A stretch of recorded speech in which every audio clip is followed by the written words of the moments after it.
God, I hate videos. I hate script. Shit, man. Shit. Right, you So it's want a to do lot. something. Wait. No, we have to Okay, yes, understand. I'm waiting. So why you say hashes? It's a lot more difficult to deal with. By the time they're able to deal with it, the server will be down for an increased amount of time, depending on the volume. And I'm saying it's fucking bullshit, Doc. Now I need water because I'm salivating everywhere. Yeah, I have coffee. It's very nice. But yeah. You want to take a break and come back, or? Welcome everybody to Debate Deathmatch episode 1. I am your host, The Boss. All right, get that right the first time, The Boss. And with me today, I have Dr. Unstoppable. Today, we are going to be debating the topic of Bitcoin. So I'm going to be debating Bitcoin, and the doc here is going to be debating Bitcoin Cash, which sucks, by the way. I'm just telling you guys straight up. So we've each bet that basically if I lose the debate, well, then I'm going to create a Bitcoin Cash wallet, which I would have never done in my life. So I better be losing this debate. Otherwise, that's never happening. And then I will have to deposit $10 in there and then send it to the doc. So basically, I lose $10 and I have to create the wallet. In the case that I win the debate, then he's just going to send me $10, preferably in PayPal, because I can't be asked with anything else. But if not, then I'll accept any other cryptocurrency, in a MetaMask wallet or anything like that. Aside from that, we also have the new website, which I'm going to show you guys briefly. All right, just give you an overview of it, what it looks like. I made this in about a day, guys. So keep your judgments to yourselves. So this is the website. You guys should be able to see this right now.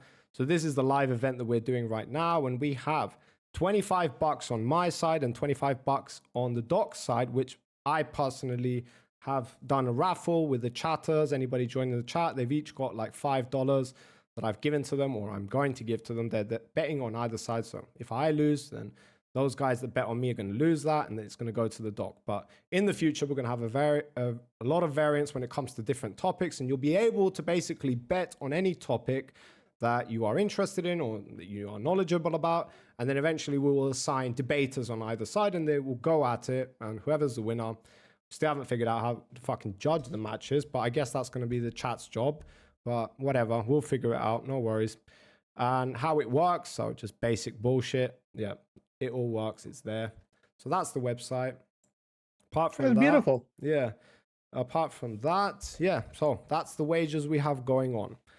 So, Doc, we need to address the elephant in the room. Bitcoin Cash. Yes, we need to address it. So, why is it that you believe Bitcoin Cash is superior? Because that is what we are debating, by the way. When I said Bitcoin Cash versus Bitcoin, yeah, we're debating which one is superior, which one's a better investment choice, or just in generalities, the technology.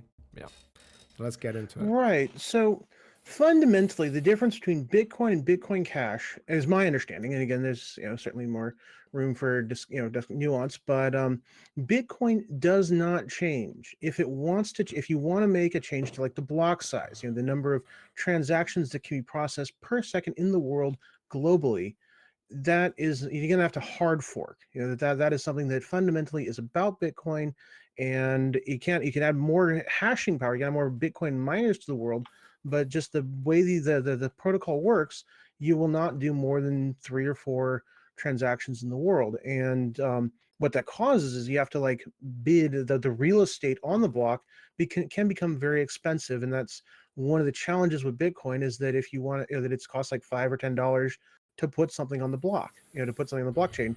And that's great if you're, want to put $1 million somewhere and make sure it's going to be about the same or more 10 years from now.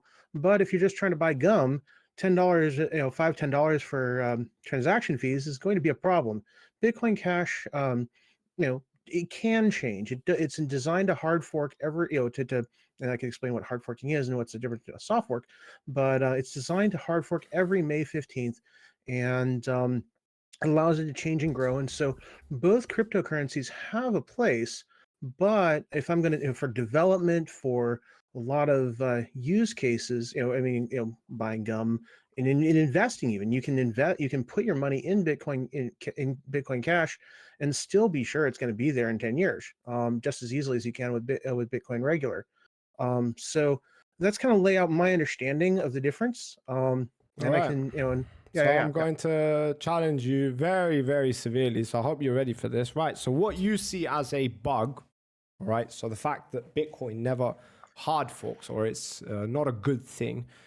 For me, it is probably the most, or one of the most primary benefits of Bitcoin. The fact that it has a governance system that basically, because like you said, I'm going to call you out on it, because the incentive there, or what are you calling it? What am I calling it? So the insinuation there is that basically Bitcoin cannot change, all right? Or at least those were your first words. Now, you know personally that that is total bullshit, because in order for Bitcoin Cash to be created, there needed to be a hard fork. So there is a mechanism there where if the miners disagree on something, and ultimately that happened back in 2017, thus we have Bitcoin Cash, there was a disagreement between the size of the blocks. There was a disagreement about how we are going to scale Bitcoin, or how Bitcoin is going to be scaled.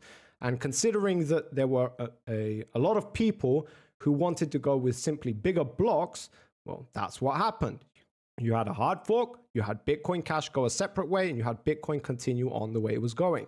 So there is a governance mechanism embedded within Bitcoin. It just has to reach a majority of people, which correct me if I'm wrong, but that literally screams democracy to me. It literally screams capitalism. Okay, good, democracy more wise, but yeah, so. Yeah. In the original white paper, it talks about hard forking. It says like, this is if we needed to change something in Bitcoin, this is how we do it. And so ultimately it comes down to the votes. It comes down to the miners, and if they want to accept the hard fork, if they want to accept a larger block size. And so in the white paper itself did not specify that Bitcoin should never change. It's just that in practice, it generally doesn't, and it shouldn't. If you want to No, it does change. It's just it needs a reason to change. And because there was a high contention ever since then and before then, there was never a time where there was a huge amount of people within the Bitcoin sphere and a huge amount of other people who disagreed about something so big, so fundamental.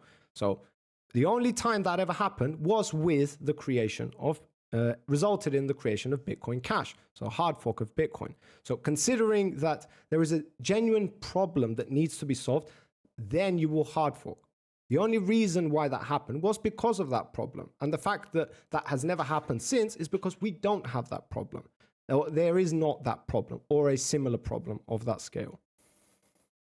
Well, okay, so I'm a little confused on what you're saying. You're saying that the problem existed, and then Bitcoin decided not to change. Bitcoin doesn't decide anything. Bitcoin doesn't decide anything. The Bitcoin miners, the community of Bitcoin, yes. They, the people that stuck with Bitcoin decided that they're not going to accept the hard fork, and so they continued mining with the smaller block size as the example. Well, there you go. And then.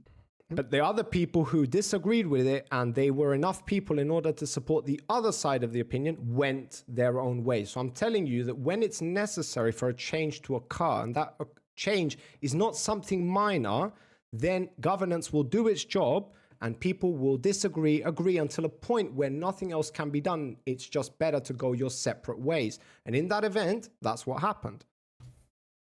Right. So your original theory of basically that Bitcoin doesn't change doesn't stand, because there was a problem. A lot of people supported it. A lot of people were against it. So the people who supported it stayed with the Bitcoin, the original, what we know today as Bitcoin. And the other people who disagreed with it, and they thought that instead of SegWit, we should just increase the block size, went their own path. So when a change is necessary, governance does its job. Well, that's another thing that I wanted to get into, and again, was when does Bitcoin soft fork? And I made this little graph, this little, this bumper sticker. It's probably too small to see on the close-up screen. Yeah. But if you could just tell us what's in it. I'll just tell you what it says. So the revolution should not be centralized. Right, okay. That's my experience with this. No, it's okay, Doc. Go back to your previous screen. We can all see it now. Yeah, yeah. Okay. But still, I was working on the slide and I ran out of time. So this is but anyway, the revolution should not be centralized. That's what I'm kind of getting at here is that 98.8% of all Bitcoin wallets are Bitcoin Core, and it's allowing people to soft fork like crazy. There's all these Bitcoin improvement protocols that are adding Taproot, adding SegWit, and ultimately it's making it very hard. When I tried to run my Lightning node, I didn't use Bitcoin Core, and there's so many different details. I can get into the details of why my Lightning node wasn't working, and why I could only send like a dust transaction at best.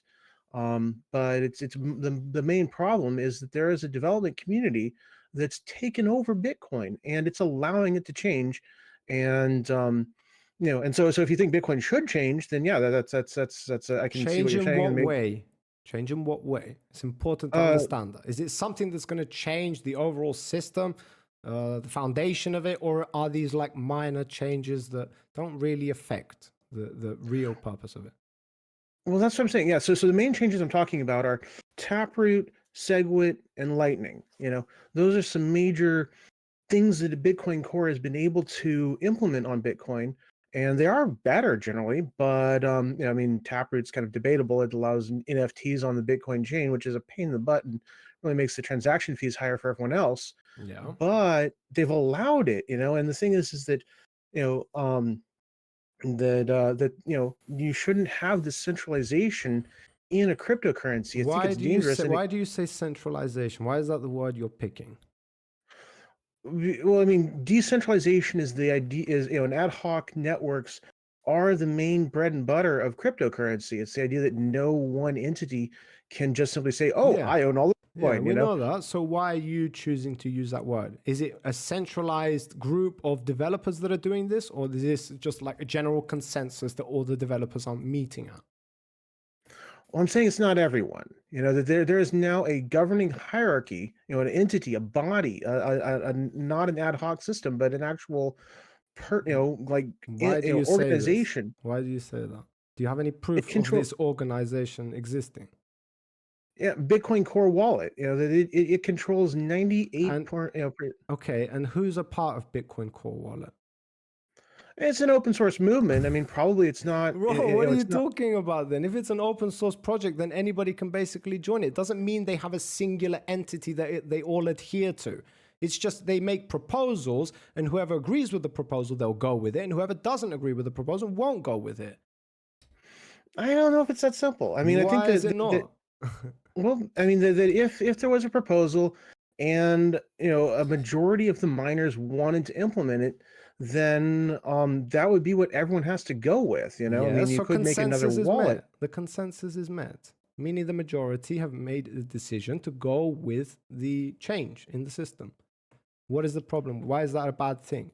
If it's not Because all the problem, sorry, Doc, the problem with saying the word centralization, it has a specific meaning to it, right? When you say centralization, especially in this space, in cryptocurrencies, it is like death. Yes, it's like death. So it's like literally calling religious people, you believe God is trash. All right. So we've got to be very careful when we use the word centralization. Now, as far as I'm concerned, the original meaning of centralization, or the literal meaning of centralization, is you have a power structure that all and everybody adheres to that power structure. Now, this is not the case because there's not a single power structure that gets to decide things. The vote gets put out to the people, and they get to decide when and where something happens. Now, we know this is the fact because we have things like Bitcoin Cash, for example. People didn't reach a consensus, so they had to argue about it, and the consensus that was met in the end was we are splitting up. That was the consensus that was met. It means that we can no longer operate together.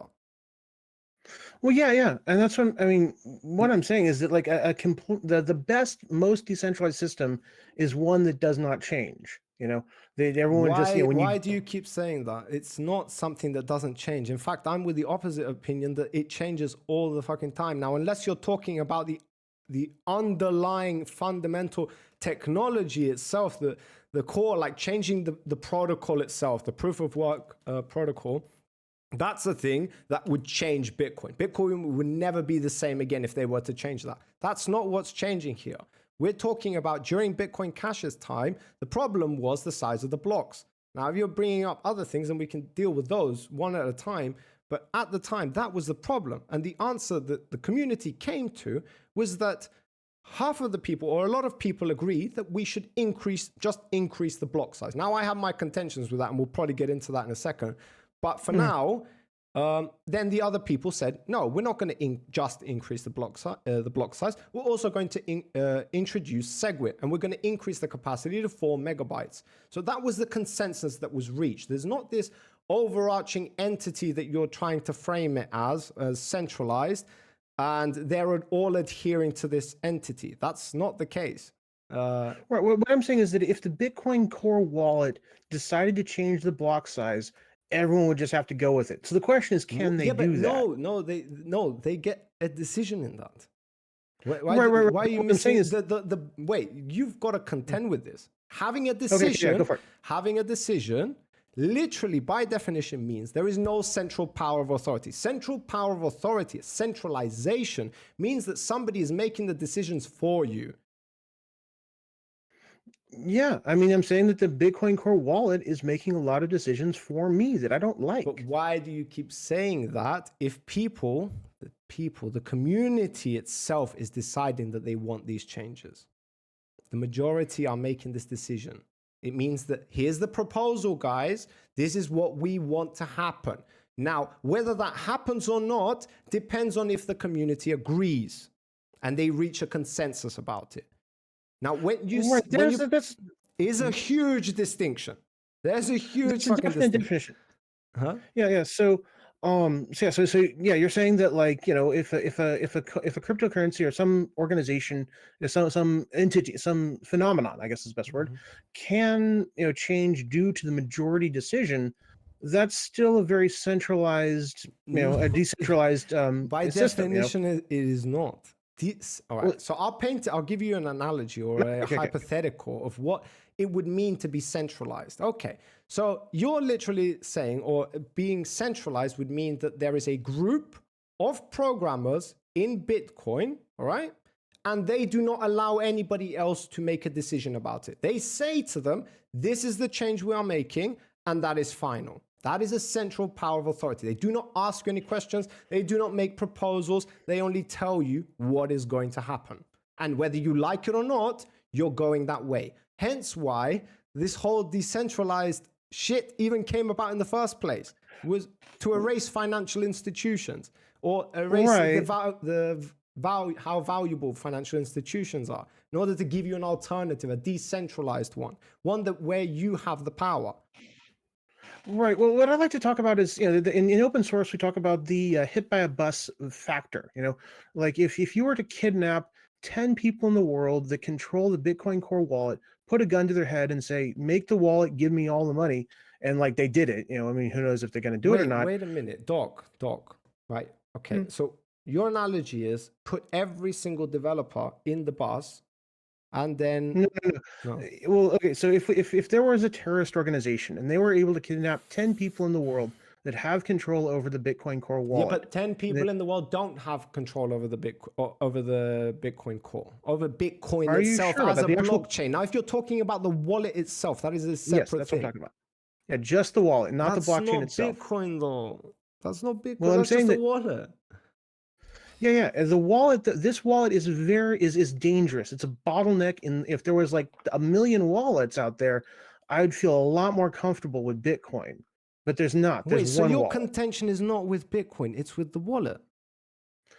I'm saying that it's become that this is a centralized factor in the whole thing. Yes, and then that's why Bitcoin is doesn't even connect in danger. With you can literally use any wallet to fucking transact with no, Bitcoin. You can't. The consensus mechanism, whether or not a change is going to happen, is ultimately going to depend on what the wallet says. Whether or not the wallet the miner is using is going to accept the block or reject the block. Bro, they can literally pivot to another wallet. The wallet is a secondary thing. No, that's a wallet is very primary in how a blockchain is going to work. I mean, if you know. that I mean, what else? You know, if a miner knew that there was these 10 developers had guns to their head and they were making it accept blocks that they shouldn't, then they would probably want to They find a different wouldn't wallet accept really it. fast. The reason why they are separate is because the miners wouldn't accept that. They would accept the longest chain.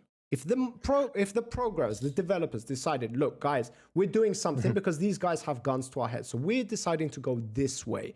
So the miners get to decide whether they follow them. This is the difference. Why I'm telling you that these are two very distinct things. The miners will keep mining the original blocks and totally ignore these new blocks that are being put out there by these new developers. What I'm saying is that if the Bitcoin Core developers publish a new update to the Bitcoin Core wallet, 98% of the miners will adopt that new wallet, and that's Because they dangerous. like that. Because they agree with it. But I don't think, that's the thing, is that like the miners, aren't the ones in charge of the wallet itself. Why do you think that? Why do you think that? If they look, it's pretty simple, right? So if the miners ever disagreed with the decisions of the people who you are talking about the wallet, is they would just simply not follow them if they disagreed with them. Nonetheless, they don't. They follow them. So what reason do you have to believe that it's actually the developers? The developers are just putting proposals out there. The miners are choosing to follow them with their strategy because they agree with it. And the reason we know this is because of the event that happened in 2016, 2017, where there was a real big fucking point of contention.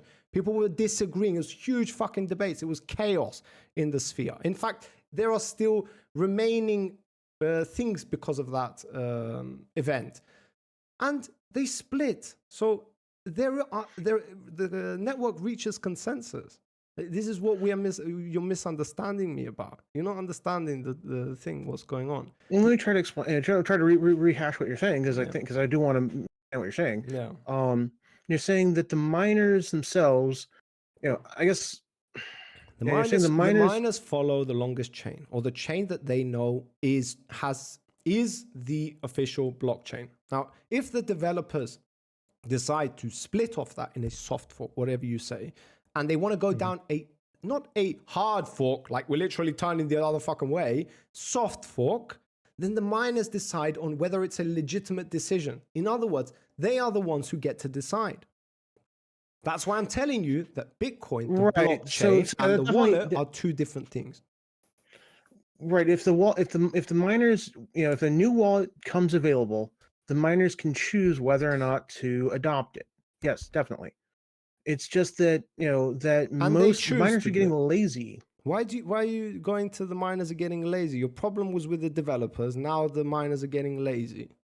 I think that the miners should have a wider variety of wallets out there, and that they shouldn't just go along with what the Bitcoin Core developers are doing all the time. Then your problem is with the wallets, not with Bitcoin. Bitcoin is the miners.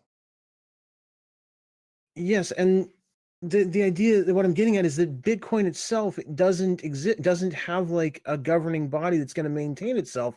It's the question: is it the miners that are maintaining the integrity of the decentralized chain, or nodes. is it the developers? Anybody who can run a fucking node on Bitcoin, and so anybody with a node can get a say in what actually happens. So I don't get why you keep pivoting to centralized authority. It's not centralized at all by definition. There are literally 2 million fucking cryptocurrencies that you can point to and say, you guys are motherfucking not decentralized. And Bitcoin is not one of those.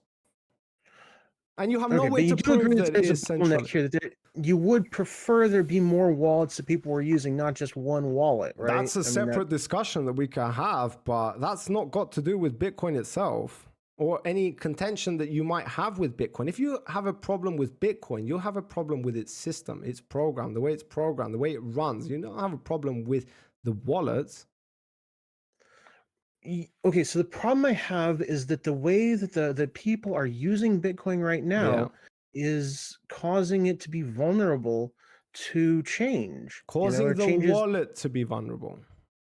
Well, I get what you're saying, but like, just the same way that there was a problem with the miners years ago when Ant Pool was like the only one ever winning blocks. Okay, and I'll explain it to you so everybody understands what's going on here. Right, it's like you've got a bicycle, all right? You've got a bicycle and you've got a basket on the front of the bicycle.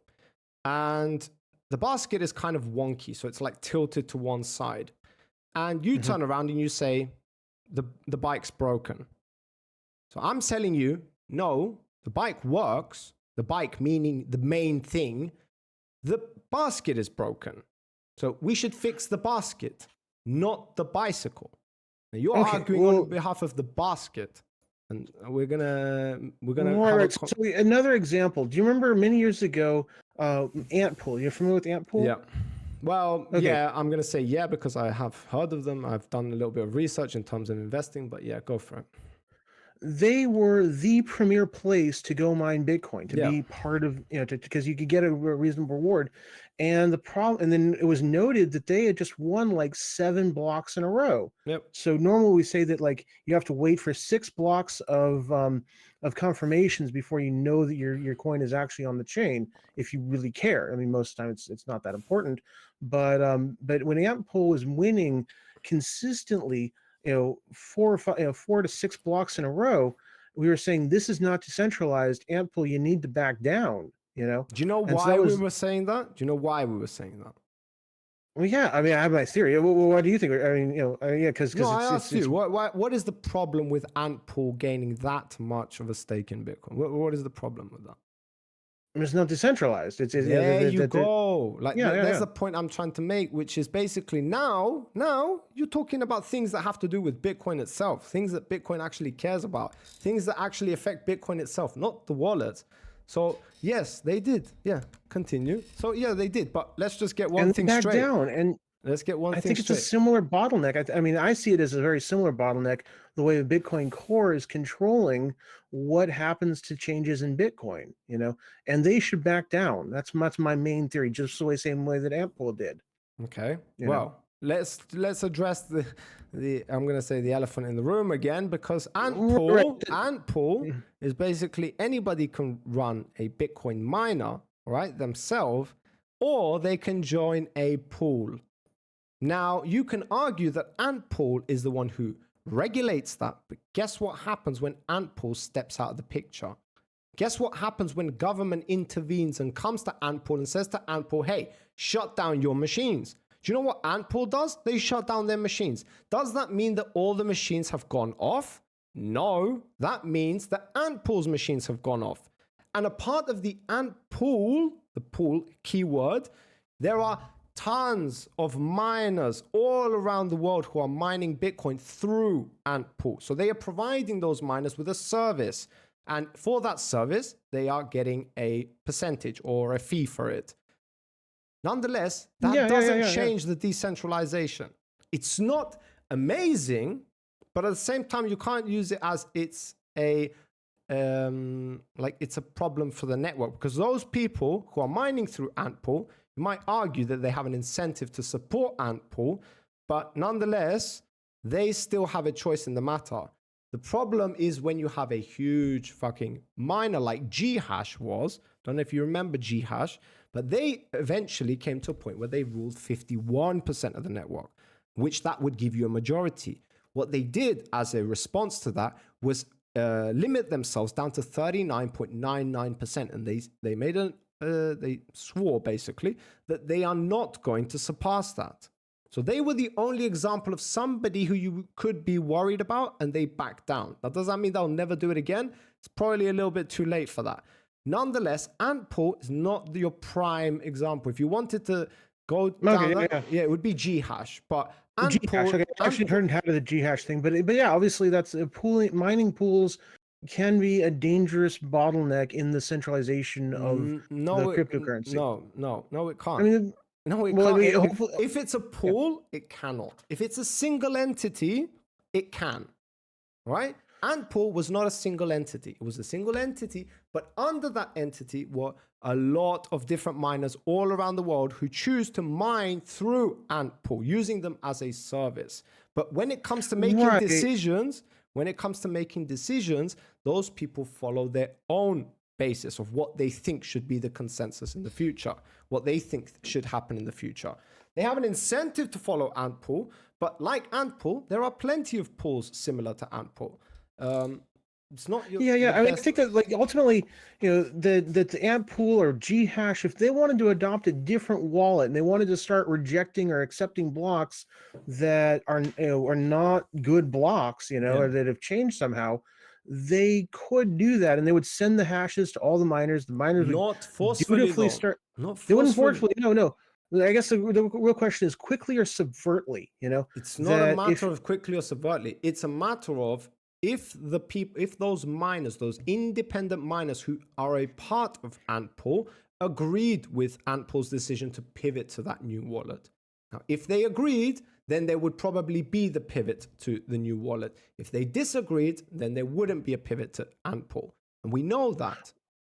Well, yeah, that's what I'm getting at is that like most miners don't really look at the new wallet when Antpool does decide to upgrade. What? Of course they do. Why wouldn't they? It's literally could be a foundational change to fucking Bitcoin. Of course they're observing it. They fight about this shit all the time. Why do you think there's an overall consensus just like, yeah, they want it done, let's fucking go? It's not like that. It's literally, these are good decisions, or at least they are explained as good decisions. You can argue about that. Maybe there's some fucking bad actors in there. Maybe they're trying to push for some agendas. But generally, anything that could affect Bitcoin as it is at its core, that shit doesn't get implemented. Hence, Bitcoin Cash. So Right. Okay. So what I'm getting at is that that shit doesn't get implemented. And why doesn't it get implemented? because it's Is it that shit. okay. Is the question that something doesn't get implemented because it is it would be a hard fork and it's inherently a problem for the nature of the coin, what is described in the original white paper? Yes. Or does that shit not get implemented because a majority of miners decide, or a majority of some entity, the wallet creators, the miners, whoever is running the thing, the buyers and sellers, the exchanges, if they decide that this is not an acceptable change. And I think there's a very big difference between, the change doesn't happen because there really can't be a change that way, or the change doesn't happen because a majority of some organization agrees that it's a bad change. Right, You can see that there's a difference there, right? Doc, yeah, there is a difference. The only problem is you're focusing on the one thing you really should not be focusing on because it suits your interests. And I'm going to explain it to you why. Why. The reason why it's in your best interest, because that paints Bitcoin as a centralized, overarching system. That's why. Now, the reason why it's not a problem is because instead of focusing on the actual implementation, the actual change, what you're focusing on is whether or not everybody reaches a consensus of whether that is where we are going to go. You're not challenging the actual implementation. And my argument to you is when somebody is trying to implement something that could affect the network as a whole, fundamentally, the network goes fucking ballistic. And how do we know that? We have examples of the past.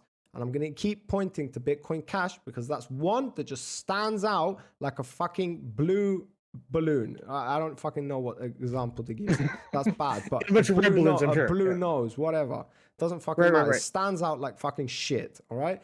So that's why instead of focusing on that there have been implementations that were suggested or proposed in the past that would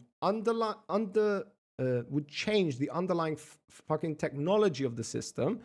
And there was huge debates, huge arguments, conflicts, and everybody disagreed. And we decided to go down separate paths. And then you have other changes. You want to point to SegWit. But SegWit is only half of the problem. The other problem is the other people who don't just disagree with SegWit. You actually have people who agree with bigger blocks. So it's not just SegWit the problem then. It's also, okay, so how do we solve the scaling issue? Are we going to make bigger blocks? Are we going to implement SegWit? Are we going to temporarily increase the bigger the blocks and then increase them thereafter? Like there are whole different camps of what the hell is the right solution. And in the end, the majority won and gone down the SegWit path. Now we can argue about how successful that was, and I'll probably be on the side saying it's not amazing, but it did something.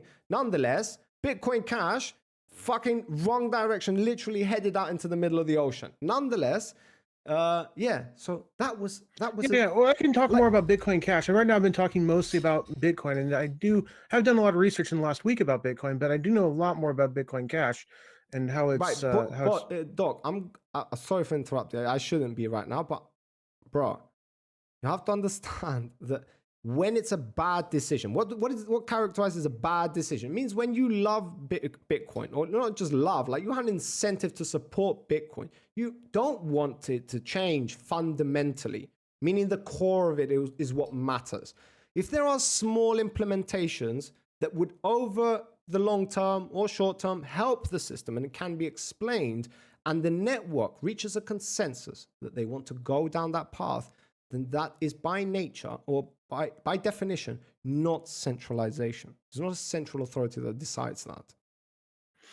certainly, yeah. I mean, like if you could somehow ask every single person in the world, should we make this change, and then a majority of them said yes, this is a good change to Bitcoin, that would be the most decentralized. That is literally how Bitcoin works.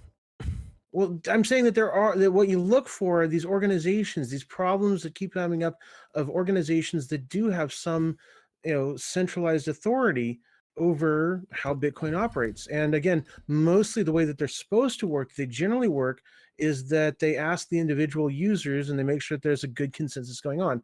But what I'm saying is that there does run the risk of subvert changes or really fast changes that can happen before anyone can stop them. That's what I'm worried about. That would require them to have like a lot of control over Bitcoin. But we've already dissected that and understood that Bitcoin is run by the miners. Well, I mean, there's the exchanges, there's the miners, and then there's the exchanges. Bitcoin can run without the exchanges. What's your next thing? Wallets? Yeah, I mean, I think that they all play an important role. How many wallets have been in the past for Bitcoin? How many wallets are there today that you can literally work with Bitcoin on? Well, if you want to do Lightning or Segwit or Taproot, you've only got Core. Okay, but fucking hell. So you're saying basically like the miners' wallets specifically? Yeah, I use Bitcoin Knots. I like it because it's not Bitcoin Core, and I want to maintain some diversity in the wallet ecosystem. Okay. But it's only like less than 1% of the total wallet nodes that are active on the world. My node happens to be a QT wallet.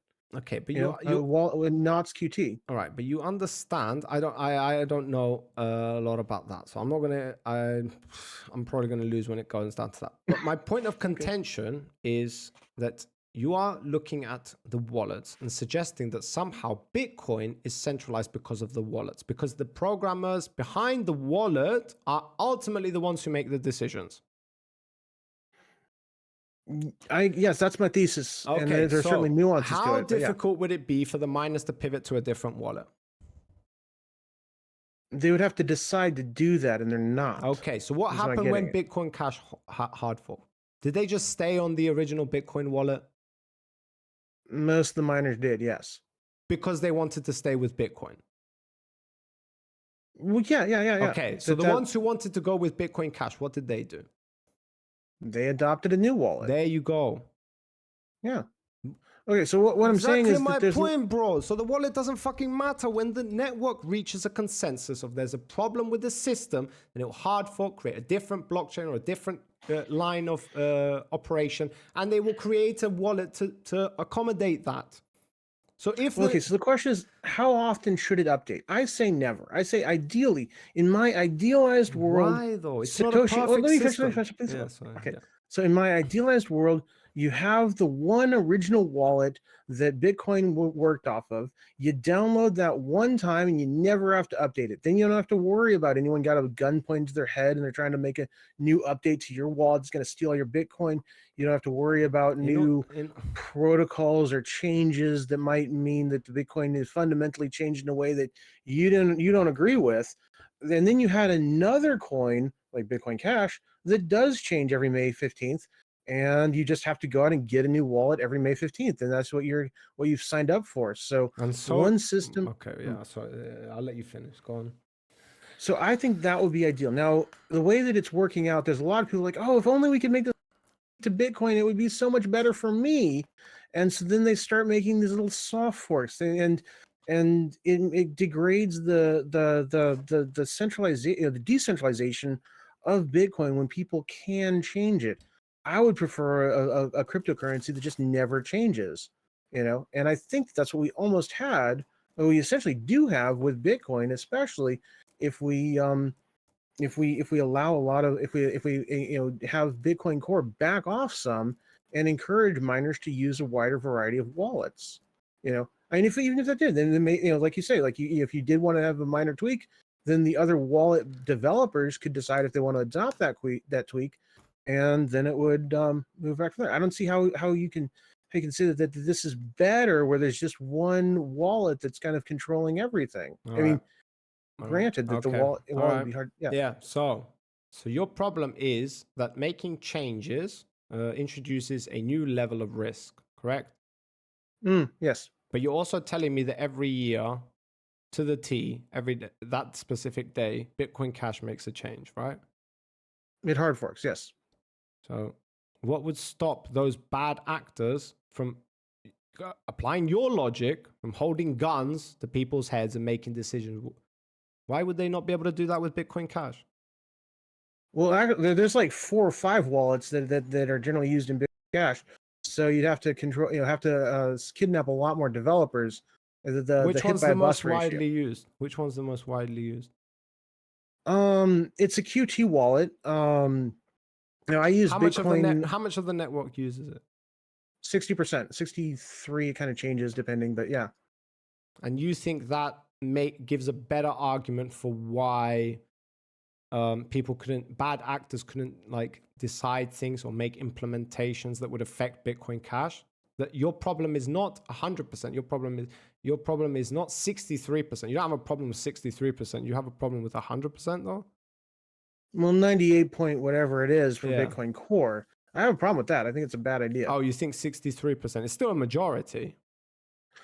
Yes. I mean, I wish that there was more diversity in wallets, and that's why I'm making my own wallet. So your same problem that you have with Bitcoin applies to Bitcoin Cash.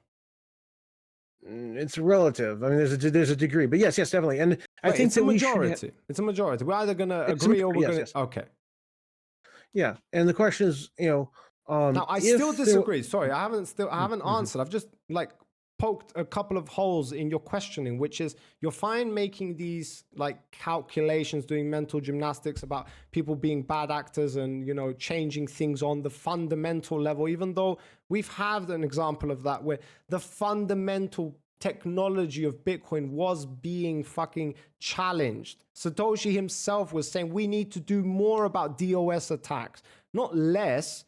And somehow introducing just never-ending, bigger blocks that increases the chances of these DOS attacks is somehow the solution. Now, people are going to be contentious with that. And not to mention the fucking bandwidth required in order to support those bigger blocks. So now you're actually going to limit the amount of people that can actually mine Bitcoin Cash.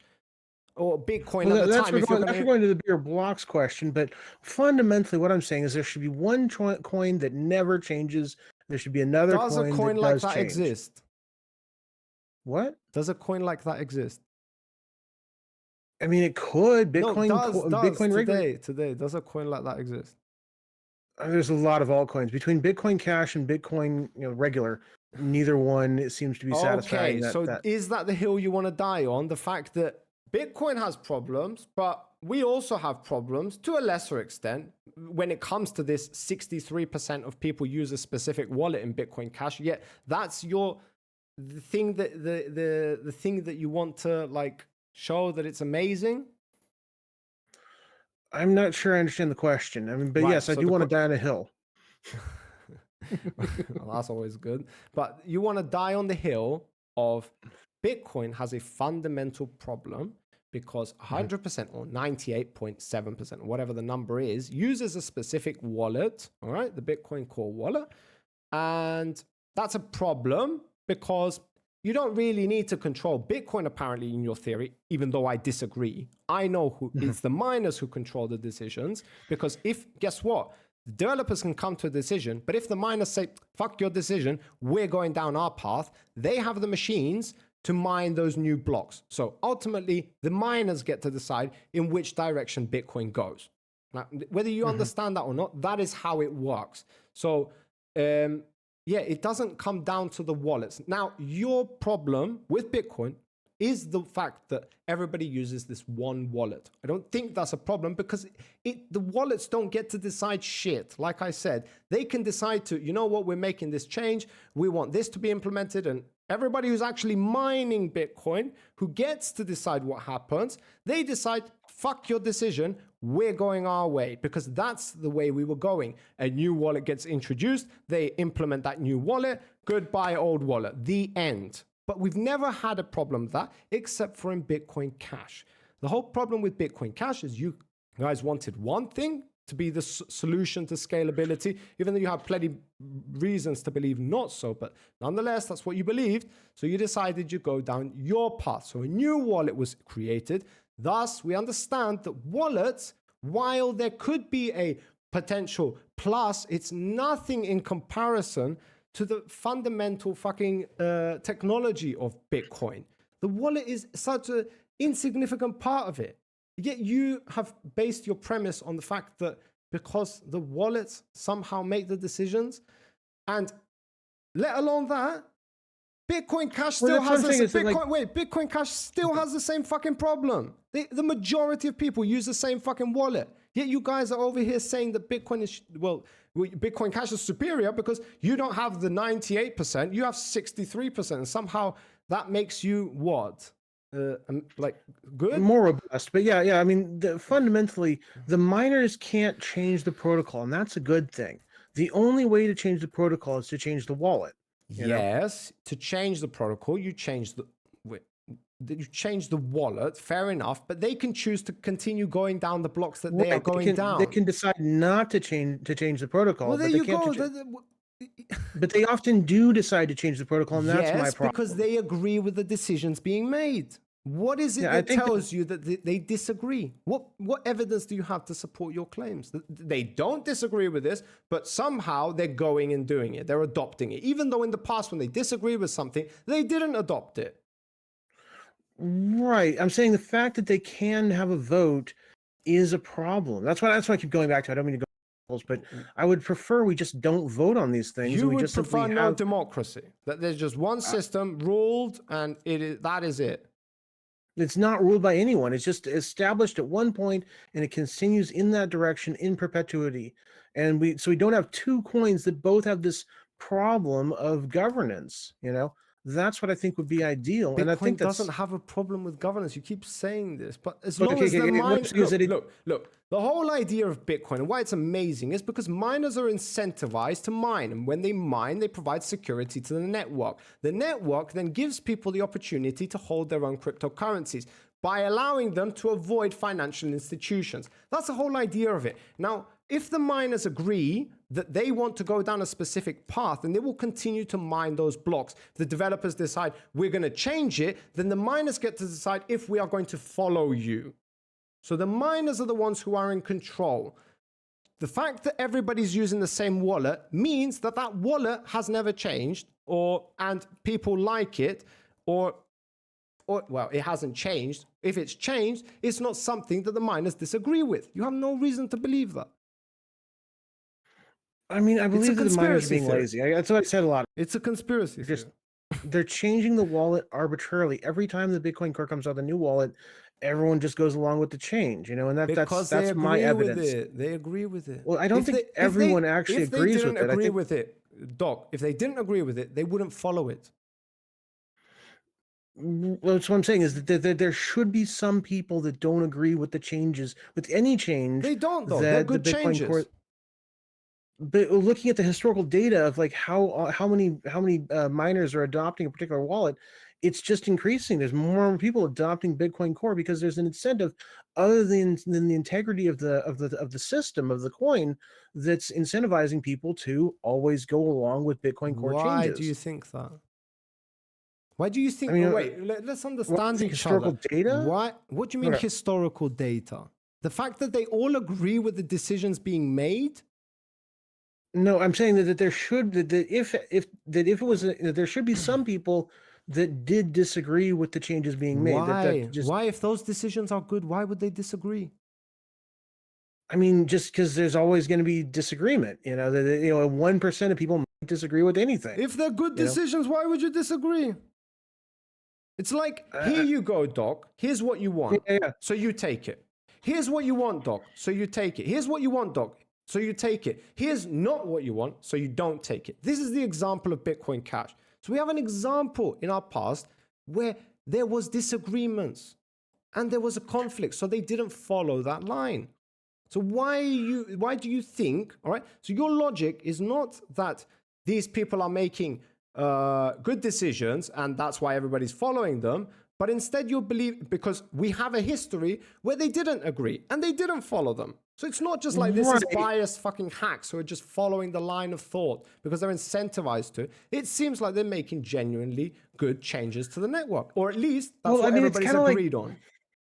It's kind of like, when Vladimir Putin, wins 99% of the vote, do you assume that that's actually a vote and that this is actual democracy going on? The only difference is with Vladimir Putin, you don't get to see what's behind the curtains, all right? The difference with Bitcoin is you do get to see.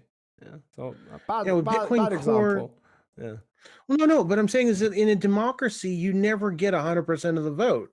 Even if it's the perfect decision. If it's a good decision that encompasses everybody's wants and wishes, then 100% will go. Now, if your data suggests that everybody, 100% of the network is agreeing every single time, then go back to one time is my point to you, and check if there are no disagreements. If you come to the result that, no, it never happened, and there was a proposal that was a bad proposal, yet they all adopted it, then you can come to maybe a conspiracy analogy of, these people are just following because they're incentivized. That's not what happened. We have a prime example to point to.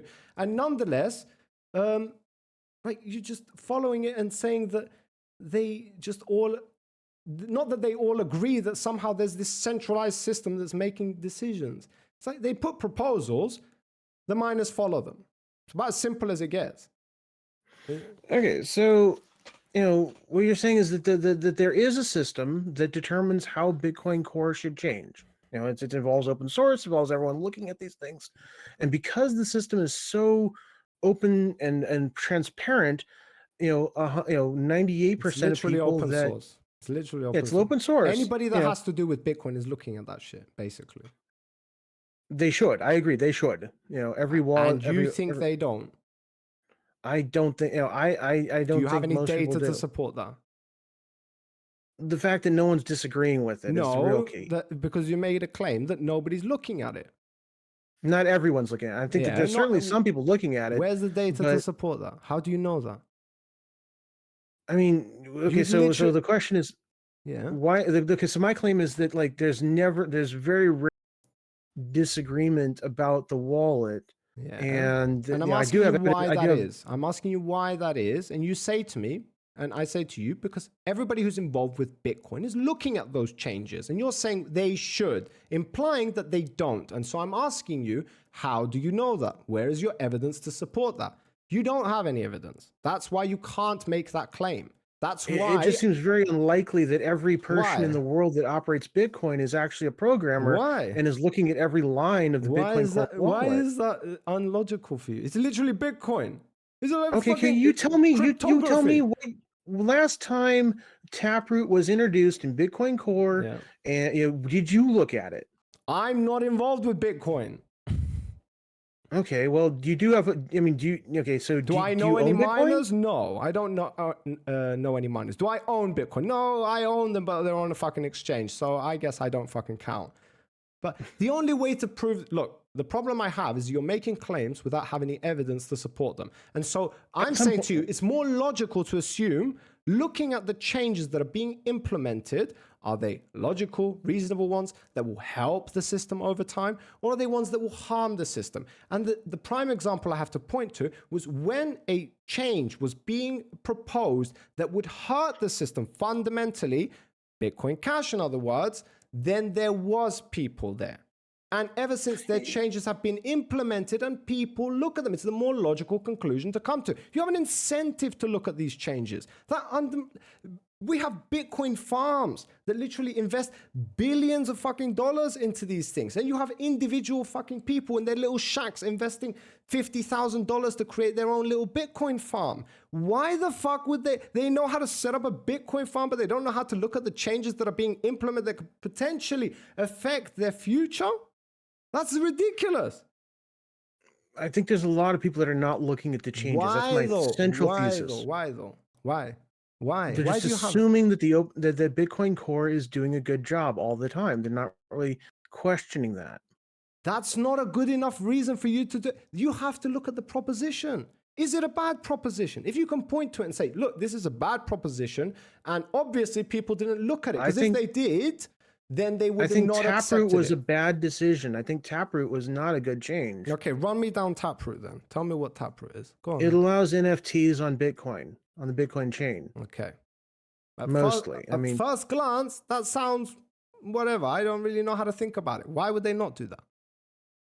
Because it wastes the space on the limited amount of state you have on the blockchain. Okay, so your conclusion that you're coming to is this is a bad decision, which at face value, I haven't researched this, but it sounds like shit. I'm totally on your side. Why the fuck did they implement that? Curious. My first conclusion that I come to is not that they didn't see that change, it's that somehow they were convinced that that was a good decision to make. Yeah. There's a lot of people that really wanted to get rich quick off of NFTs. Well, there you go. There's an incentive there. So they all agreed to adopt the system, so they adopted it.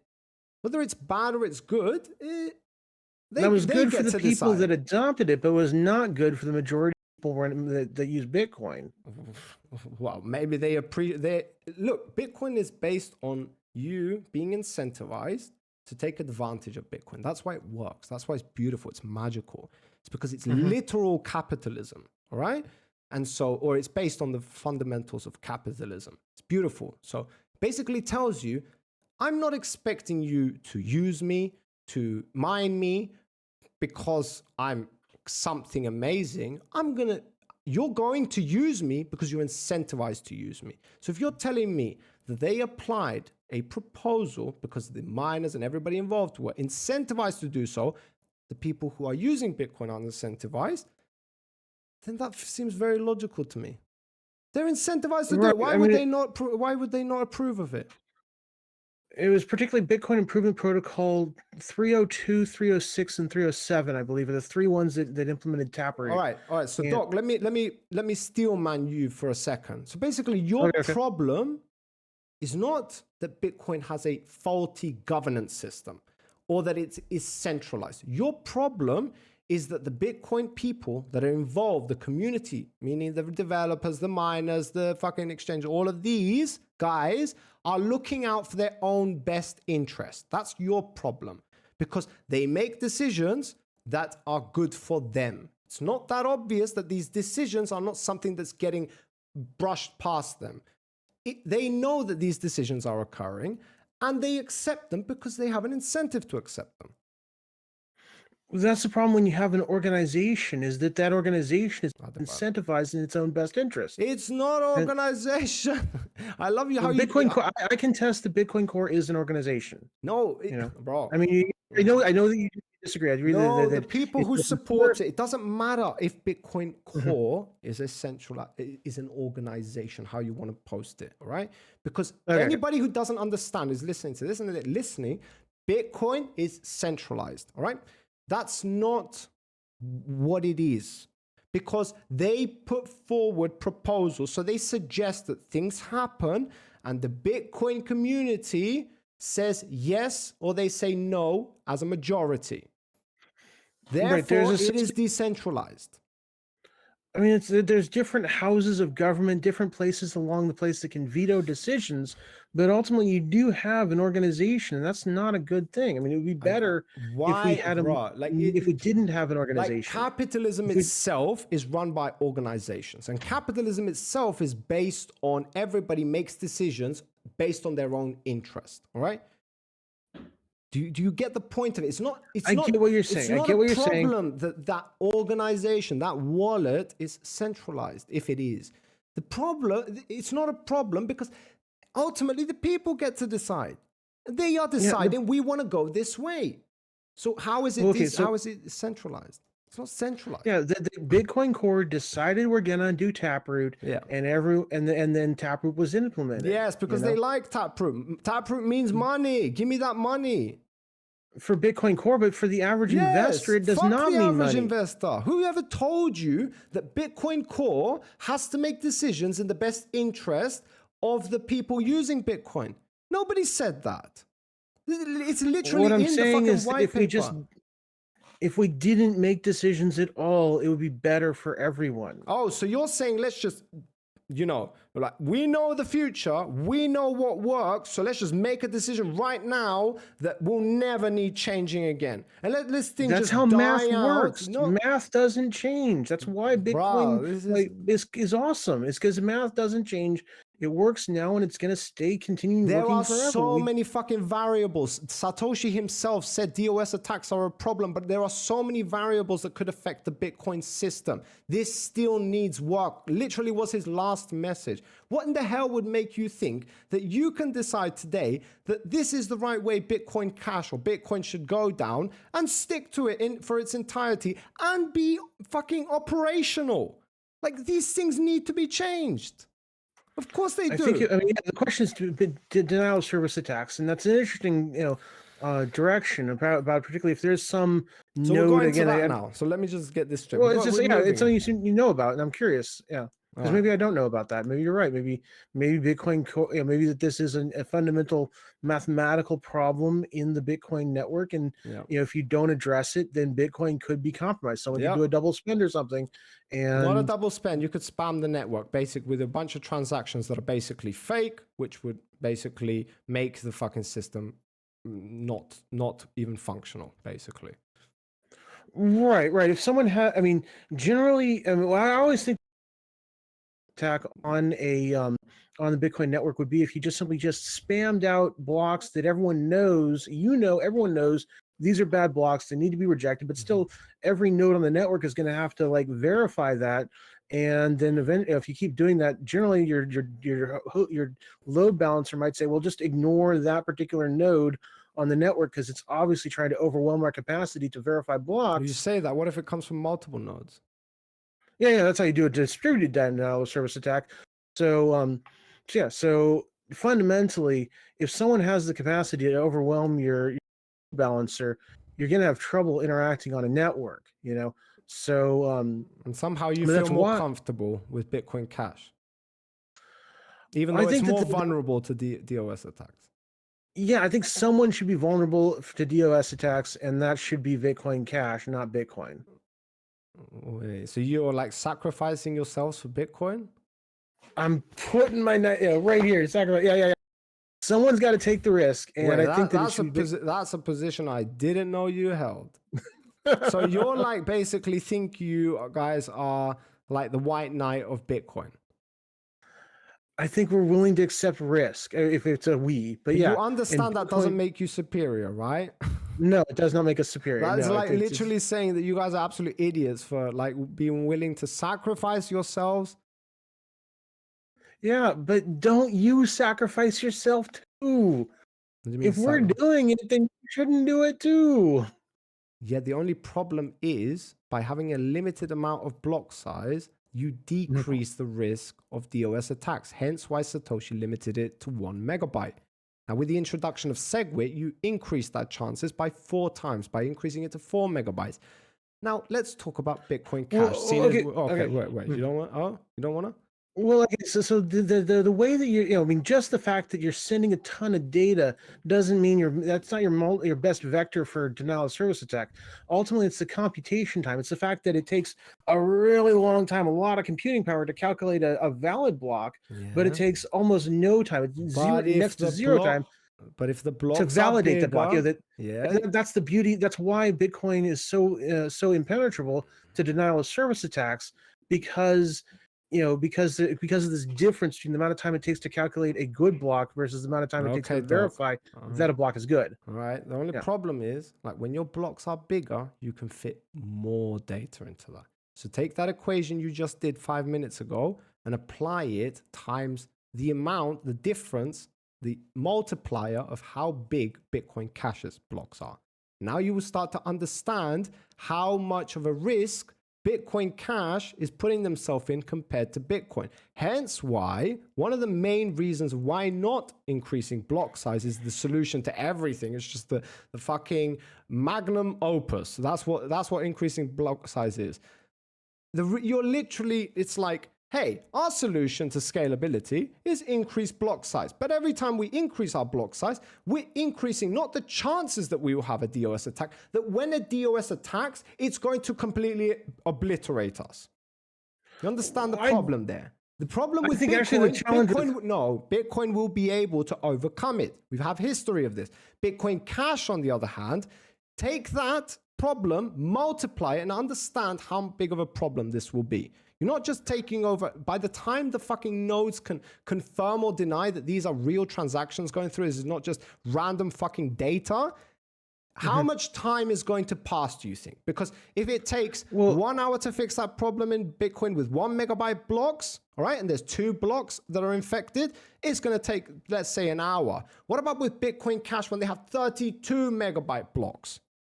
Well, what I'm saying is that, like, if a bad actor wanted to overwhelm your server just by sending a bunch of random data, they could ping you to death. They don't need to send a megabyte a block and like 10 megabytes of more block. They could just send a megabyte a block and 10 megabytes of ping. How effective? Well, that's the thing. That's the thing. It's the computation time that's important for denial of service attacks, not the total volume of the data. I would argue against it. I think the volume of fucking data is absolutely huge. Because how the fuck are you going to... You have to literally scrape through every single block, every single transaction to understand which of these is actually relevant and which one of these is just fucking spam. By the time you do that, your network will be down for so fucking long that people lose trust and they stop using it.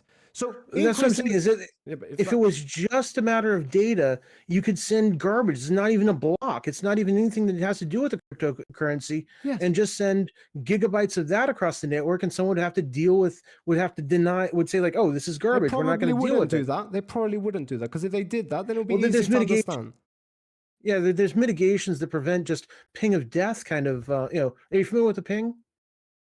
Ping? No, I'm not familiar with ping. Okay, so ping is a very simple little hello, are you there? Yes, I'm here network protocol. And if you just wanted to send an overwhelming amount of data to someone, you would max out your outbound traffic with pings, maybe get a bunch of people to all max out their outbound traffic with pings and send them a ton of data. And they'd have to say, what kind of data? Just hello, are you there? Hello, are you there? So you're comparing hello, are you there to literally fucking hashes of data. Well, what I'm saying is that the ping is very easy to process. No, you can't get away with this. So how easy to understand if hello, I'm there is spam or fucking hash rate? And what I'm saying is that you still have to deal with it. If it's just data, if it's the volume of data that's going to overwhelm you. Engage. How difficult is it? Is it difficult? It's very simple. Yeah, the calculating it's very simple. Okay, so it probably wouldn't take you a long time to deal with it. It's the processing power. The processing a bad block and determining yes, this is a spam, that takes time. So processing 10 pings takes no time. So if you were trying to take over the network or harm the network, you probably wouldn't use a ping because it's not efficient. Because even though you can spend... I need to explain myself. So even if you could send a bunch of fucking hello, I'm there, it's very easy to scrape through that and see hello, I'm there, hello, I'm there, hello, and do that mechanically than it is to look through fucking hashes, right? Very different things. But it's the same amount of data. That's what I'm getting at. Is the total amount of data that's being bombarded on your system. But your question should be how much data. So the volume does matter, which is what you're saying. You don't care how much the volume is. The volume does matter, all right? But it's in the context of that data is not just garbage. That's the difference. And if you're going to just ping them, you can only use one type of data, which is hello, I'm there. When you are DOS attacking, though, you don't use hello, I'm there. You use fucking hashes. Right, you want to do something... Wait, no, we have to understand. So why you say hashes is a lot more difficult to deal with. By the time they're able to deal with it, the server will be down for an increased amount of time, depending on the volume of the DOS attacks within the blocks, which depends on how big the block is. Do you get my point here or not? So bigger What blocks, I'm saying is bigger problem, basically. well, I'm saying a successful. It's the complexity of calculating the block, of calculating whether or not the block is a valid block or an invalid block. That's what your vulnerability is, And but you say it's it like not the that, like it's size a of the simple block. thing. Okay, well, okay, so we're gonna Yeah. have to go through it again, right? So So I'm saying, okay. We'll go through it so again. ping is not an effective way to attack the system. Do we both agree or do we disagree? I disagree. You disagree. So in comparison, I'll correct myself. Is ping more effective than DOS attack? And ping is a DOS attack. If you had a massive server that was able to, massive connection to the pipe, and you're able to produce gigabytes and gigabytes of pings, that theoretically would be an effective way to shut down anyone on the internet, from being able to service people they want to service. This is how they hack websites, basically. So what you're saying.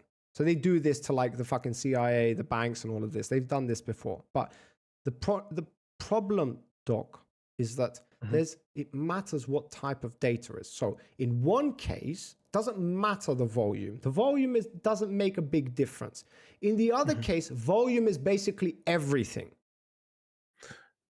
In right. So what I'm saying is that it is in the ping scenario.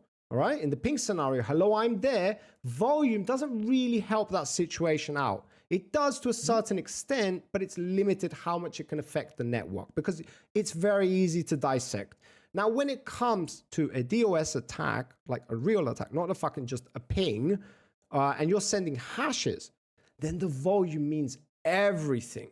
Because imagine it's hard enough understanding one line, let alone fucking megabytes of lines.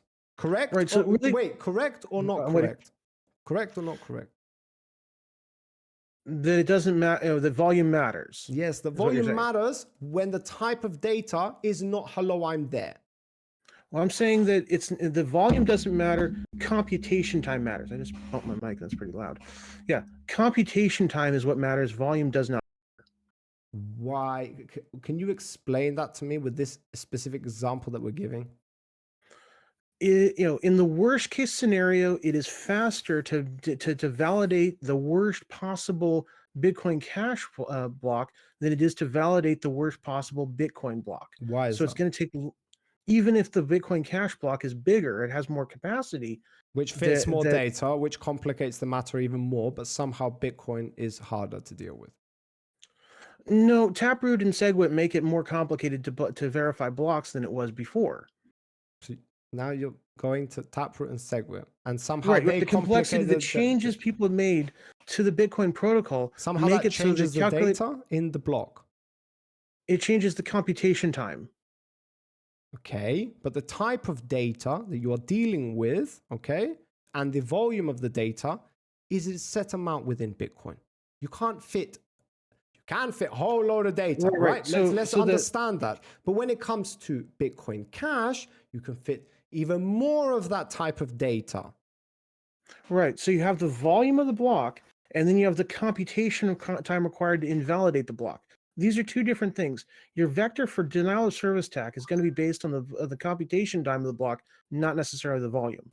But you're not including the volume as a factor. It's like you're totally ignoring it. It's like you're saying the volume is like 2% of the problem, even though the kind of data that you are dealing with is not just simple, hello, I'm there. You're dealing with fucking hashes. So it's difficult to comprehend whether they are the right one or the wrong one. And your computational mechanism in order to solve that equation, you're saying is more advanced in Bitcoin Cash.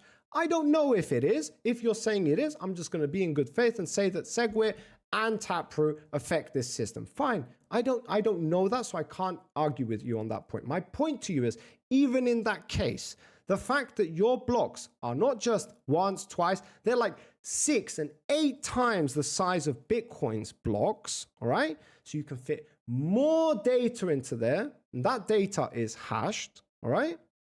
Then how difficult is it? Basically, what we're arguing, the question is, does size matter, or is it the motion of the ocean? Well, I mean, it depends. Who are you? It's the motion of the ocean. It's going to be your denial of service. It doesn't matter who are you. That's why. It doesn't matter the ocean of the motion of the ocean or the size, but yeah, size does matter sometimes. Sometimes, yeah. If you sent just gigabytes of pings or gigabytes of bad blocks, that would overwhelm the network, But generally, no one has the ability And to. if you have bigger blocks, then it's going to be longer time to deal with that. No. That's not the case. All right. Okay. I mean, Well, you've this- but failed to anyway, provide me with an going back- explanation, so I'm just saying, all right. It's like, yeah, there's a mechanism that solves it that's more advanced in Bitcoin Cash. The question is how much, but you refuse to do that. You refuse to acknowledge that volume is one of those equations that needs to be calculated. You're refusing to acknowledge any of that, yet you still stand there and say that, you know what, Bitcoin Cash deals with it much better. So I'm just saying, okay, unless you're willing to like elaborate, yeah. On the actual algorithm, how a block is calculated, valid or invalid? No, why volume means such an insignificant thing, because somehow your engine for understanding the fucking thing is so advanced, like miles away from Bitcoin. In fact, it's like 8 times more advanced than Bitcoin is what it would require to be. But yeah. Yeah, I guess we could table it. I mean, I can look at the hash terahashes and how much data, and maybe it's that the amount of hashes per gigabyte of block is not related. I'm pretty sure it is, but maybe I could go. But regardless of that, I wanted to go back to something else that I had was talking about a while ago, or at least that I wanted to talk about, is that the vulnerability with having bigger block sizes is not that vulnerable to denial of service tax. It's the fact that eventually the block reward, the main block reward that you get is going to half and half and half until it goes away. And it's entirely going to be based on your transaction fees. The only incentive for miners is going to be transaction fees, and that's what I would be worried about with And what Bitcoin about Cash. yours? What about you? Huh? With Yeah, Bitcoin Bitcoin Cash is definitely more vulnerable to not having any money for the once the fuck's 20,000. sake, Doc, why are you taking one of my strongest arguments and you're shining it Because like a it's fucking really a light? good argument. I agree, it's a good argument. Fuck That's you, really the problem Doc. with. This is not fair. This is like bad behavior. You're taking my good arguments. That's my good argument. Why are you stealing it from me? I'm supposed to make Okay, you look well- like an idiot at that point, but yeah, you're taking it from me. Fuck you, Doc. Right, okay. Okay. Are we going But down yeah, that one? Yeah, yes, that is that's the true. thing. Yes. So your There's problem, not. the problem that you guys have with transaction fees to begin with, the reason you literally fork away with is literally our best feature at the end once we've mined all our blocks.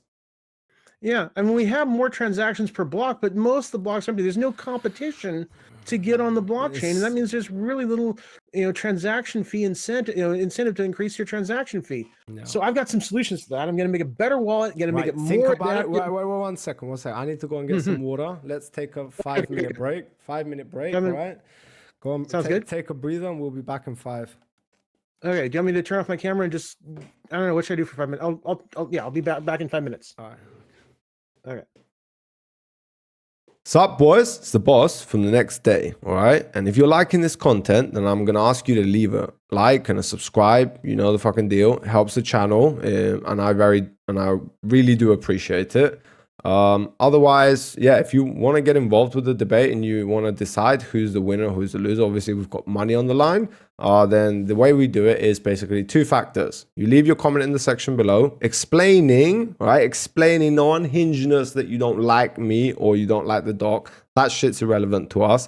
We want to understand why it is you think that I lost or the doc lost or why we won. Never doesn't matter. And if 51% of the commenters agree with that statement, then that will be the deciding factor of who is the winner, who is the loser. Otherwise, if you enjoy debates in general of this level, obviously Bitcoin Cash, Bitcoin is not our typical thing. Nonetheless, that's what we did. Yeah, we do this every single day over at Twitch, so come and join us over there. And yeah, I'll probably blow your minds out. Have a good day. Enjoy the rest of the video. Anyway, back to cryptocurrency. Because it seems But, okay, so let's summarize what we've done so far. Do you think that's a good idea? Should we try and do that? That sounds great. Yes, I'm all for that. Okay, so the first thing we talked about was obviously the centralization, decentralization of Bitcoin. We haven't done it for Bitcoin Cash, I don't feel, which should be the follow-up, considering that that's the path we went down. Now, if I'm mistaken, then you can correct me. But as far as I'm concerned, your main contention, or the reason why your whole premise stands on the fact that Bitcoin is centralized because there's a single organization that rules the wallet, and therefore they are the ones who ultimately get to make the decisions. Now, I came back to you, which basically said to you that might be true, but at the end of the day, the miners ultimately get to decide which decisions get implemented.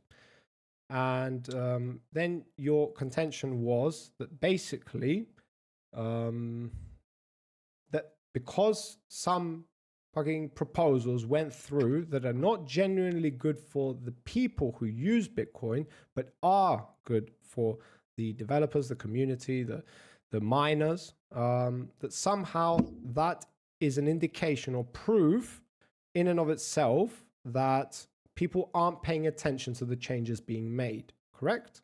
Actually, we need to take a moment because it's Zen is saying that he can't hear, or they can't hear my mic. Wait, We're having Zen, that issue again. seriously? Like, turn up the volume, Zen. This is so difficult because I mean, honest, in my OBS out red, there's no way I can make myself louder. I can talk closer to the mic, maybe that might help, but I'll bring this right up to my lips. Zen, can you hear us now? This is the best I got for you, buddy. Zen, yeah, I'm sorry. Can you hear now? Holy shit. Okay, he might even just be trolling. I don't think so. I think he genuinely. There is that possibility. Yeah, no. Leave your mic where it was. It's fine. This is better. Okay, I've maxed you Okay. totally. Yeah, it's in the red. You're literally in the red right now. But yeah. Yeah, it's well beyond red. Like every time I talk, it's like blasting in my ears. Anyway, okay. Right. So trying my best.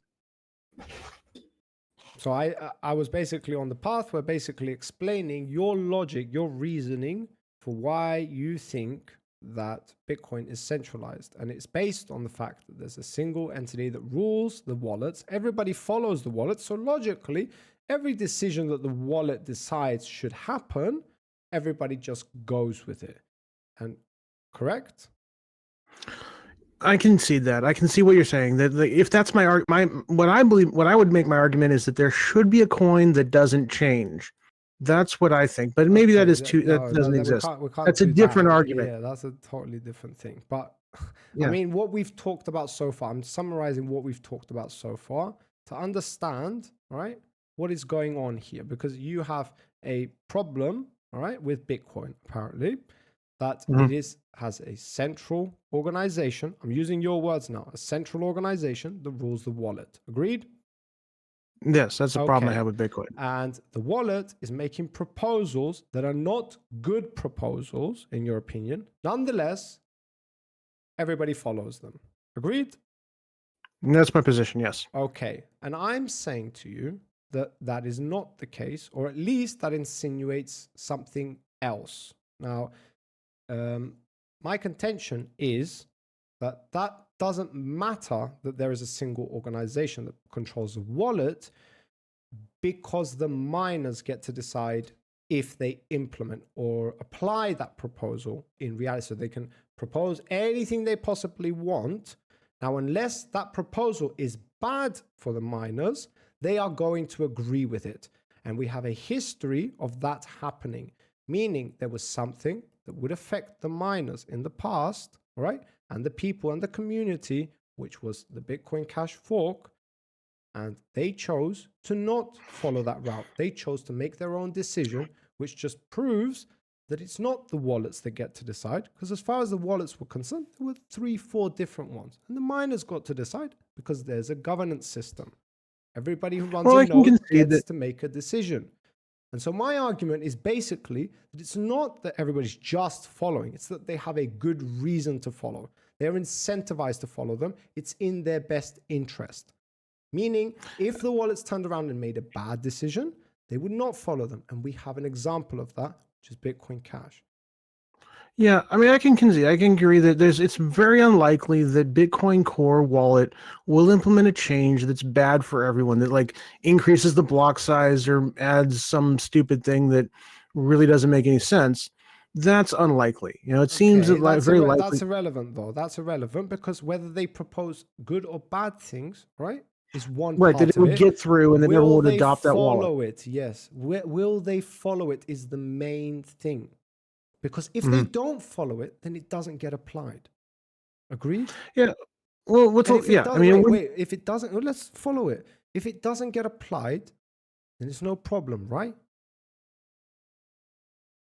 I mean, it doesn't get applied. It wouldn't be a problem. Yeah, that's true. There Yeah, if you it didn't go. get applied. So when there's good decisions that incentivize the miners, that's in their best interest to follow it, they follow it. And so it's not this centralized organization. They totally have the freedom to decide in which direction they want to go. They just choose to follow that direction. Yeah. I mean, it's unlikely Bitcoin's going to become a bad thing or going to be compromised. Someone's going to do a double spend or something. So it's not Like I said, centralized.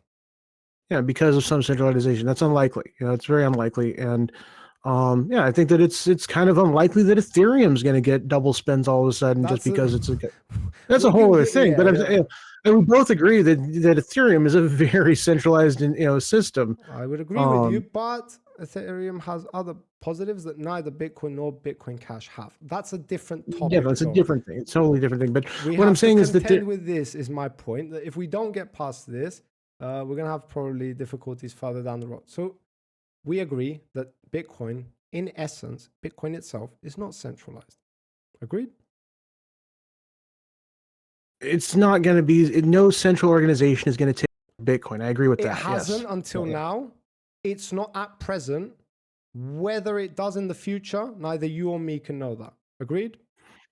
That's generally the challenge with most cryptocurrencies. Like, what could happen, and is this change or is this thing in cryptocurrency dangerous for what could happen? 15 years of past experience that tells us that the governance has ruled adequately, meaning the miners, the community, the developers have all chosen to go down a specific path. Correct? I don't want to argue on that. I mean, I feel like we're just circles. Okay, no, it's fine. If you disagree, you just disagree. All right. And I think that the Bitcoin core has not been the predominant wallet for 15 years, and the fact that it's becoming more and more predominant is a trend that I personally am very concerned about. Whether or not that's something anyone else should be concerned about is definitely, I can see there being some difference of opinion there. Okay. Oh my goodness. Yeah, it's okay. Answer it. I'll mute you. I'll mute you. It's okay. Answer. No, just do not disturb. Okay.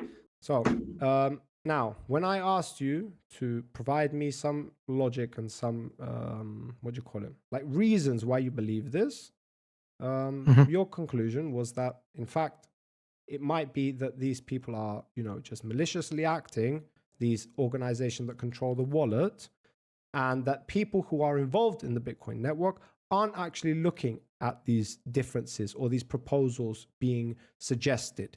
My argument to you, we have no reason to believe that. And the only way you could prove that was to be able to provide some data to back that up. Can't do that because it's quite literally impossible, which is why you should, unless you're there watching them, like if they're looking at the proposal or not, then you can't say whether they did or not. You can only look at prior experience and say, when something was a bad thing and they proposed it, did the network all just go with it or did they separate? And we have prior experience where they did separate. Now, every decision made thereafter, they didn't separate. We've all gone down. Bitcoin Cash has gone its own way. Bitcoin has gone its own way. Moving on a bit. What I wanted to say is the Taproot was a bad decision, but everyone just went along with it. That's my example. That's my data. Okay, and we talked about that, and we understand that it's a bad thing for who? It's a bad thing for the people using Bitcoin, right? It's not a bad thing for the community itself, for the developers, for the miners, because they have an incentive to support Taproot. Agreed? I guess you're right on that. Yeah, it's good for some and Bitcoin core developers. They are the ones who get to decide what happens. Again, the proposals get proposed. The miners get to decide if they follow it. They followed it because they have an incentive to follow it. And therefore, I disagree. I don't think Taproot was good for most miners. Okay, well, we came to the conclusion earlier that they are incentivized to do that. And we can get into if they're not incentivized to do that. But as far as I'm concerned, they are. We talked about it beforehand. And you said they're NFTs, and it's during the heat of the fucking boom of the NFTs, and they have seen a way that they can potentially make some money from this. Agreed? And probably increases transaction fees by wasting space on the blockchain. So that maybe that's good for miners. Then their transaction fees are going to go up There and you they get go. paid more. So maybe that's true. Maybe in that So case they're it's good for the incentivized miners. to adopt that. They're incentivized to Uh, adopt that. Now, when it came to increasing the block size, the miners didn't want to do that because increasing the block size means you need to provide more bandwidth. And by providing more bandwidth, things get more expensive. And so they didn't want to do that for their own personal interest. And so they didn't do that. Agreed? right. I guess the real question is like, is Bitcoin something that is for the miners, or is it better to make it for everyone? And I guess that's the point of contention that we have, because if a change is good for the miners, Yeah. then the change will be implemented. Yeah. Pretty much, That seems to be. Yeah. But the miners Yeah. are decentralized by nature. So there are many nodes. There are many nodes all over the world that get to decide what happens, which is the main conflict that we had originally. But seeing as we've provided our logic, it seems like they are the ones who get, not it seems like, they are the ones who get to make the decisions of something being implemented.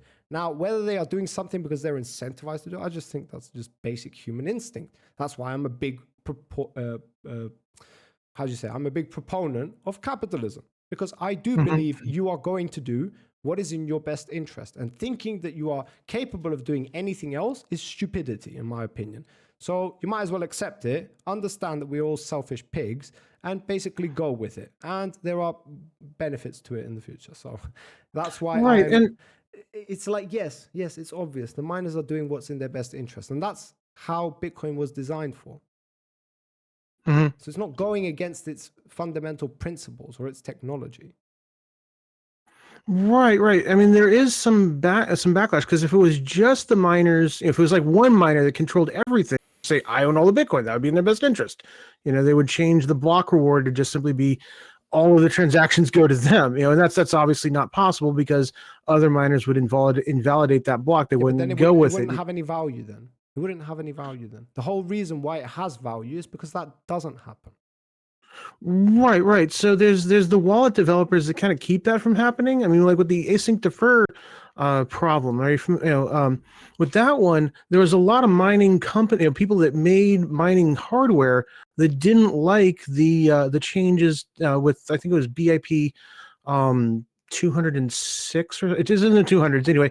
It made it so that the asynchronous Merkle tree calculation, there was an exploit in that allowed you to create don't care bits, and then you could get a mining upgrade of like 3 to 30%. It would be more efficient to mine Bitcoin if you kept putting all this junk in the version, for instance, or other places in the block that didn't exist. And it's like, oh, how do we change that? How do we get rid of this asynchronous Merkle tree calculation? And how did they do And it was the it? developers that solved that problem, not the miners. Yes, they put the proposal forward, and the miners accepted it. Right. Not every miner did. There were some miners that were majority opposed to it. The majority. Yeah. So what I'm saying is that's a prime example of the governance system dealing with a problem that exists. But then it's the developers making the decision, not the miners or the mining hardware manufacturers. They're not, okay, when you say making the decision, it implies that you have ultimate authority. All right? Now, if it's me and you, and I say to you, hey, Doc, it's a good idea for us to go out today. And you say, yes, let's go. Who's making the decision? I mean, I guess I am. I don't know. There you go. This is the whole point. The developers are putting forward proposals. They're the ones saying, hey, it's a good day to go out today. And the miners are saying, yes, sure is, Mr. fucking developer. Let's fucking go. So they all go out. Who makes the decision? It's the miners. Right. I mean, again, I keep going back to the idea like why wouldn't they accept something that would ultimately benefit them and the fucking network? Well, async defer didn't benefit them. It hindered them, because then they have to spend more mining power to get less Bitcoins. And there was an overall consensus that this was bad for the network, but good for the miners. Agreed? It was good for the developers. It's good for everyone that uses Bitcoin. It was good for everyone, including the miners. I mean, it made the coin work better. That if you're talking about a prisoner's if it was just a miner acting in their rational self-interest, it would always be better not to include BIP 207 or whatever it was. My In both question the is, cases, was it bad for anyone? yes, it was bad for the miners because they couldn't cheat anymore. So that even influences more of Bitcoin's side of the governance system. Because it's like, it's bad for them, yet they adopted it. Why did they adopt it? Because they realized that unless we have the support of the developers and the overall community, then we are not going to get anywhere in the future.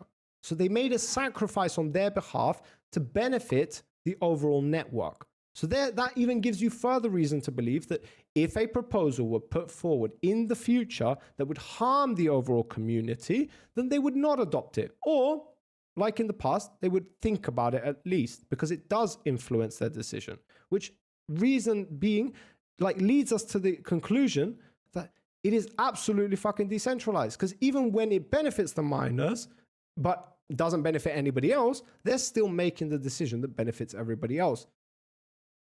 Right. I guess it's a question. I just bring up async defer because you said that the miners should be the one making. They are the ones making the decision. Yeah, and I'm saying it's not always the case. Sometimes someone else is involved. The miners didn't make the decision. That the miners had to accept the new changes to BIP 207. When you say had to accept, meaning they had no other alternative. They could hard fork, I guess, but and they chose I don't know if it's an arbitrary because they did make the decision to go with BIP 207. It's hard to say if they had a choice, but the fact is that it was not in their interest, but they did decide to accept the change to their wallets. Yes, because if they accepted it, the overall community would be in favor of it. The overall community wanted them to accept this, and so they did. What does that show you? It shows you that they're not just looking out for their self-interest, because part of their self-interest is that the developers are also okay, that the developers also have a say in what's going on. Right. Well, I guess I got to get away from the idea that Bitcoin shouldn't change, because that's my main thesis. And I guess if it does change, how should it change, and who should be in charge of it? And I guess if they are good changes, then they will be implemented by the community. Right, but there's got to be some mechanism for determining whether or not a change is good. Well, everybody uses their reasoning and their logic. Like they did with this thing, they understood, all right, it might be good for the miners, but it's not good for anybody else. Then the miners say, yeah, okay, we want to be okay with you guys, so we're going to agree to it. In the future, when they apply Taproot, it might not be good for the community, but at the time, don't forget, this is during the fucking peak of the NFT boom. So everybody and their fucking mother was talking about NFTs. So why the hell would they go against the market that wants NFTs? We can sit and say that it's not good for the overall network. The question then remains is, how bad is it? And then are they measuring the pros and the cons? And as far as I'm concerned, they did, and they went with it. That's the main point, is that the miners, the developers, the people, the community, as long as you're running a node, you get a say whether something happens or not. And as long as that happens, yeah, but you do, because if you don't, then you're not making any decisions. It's like me saying to you, like our previous example, hey, Doc, today's a good day. We're going out for a walk. There's a big difference between that and the first example that I gave you. Now, the first example is what Bitcoin is, and I've proved it to you multiple times by explaining to you that if somebody disagrees that runs a node, then they can say that and choose not to follow a proposal. As long as they have that power, then it is ultimately decentralized. Right. I'm saying that if someone wants to change the coin, they should just make an altcoin or make a fork. They shouldn't change Bitcoin itself. If they want to add NFTs, if they want to fix the async defer problem, they should make a new coin. They shouldn't make everyone else come along with their new, that like the old one, go on new one. It's that tendency to kind of bring people along that like one part of the system but don't like another part of the system, that encourages centralization. What if it's a good decision? Well, it's probably got good parts and bad parts, and I think the pros and the cons, right? Right, and the fact is that whether it's a good decision or not. and whether you would Right. follow it if it was I implemented. think it'd be better if they would just make an altcoin, if they would just make a separate coin for that rather than messing with Bitcoin. But why Bitcoin does the job, and it can inhibit these changes after you've weighed the pros and the cons, and you understand that this is not changing the fundamental technology of Bitcoin, and it's also but it's not like the whole governance system still exists. They have to reach a consensus for a change to be implemented. Like, this is not something that is even debatable. I think that Taproot is, and even the async defer fix is a fundamental change to Bitcoin. I would prefer that those things not happen. Yes, personally. But you just I don't said get to self that the only people who had a reason they were incentivized to support that were the miners. Mm-hmm. But what actually happened was the miners chose to go against their self-interests. So even in that case, we still have it proof that everybody is deciding to go to a specific direction. Now, if your solution, your possible solution is just create a coin, and my answer is why? You don't start a new project because there's something wrong with your business. You fix the problem if it's fixable. If it's not fixable, then you try to find a solution. And one of the last things that you possibly can do is create a new company. To give you an example of companies, the whole reason why we update things, why we change things, is because times change, requirements change, things change.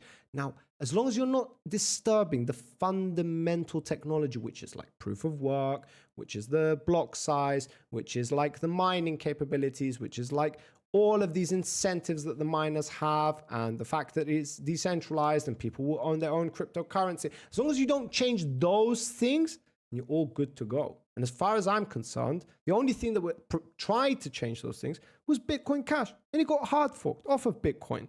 So the other change is Rootstock. It's like NFTs. Wow. It's like, yes, they take up space. It's a problem. They're probably going to have to deal with it at some point. I guess it got the best of everybody because we were at the peak of the fucking boom. So everybody had an incentive to support NFTs, and we have a blockchain. So why not we support them as well? I can imagine is where their logic was going. They were incentivized to do it. Everyone was. So they all did it. Everybody was in agreement.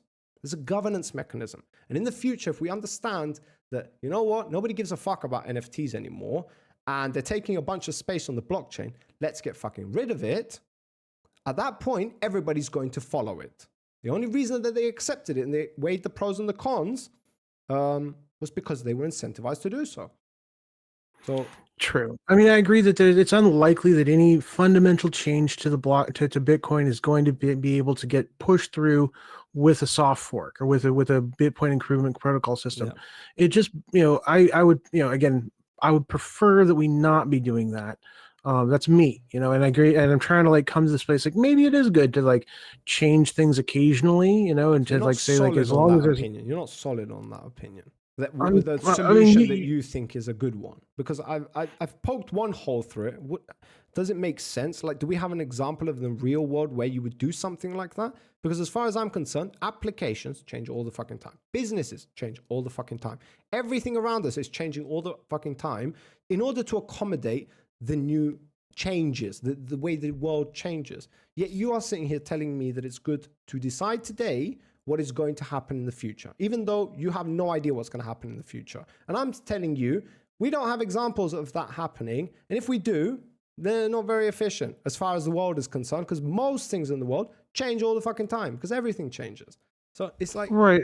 I mean, I would, I think math doesn't change. And that's one of the beauties of cryptocurrency, is that you can set down a system of mathematical relationships that doesn't ever really need to change. And if we do want to change it slightly, we can, and maybe that's a good thing, but ideally we wouldn't want to change it. How slightly? If you've got a clause in there that we can change things, but not a lot. We can change things, but a lot. We can't change things. These are all different modes of operation.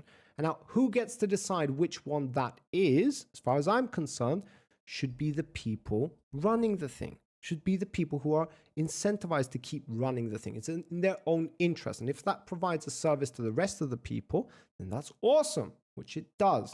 So, right. I mean, for me, I would say just the founders, that whoever made Bitcoin said this is how it is, and then there was a small window of opportunity where that could have been a bad decision, and then you've closed the window. It never changes again.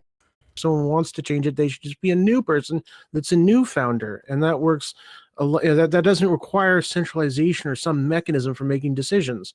And that's, again, if you want to engage on that possibility, then that's really my position. But again, I'm saying that, yeah. All right. So You're saying that's not realistic. it's not realistic. We have. Do you have? I've asked you for one example of this occurring in the real world, and I don't. Where you can set a mathematical equation and it's going to stay mathematically true forever. Not just that you can build a system, a mechanism in the real world based on that one formula, and that at no point in the future has there been a reason to change it, and that the inevitably leads to its demise.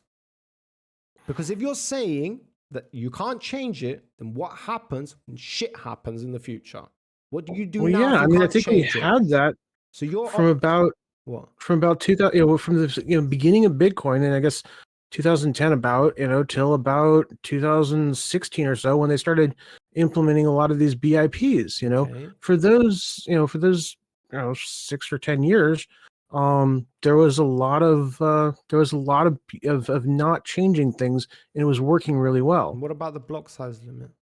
When the block size was fixed. There was no change to the block size. Someone wants to change it, they got to make a new coin. So you're with the idea that the block size never changed before Bitcoin Cash. Yeah, the block size still hasn't changed after Bitcoin Cash with Bitcoin. What about when Satoshi limited it to 1 megabyte because of the DOS attack, or the concern of the growing DOS attacks? Before Bitcoin, before they start, I don't know Bitcoin Cash. I don't know what block there, that really we can say was the official beginning of Bitcoin. If it was the Genesis block, and if there was any differences, 2010. Yeah, the Genesis block. If that was really 2009. Okay. Yeah, I haven't studied that particular part too thoroughly, so I don't know. Changes were made even before Bitcoin Cash came along and Bitcoin Core became a thing. I guess the real key is, like, once I download my wallet, I don't want to ever have to change it again. I get that, Doc. I get you have some problems with it, and you're overall looking for a world where things are better off. And I know you're coming from the right place, so I'm going to try and meet you halfway, right? But you can't say things like it never changed before, even though it did, because we have an example of it. And you can't say that, Bitcoin is that primary example that you want to point to, because it did change. And the fact that it does change, thank God it changes, because if it didn't, then you are ultimately, inevitably, mathematically speaking, statistically speaking, going to reach a point where if you cannot change something, you are going to be destroyed. And how do we know that? Because the world around you changes. There are other factors to consider that you just cannot predict everything. It would require you to know everything in order to be able to predict what is going to happen in the future. And there is no. I guess you're right. I can see that. I can see what you're saying. That there is no system that you can set up. I'm not happy about it, by the way, Doc. I'm not happy about it. I wish there was a way for us to look into the future and know what the fuck is going to happen. Trust me, I'm a trader. If there's anybody who wants to know the future, it's me. So that doesn't exist, and that's not a good thing. I wish it fucking did, but it doesn't. And so we have to deal with what we have. And as far as we know, we can only make decisions right now for right now. And potentially the short term, let's be realistic, but the long term, you're talking years. You're just going to build one system, and that system is going to function forever. And even if you create separate coins, if the original chain breaks and it does not operate anymore, those chains, does that affect them? Depends on the change, on how it broke, but yeah, I mean. Yeah, so I guess what I can see what you're saying, that there's no way to make a perfect system and just have it work in perpetuity, and that's unrealistic, and so some change is necessary. Yes. And so I'm eager to get onto the Bitcoin Cash problems. Yeah. So I don't want to do that. Maybe it's a good time for another discussion. So I guess I would change my position from being again, this is a change in my position. I no longer hold you can't change your position, dog. I know it's a debate. It's a debate. But what I'm saying is that, like, I would choose to go for a system where it tends to be less change, and you're trying to ultimately get to a point where you never have to change it anymore, rather than a system where you're just Sounds trying to like make it the communism best to me. possible one. Yeah. Sounds I like mean, communism. well, who knows? That's another thing.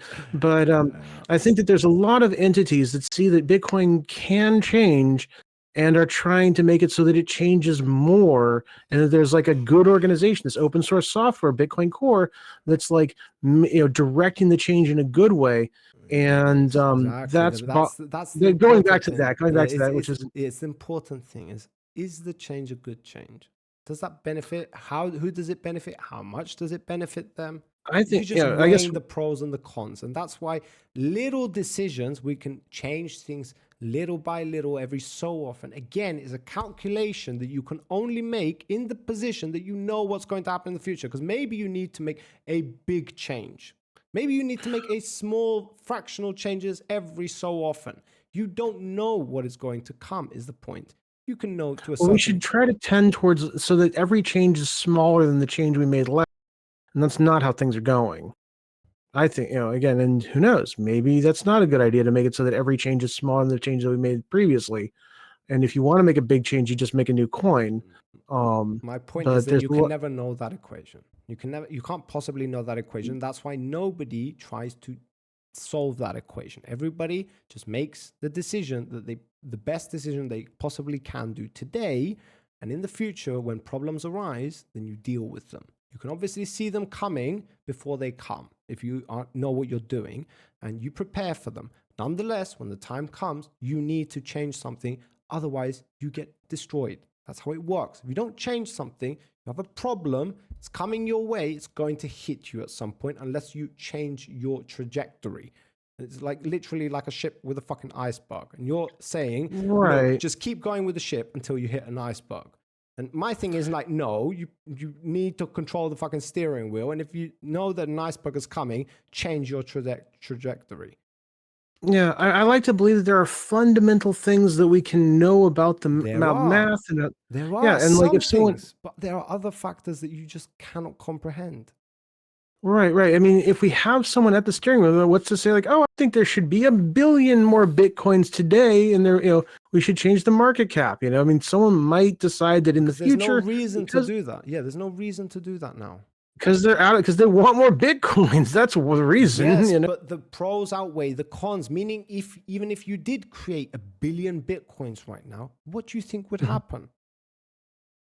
I mean, then maybe when the block reward goes down and down and down, someone that can change things will decide that they need to change that thing. And if we make it so that there are fundamental things that just never change, before any miner can react, before any fucking developer can even think of the fucking problem, do you know what's going to happen?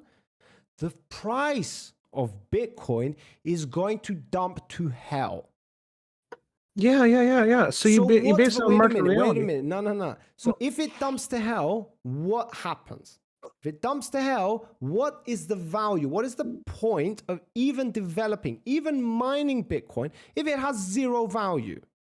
I'm just giving an example of something that should never change. I know, but this is a debate. Let's be fair. Like, I have to contend with everything you're saying. Like, I can't just brush it off.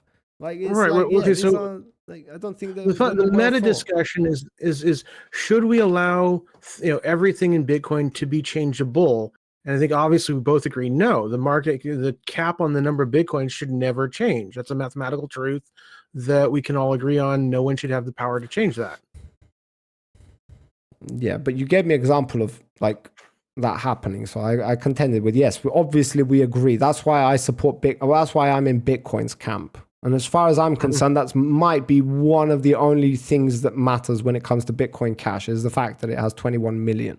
Now, whether there will be created more and the price will become the coins will be inflated, I'm a little bit less sure when it comes to Bitcoin Cash, but a lot more when it comes to Bitcoin. So my point is that yes, we agree. Having a cap on the supply is definitely a good thing when it comes to Bitcoin and Bitcoin Cash for what they do. Now, if you're developing something to create apps on, I don't know. Maybe it's better to not have that cap. Maybe it's better to have a floating supply, meaning something that can be adjusted every now and again using some kind of system. I don't fucking know. Right, and kind of the same thing with so a proof of work versus proof of stake. No, we can't go there. We can't go there, bro. We can't go there, dog. Because it's a fundamental element of Bitcoin, and you can't change that. You should not be. Nobody's changed that though. So why are we talking about change that? Not Bitcoin, not Bitcoin Cash has changed that. So we can't go to that. There should not be a way that could be changed. That can't be changed. This is a fundamental thing, a mathematical truth that we've established at the beginning. People are not incentivized to change it. People are not incentivized to change it, so they're not going to change it. That's why we have 15 years of them not changing it, because they have been incentivized to not change it. Now, in the future, if they are incentivized to transition to a proof of stake, and that's where the incentives are, then go ahead, be my guest. The whole point of why Bitcoin is amazing is because it incentivizes you to go down that path. It gives you a way to do something good, right? By providing people security and safety, and you are your own bank and all of this stuff, while you yourself are profiting from it. That is inherently an amazing fucking quality. It's awesome that exists. Now, if in the future that changes and proof of stake is actually the way to go, then I'm going proof of stake, baby. I'm just telling you. I don't give a fuck about the whole idea of why Bitcoin works and why it's amazing is the fact that it can provide that service to people while still incentivizing the miners. It's very difficult to balance that shit out. It's very, very difficult. Never underestimate how difficult that is. Literally no other system in the world has been able to do this. No fucking democracy, no communism, no capitalism has ever been able to solve this equation. All right? Yeah. So it's very difficult to find that balance. Bitcoin found that balance. And we currently are experiencing them, have been experiencing that for 15 years now. So anybody undermining Bitcoin, I'm going to have something to say about it. So yeah, that's why. It's Yeah, I mean, I guess I see what you're saying. That like ultimately change is determined by a prisoner's dilemma type of situation. If it is that it is always in everyone's better interest to not add, not make Bitcoin proof of stake, or to not make Bitcoin. Yes, it's not in there. They're not incentivized to do that. Proof of stake sucks for now. It's like they have scalability issues themselves. It's like, why does fucking Bitcoin need proof of stake? I think it's a relevant thing. Neither Bitcoin nor Bitcoin Cash needs that. Right, and if you wanted to make something with proof of stake, you could make your own coin and do that. It's a better way to do it. And they did that. Yeah, it's called Ethereum. It's kind of stupid, but anyway, that's all. Yeah, kind of stupid, but it's better than Bitcoin Cash as far as I'm concerned. Really? Okay, that's an interesting one. Yeah, and I'm not even bringing up the fucking. I'm not even bringing up the Goliath that's standing in the corner of my room called Solana. I'm not even going to go there, and I should learn more about Solana. You should not even attempt to go there, because I'm telling you what, if your goal with Bitcoin Cash, all right, if your goal with Bitcoin Cash was more transactions at a cheaper cost, good luck to you, because guess what? Are they on another level? Solana's not the way to go. Okay, yeah. Well, anyway. So if you were thinking about developing somewhere, okay, I'm getting ahead of myself, but yeah. No. I'm kind of bored with, not bored, but just I think that yes, we both established our positions. I think that you're generally right about the question of should there be a possibility of change. And I guess I had the nuance. Yes, you're right. There should be the possibility of change, because establishing a system that is perfect forever is not realistic. Yeah. That's why they didn't do it. That's why the governance system doesn't attempt to do that. That's literally, I think, why there's nuances to it. There's nuances to it. I think that, yes, we should try to design a system where it involves a prisoner's dilemma, that everyone is incentivized to make smaller and smaller changes. Is that even possible? I don't know. But I don't think so. I think you're never going to be able to predict that until you literally live in a perfect world, which, as far as I'm concerned, is not coming anytime soon. So as far as until that time comes, thinking that you can possibly prepare for everything that's going to come your way, good luck with anybody thinking that way. A ton of fucking shit is coming your way. That's just going to flip your whole mentality upside down, because guess what? That's life. Life throws you everything and you better be prepared for it. So yeah, you just got to be able to adapt is the point. If you can't adapt, you can't evolve. If you can't evolve, you just you're dead. That's it. The law. Yeah, I think that like Bitcoin, Cash should be the one to evolve more. If something's going to evolve readily, and Bitcoin regular should not evolve any more than it has to. Yeah, key word, it has to. As far as I'm concerned, it had to, and it did. That's why. It had to adapt to the environments. You don't like rootstock, but guess what? Everybody loved NFTs at the time, so it seems pretty logical that they would go down that route. Now, am I saying that it should still be applied even though nobody even gives a fuck about NFTs nowadays? Probably not, but I guess they're going to deal with that when time comes around to it. I'm pretty sure that there are people who are voicing their concerns with it within the community. I'm very sure about it. So even that's a point of the governance system doing its fucking job. Right. Okay. I think. I mean, have you got any last thoughts on this specific topic before we move on to the next one? Because, yeah. Or do you have anything else to contend with what we've talked about so far? Not interested. I mean, no. I don't feel like you're interested. I think we've dealt with that. Yeah, we've come to the conclusion that all right, I'm not going to voice it again because you don't like it. But yeah. People will understand as far as they know. Okay, so. More louder again. Oh my God. Seriously? He's saying that? I put the volume up. He said mine was low, so I put it up. Wait, is it Zen? It's Zen again. Yes. Oh, for fuck's sake. Well, Zen's our audience. I don't understand what we're supposed to do. Like, it's max, bro. It is as loud as it can get here. I'm going to go deaf. I should probably take these out, actually. I'm just going to take my earphones out. So, wait, how do you hear me then? No, I can't hear you. Okay, fuck it. I can't, because if I turn, anyway. I mean, on the stream, you're hearable, so I don't understand why he can't hear you. Maybe he needs to turn up his volume. Yeah, anyway, I don't know. Hopefully not, because otherwise the whole video is fucked. But yeah. Yeah, well, technical issues. Yeah, it's frustrating. But anyway, with the next point, that whether or not Bitcoin, what is the next point that you? Okay. Or So we agree with each other that Bitcoin's not centralized, or do we just fundamentally not come to the same conclusion? I agree that Bitcoin has to have some mechanism. I can see that. So it's not centralized. Hence why we have a governance system. Hence why these things are happening. Is the mechanism for change the best? Yeah, who knows? I definitely think that there should be more wallets. I definitely think that that's a problem. The Bitcoin Core is such a predominant thing. You think it's not necessarily a problem that having one wallet. As long as they're making good implementations and people agree to them and they go along with them, then I have no issue with them. Now, the moment they start trying to attack the network or do something that's harmful to the network, and then everybody follows them, and there's no reason for them to follow. They're just following them because everybody just listens to this organization. Then we're going to have a problem, but that has never happened until now. So as far as I'm concerned, there's no reason to even possibly remotely think that Bitcoin is centralized. There are literally 2 million coins out there. Take your pick, aim your fucking aim and shoot, because you're going to hit one. I guarantee you that.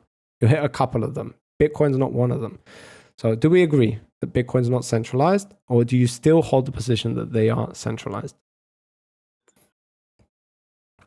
I mean, we're moving on after you say that. There's definitely nuance. I mean, I think that it is not currently centralized. I mean, I think that if you had one exchange that was ruling everything, that would be a problem. If you had one pool that was ruling everything, that would be a problem. If you had one wallet that was ruling everything, that would be that would be a problem. All these things would a problem to a certain degree. All right, fine. We'll move on from that. So it's not centralized currently, you say. In the past, I'm guessing your answer is the same, because if it is now not centralized and it wasn't in the past, your problem is that it could potentially become centralized in the future. Correct? Yes. Yes. All right. All right. Fine. Let's go on. Because I agree that the governing structure of the Bitcoin Core wallet is very decentralized, and it's very unlikely that any single actor is going to kidnap all 10 developers and put a gun to their head and change it in a way that double spends or something. That's unlikely. And the miners are going to follow it in the end. And that the miners would follow it before it, before a bit of context there. Okay, fine, right. But now I think we should, go to Bitcoin Cash. Let's talk about Bitcoin Cashes. Centralization, if any, exists. Should we do that? About the advantages of Bitcoin Cash? No, the centralization of Bitcoin Cash. Yeah. Okay. Do you think that there's a possibility of that, or that? I don't think that is currently. I think it's always possible. No, I think there's a good reason to believe. Unlike Bitcoin, I think there's a good reason to believe that Bitcoin Cash is going to become centralized. It hasn't got to do with its wallets. It's got to do with the people who make decisions, which are the miners. And right. Eventually, I mean, that's the thing. I think that fundamentally everything ends. There will be an end times for. Okay. To end. Yeah, but that's a bit of a misnomer. That everything ends. Yeah. So the idea is the end times will occur when a majority of the miners are controlled by a single entity. When like there's just no reason to mine, and there's one person that has their last mining equipment, and they can determine what blocks are accepted or rejected entirely by themselves. That's when the coin dies. When there's a 51%, a majority of the miners are all controlled by one person. So just curious, what does Bitcoin Cash, the community, think about that? What do they say about that? Are they already thinking about solutions for that? I mean, I don't know. I talked to some people. I know that. Wait, you got cut off, Doc. You got cut off. Say that again. Okay. Yeah, I mean, my impression of people I talked to that didn't develop. I can hear you. I can hear you. Just you got cut off. You got cut off. That's it. Yeah, okay, sorry. Yeah, I'm trying to balance the technical issues with the. Yeah, I mean, there's nothing more we can do about it, guys. Unfortunately, so don't worry about it. So what I was saying is that, from my impression of people in the development community, there's a lot of people that are not incentivized financially to fix problems or to continually update every May 7th, May 15th. And that's definitely an issue that as more developers drop out of the system, that it exposes Bitcoin Cash to a problem that Bitcoin doesn't expose itself to, because no one's getting paid. Someone's going to make a lot of money off of the work that I do, but it's not going to be me, and that's definitely something that Bitcoin Cash needs to worry about. Do you know what they're going to do? What they always do. Copy Bitcoin. That's what they're going to do. That's literally what they're going to do. I mean, it's going to fail. But who's going to do it? Is it just me that does it? Or is there there's JT as a developer, and there's a couple others, but it seems like, there's a very little incentive for people to develop the ecosystem, and that's a big problem. I mean, they're going to solve the problem by doing what Bitcoin does, and they're going to end up with the same problem that Bitcoin has, which is at times of increased congestion, the transaction fees balloon to the fucking moon. All right? Well, that's unlikely. It's going to happen unless you guys figure out like a magic trick. And well, let's just say it's in like more than 100 years from now. So it'll give you guys have got a head start. Let's hope that AI will figure it out for you guys, because as far as we're concerned, it doesn't seem like there's any real solution to that. Agreed? Well, I've got two ideas about how to increase the block reward for transaction fees, because that isn't a real issue. One is to introduce what Bitcoin Cash has been doing for a while, is kind of these lightweight NFTs. Again, I think that a regular transaction will handle 99% of everything anyone needs. But if you wanted to do an NFT type transaction, I've got some ideas about how to do it, and I think Bitcoin Cash is the place to go for that. And then if someone wanted to spend an unspent transaction output faster or more efficiently than someone else because they wanted to get that NFT, then they would raise their they would compete for the block reward, for the transaction fee against the persons they're trying to beat, and that would increase the block reward. So that's my solution. Another one is just to make it so that a lot more transactions are going on the block. We don't have all this unused block space that is ultimately that is not getting competed for, and is lowering the overall reward that miners are getting for their blocks. But those are kind of my two solutions to this problem. Mm-hmm. But yeah, if no one does it, it could be a bigger problem, and that's an issue. So anyway, look, I honestly, coming to the debate, I really, I just want to say, I really appreciate that you're very honest about this, because that is like a real fucking problem. That's like a 2-ton fucking truck coming your way, right? It's coming in 100 years, but it's still coming. And if you don't move out the way, it's going to hit you guys. So I appreciate your honesty. That is because you could be like bad faith and say, no, it's totally cool. We've got this all under control. But yeah, I honestly do think that the Bitcoin Cash community is just going to pivot to increase their transaction fees, which will be the incentive that miners depend on after all the blocks are mined. Now, does it work? Will you get there in time? Will you decide to implement that in time before everybody just abandons the project? I can't know that for sure, but now you got a head start, so you might as well like get going right now. Nonetheless, there's already Bitcoin that does that.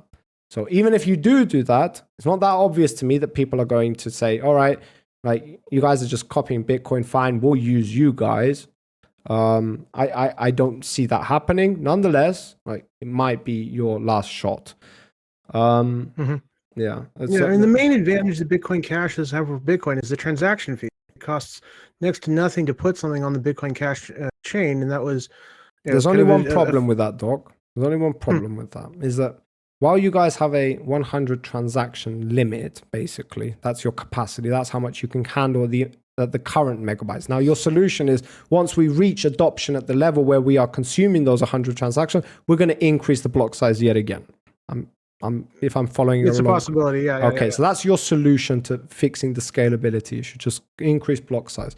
Now, the problem with that is the more you increase the block size, correct me if I'm wrong, the more bandwidth is required to mine those blocks. Agreed? No, there's more data. I mean, like Monero. You're gonna have to. Okay, wait. We have to understand this. So you guys want to keep the 10-minute block time, right? This is assuming you guys want to keep that. Okay. So if the block is bigger, you need more computational power to mine the block than you did before when it was smaller. It's just a mathematical equation. Correct? If that's the only thing you were changing, I agree. If that was the only thing you were changing, then yes. So by doing that, you are basically saying that over time, this is best case scenario for Bitcoin Cash. We get adopted by everybody in the world, like steadily, at a steady pace. We increase the block size, increase the block size, increase the block size. That limits the amount of people that are even capable of providing the infrastructure necessary in order to accommodate that kind of growth. You understand that? You can't have little people what? Well, the time it takes to calculate a block and is going to be a logarithm of the size of the block because of the way Merkle trees work. That you don't so you only have to get the one side of the tree to calculate the hash rather than calculating the entire tree. And so in that case, in that regard, the time it takes to calculate the hash of a block is going to increase logarithmically, and that's going to be your main factor. The question of whether or not we're going to have the actual bandwidth, because that's obviously sending more data across the network, would take more time, but that's not the bottleneck. I mean, like I said before, you could eventually, there is theoretically a block that's so big you just can't fit it through a network, but like. No, it can. It can. It's operable. It's just you need the equipment in order to mine that block. Right. That's what Monero does. Monero just makes a block that's so huge the traditional mining equipment can't mine it, and that's why Monero is all about mining it on your computer itself. It has a general purpose CPU. There you go. That can do an arbitrarily sized large block. But the question is, I guess that's something I want. How big a block can your average mining equipment mine before it has to just give up? Before you just simply can't use that mining equipment on a block that big. It's not. The problem isn't that there's no equipment. The equipment will come. The problem is the equipment costs money. And the more equipment you need, the better equipment you need, which is what that will happen. By increasing the block size, you need better equipment, more equipment. That's the calculation. So therefore, somebody who's just like has a couple of machines in their shed, while they can do it right now, if they can do it, I don't even know, but I'm just theorizing that it's still possible, I guess. Over time, with the adoption of Bitcoin Cash, so this is like best case for Bitcoin Cash. It gets successful. But with success comes compromise, comes sacrifice. And what you are sacrificing is decentralization, security. Because now there are only a limited amount of people in the world, or companies specifically, universities, that can mine Bitcoin Cash. Well, that's kind of the issue. I mean, initially, when Bitcoin was first introduced, you could mine it with a local computer, and that's not possible anymore. You have to have special mining equipment. Agreed. Yeah. But that growth is steadily. It's over a 15-year period. It doesn't depend on the success rate of Bitcoin. In other words, if Bitcoin was following Bitcoin Cash's logic and just increasing the block size every time it needed to accommodate new transactions, we know 3 occurrences where that would have definitely happened. Now, to what extent that would have happened, my calculation is a lot. Because if we go through the charts, which we can see that there are 3 time periods in question where transaction fees absolutely fucking balloon to the moon.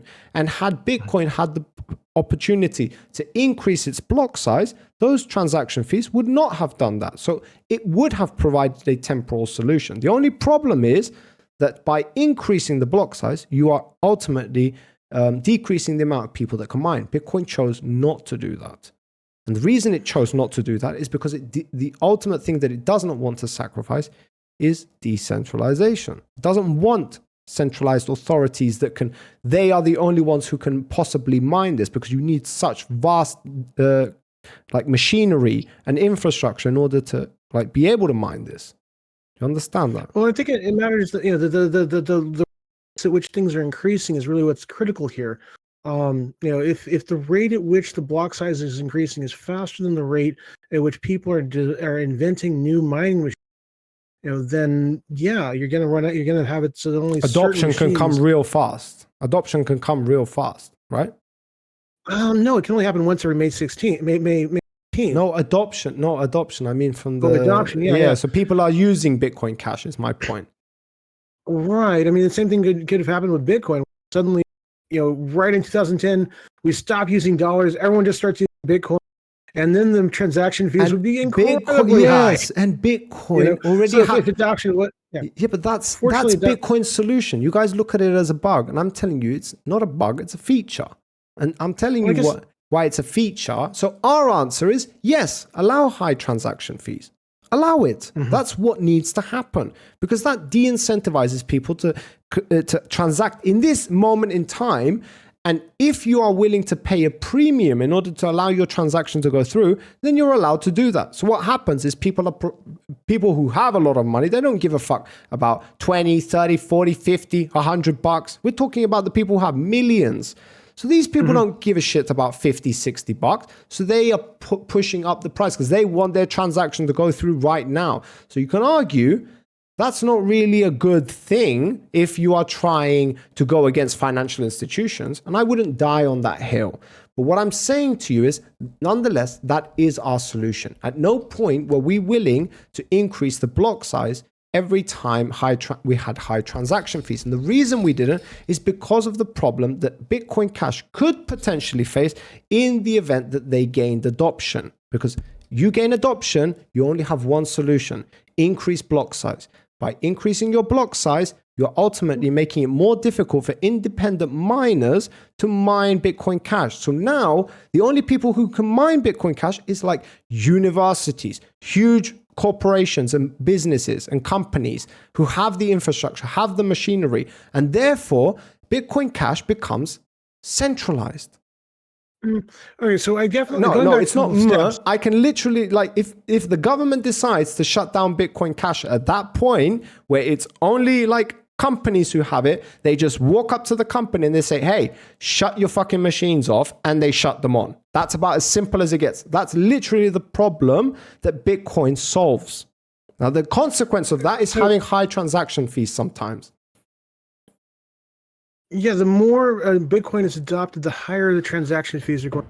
That's fine, though. That's not a problem. That doesn't affect decentralization. The capacity is static, and that's the question. Well, I wouldn't say it's static. It's been growing. No, the capacity. There's only transactions every SegWit sort of made it a little better, but not really. Well, we can like harbor about 8, 9 we can go back at the transactions. SegWit forever, Like but 7, generally, 8, 9. Yeah. yeah, the It's idea not is that there's amazing, only but ever it's something. When you say that it doesn't, no, it does. It has. If you look at the chart, it definitely does accommodate more transactions over time. I mean, there haven't been as many transactions, but it's a static number. That 4 transactions a second, or 1 transaction every 4 seconds, somewhere in that range, has always been fundamental to Bitcoin. Because of the size of the block. Now, I guess it's a question. I mean, can you ever have lower transaction fees? Oh yeah, I'm curious. What are we looking at here? Okay, so this is a chart of the amount of Bitcoin transactions. Yes. All right. As you can see, over time, that number has increased. Agreed or decreased? The blue one is Bitcoin. Okay. All right. Is that the number of transactions on I'll the get chain? rid of the red one so you're not getting confused here. So this is Bitcoin. What does that look like to you? Does that look like an increase? Does that look like, what do you call it? Stationary, meaning it's never changed. Does that look like decreasing? What does that look like to you? What I'm saying is that there's definitely certain blocks that are not entirely Bitcoin. These are all Network. transactions. Right. So what you're observing is some blocks aren't all the way full. It's not that you've increased the size of the block or you've lowered the transaction fee somehow. No, but the argument is that you can only accommodate a certain amount of transactions. Agreed? Yes, that's what I'm And saying. these are the transactions per day, which over time you see them increasing. Agreed? There will be a limit. There is a limit. I'm not arguing you that there is no limit. There is a very hard limit. It, in fact, comes in around about 8 or 9, about somewhere like there, about the hard, the cap on the transactions. And the reason for that is because of the block limit. We understand that. Okay, good. Yeah, I'm not arguing you on that point. But when we look at like Bitcoin Cash, all right, I think this is, I honestly don't want to go here because you don't need to do anything more than just say, hey, we didn't gain adoption. And that's the whole reason why our transactions have stayed pretty much and done fuck all. In fact, over the entirety of its history, 7 years of history, you have processed 0.57 transactions per second. Yeah, that's and fair. Bitcoin has done 2.5 transactions per second over its entire, and it's not exactly fair because Bitcoin is like 7-8 years younger than, so you would need to do that calculation as well, which is not in favor of Bitcoin, by the way, because more period of time means you would need to continue that pace over the extended period of time, which, yeah. So, yeah, it doesn't look good. So the whole idea was we're going to do this. We're going to hard fork. We're going to create our own coin because we want to do more transactions, all right? And the only thing that happened was basically like, I'm just curious, right? I'm just curious at this point. Fuck.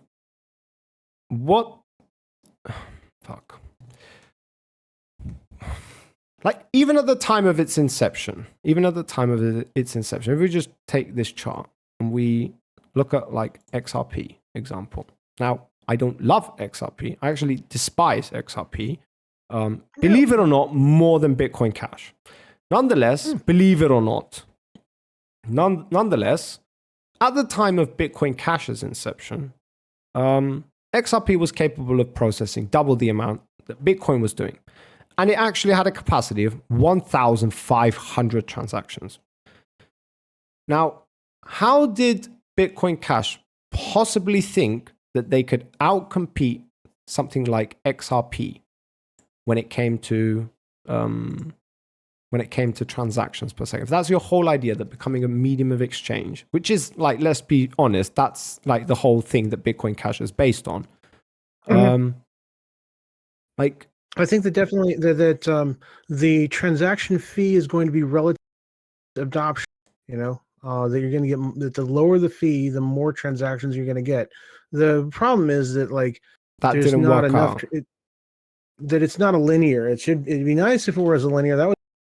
It seems to be more of a a curve, and it seems that as we're making the fee lower and lower, more and more people are not adopting it as we kind of expected. And why do you think that is? Because people don't like low fees? Nah, I don't know. I mean, I think Seriously? that, like, Or maybe it's the you have a infrastructure, I think. competitor who has even less fees and is actually processing things faster than you guys. No, you think that could be it. I don't know. I think it's more reasonable to assume that than guess what? People just don't like low fees. It's like, yeah. There's a lot of factors that go into why Bitcoin Cash isn't adopted as people that develop it think it would be. But yeah, I mean, I think that definitely if we can, we want a cryptocurrency that gets wide adoption. I do hope someday I can buy gum with my Bitcoin, with my cryptocurrency. That would be a really great situation. What happens? Like, okay, I'm asking you a question now because I looked into this and unfortunately I couldn't get an answer for this because like Bitcoin Cash literally doesn't even have its own white paper. You guys just like totally like stole the Bitcoin white paper. I'm just going to be honest about it. Yeah.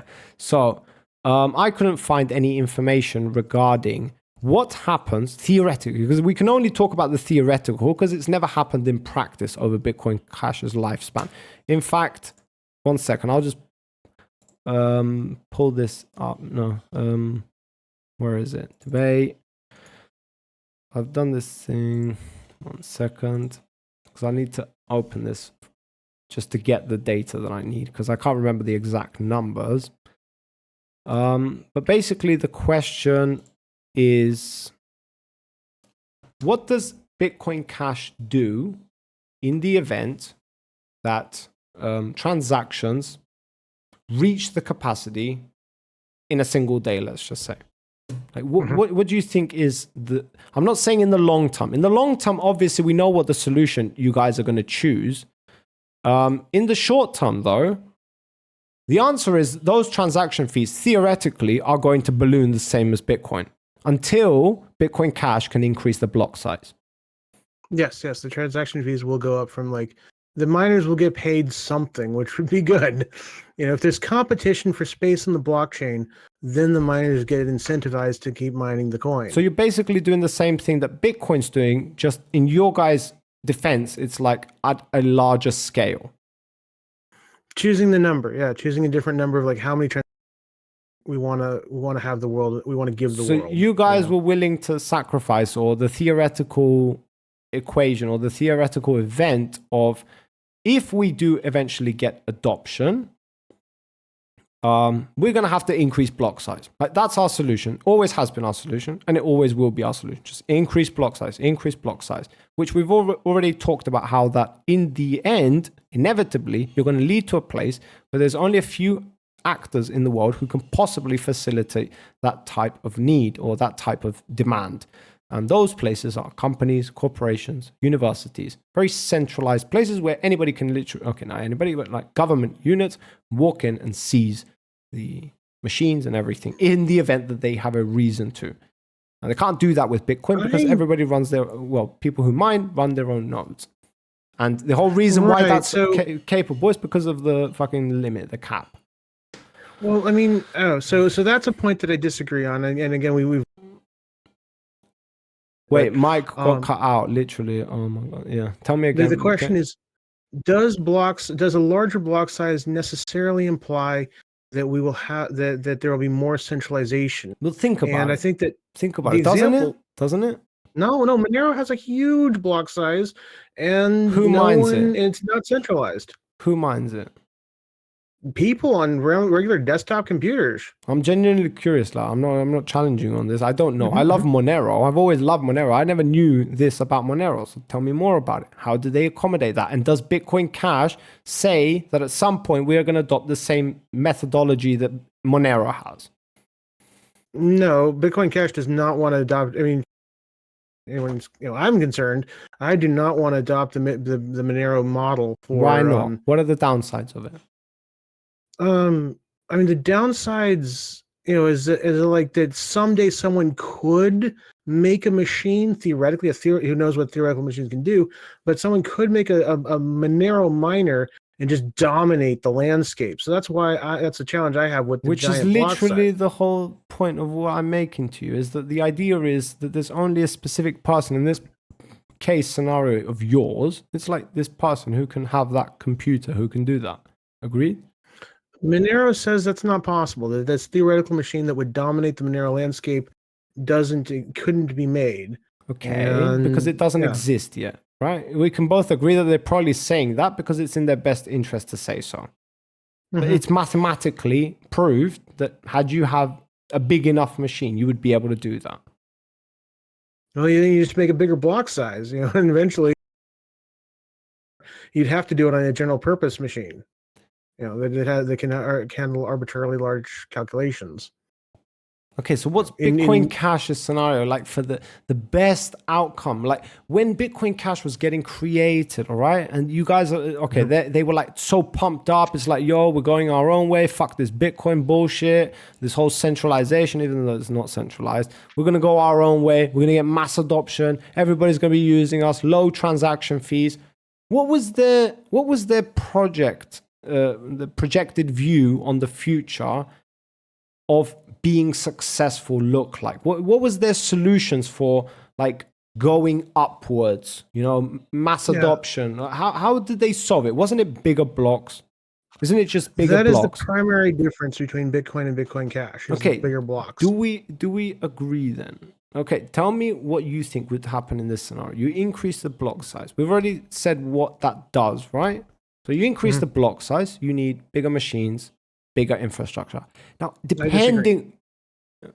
You disagree? Yeah, you wouldn't need bigger machines. What would you need? You'd actually be more decentralized. You have more, you could do it because the bigger machine wouldn't be able to handle the giant block size. You'd have like specialized equipment that could mine. But you're not going straight to giant block size. You're increasing the block size. Like, okay, if a bigger machine can be made faster than the size of the block is increasing, then you're going to have a bigger machine be dominant. But the question is, would that be more economical to make one giant machine, or would you still have the factor that like lots of machines can be made that could that are the bigger machine all around? And that's hard to say, but I say it's hard to predict the future on a theoretical machine that doesn't exist. No, it doesn't matter if it's okay. Maybe you're misunderstanding me. I'm not like hinging on bigger machine. I'm hinging on more machines, like more power, more computational power is what I said to you. So that can mean more small machines, or that can mean one giant machine, right? We agree, right? It doesn't matter to me if it's a giant machine or if it's a lot of small machines. To me, the idea is that somebody, an independent person who wants to mine Bitcoin Cash might be able to do that today. But if Bitcoin Cash were to be adopted, and by the masses, so this is like a good outcome. Like I'm saying, like let's hope that it's adopted by the masses.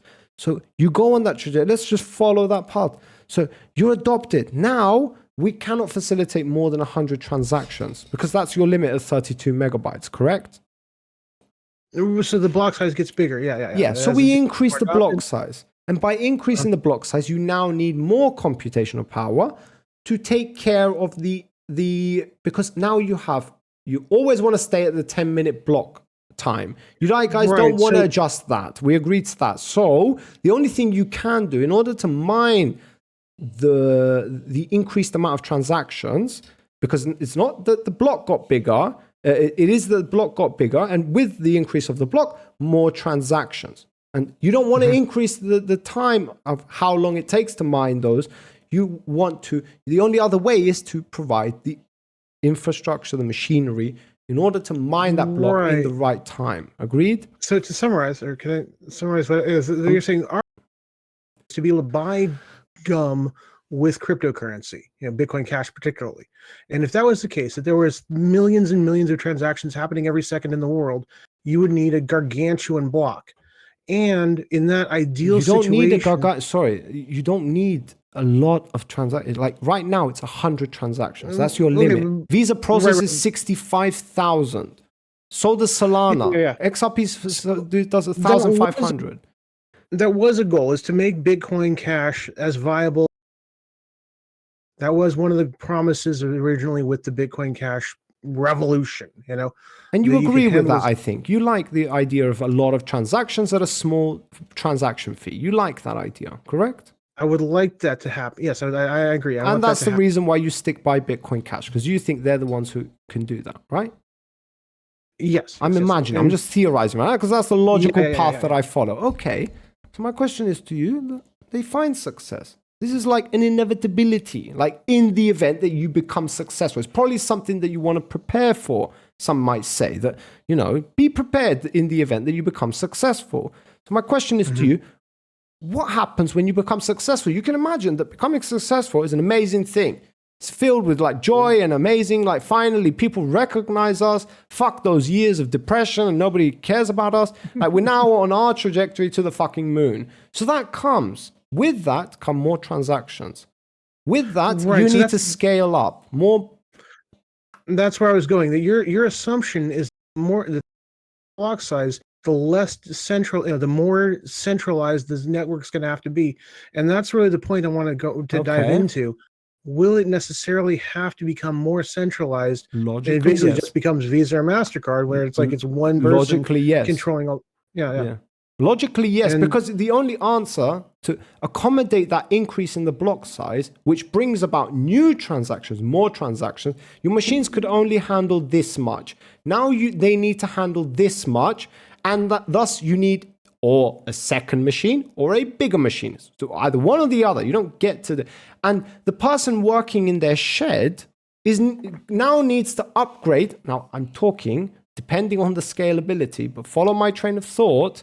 And considering that you get massive scale, all right, then they are going to need to upgrade real fucking fast, meaning more infrastructure, more machines, bigger machines. Let's just say they can do that.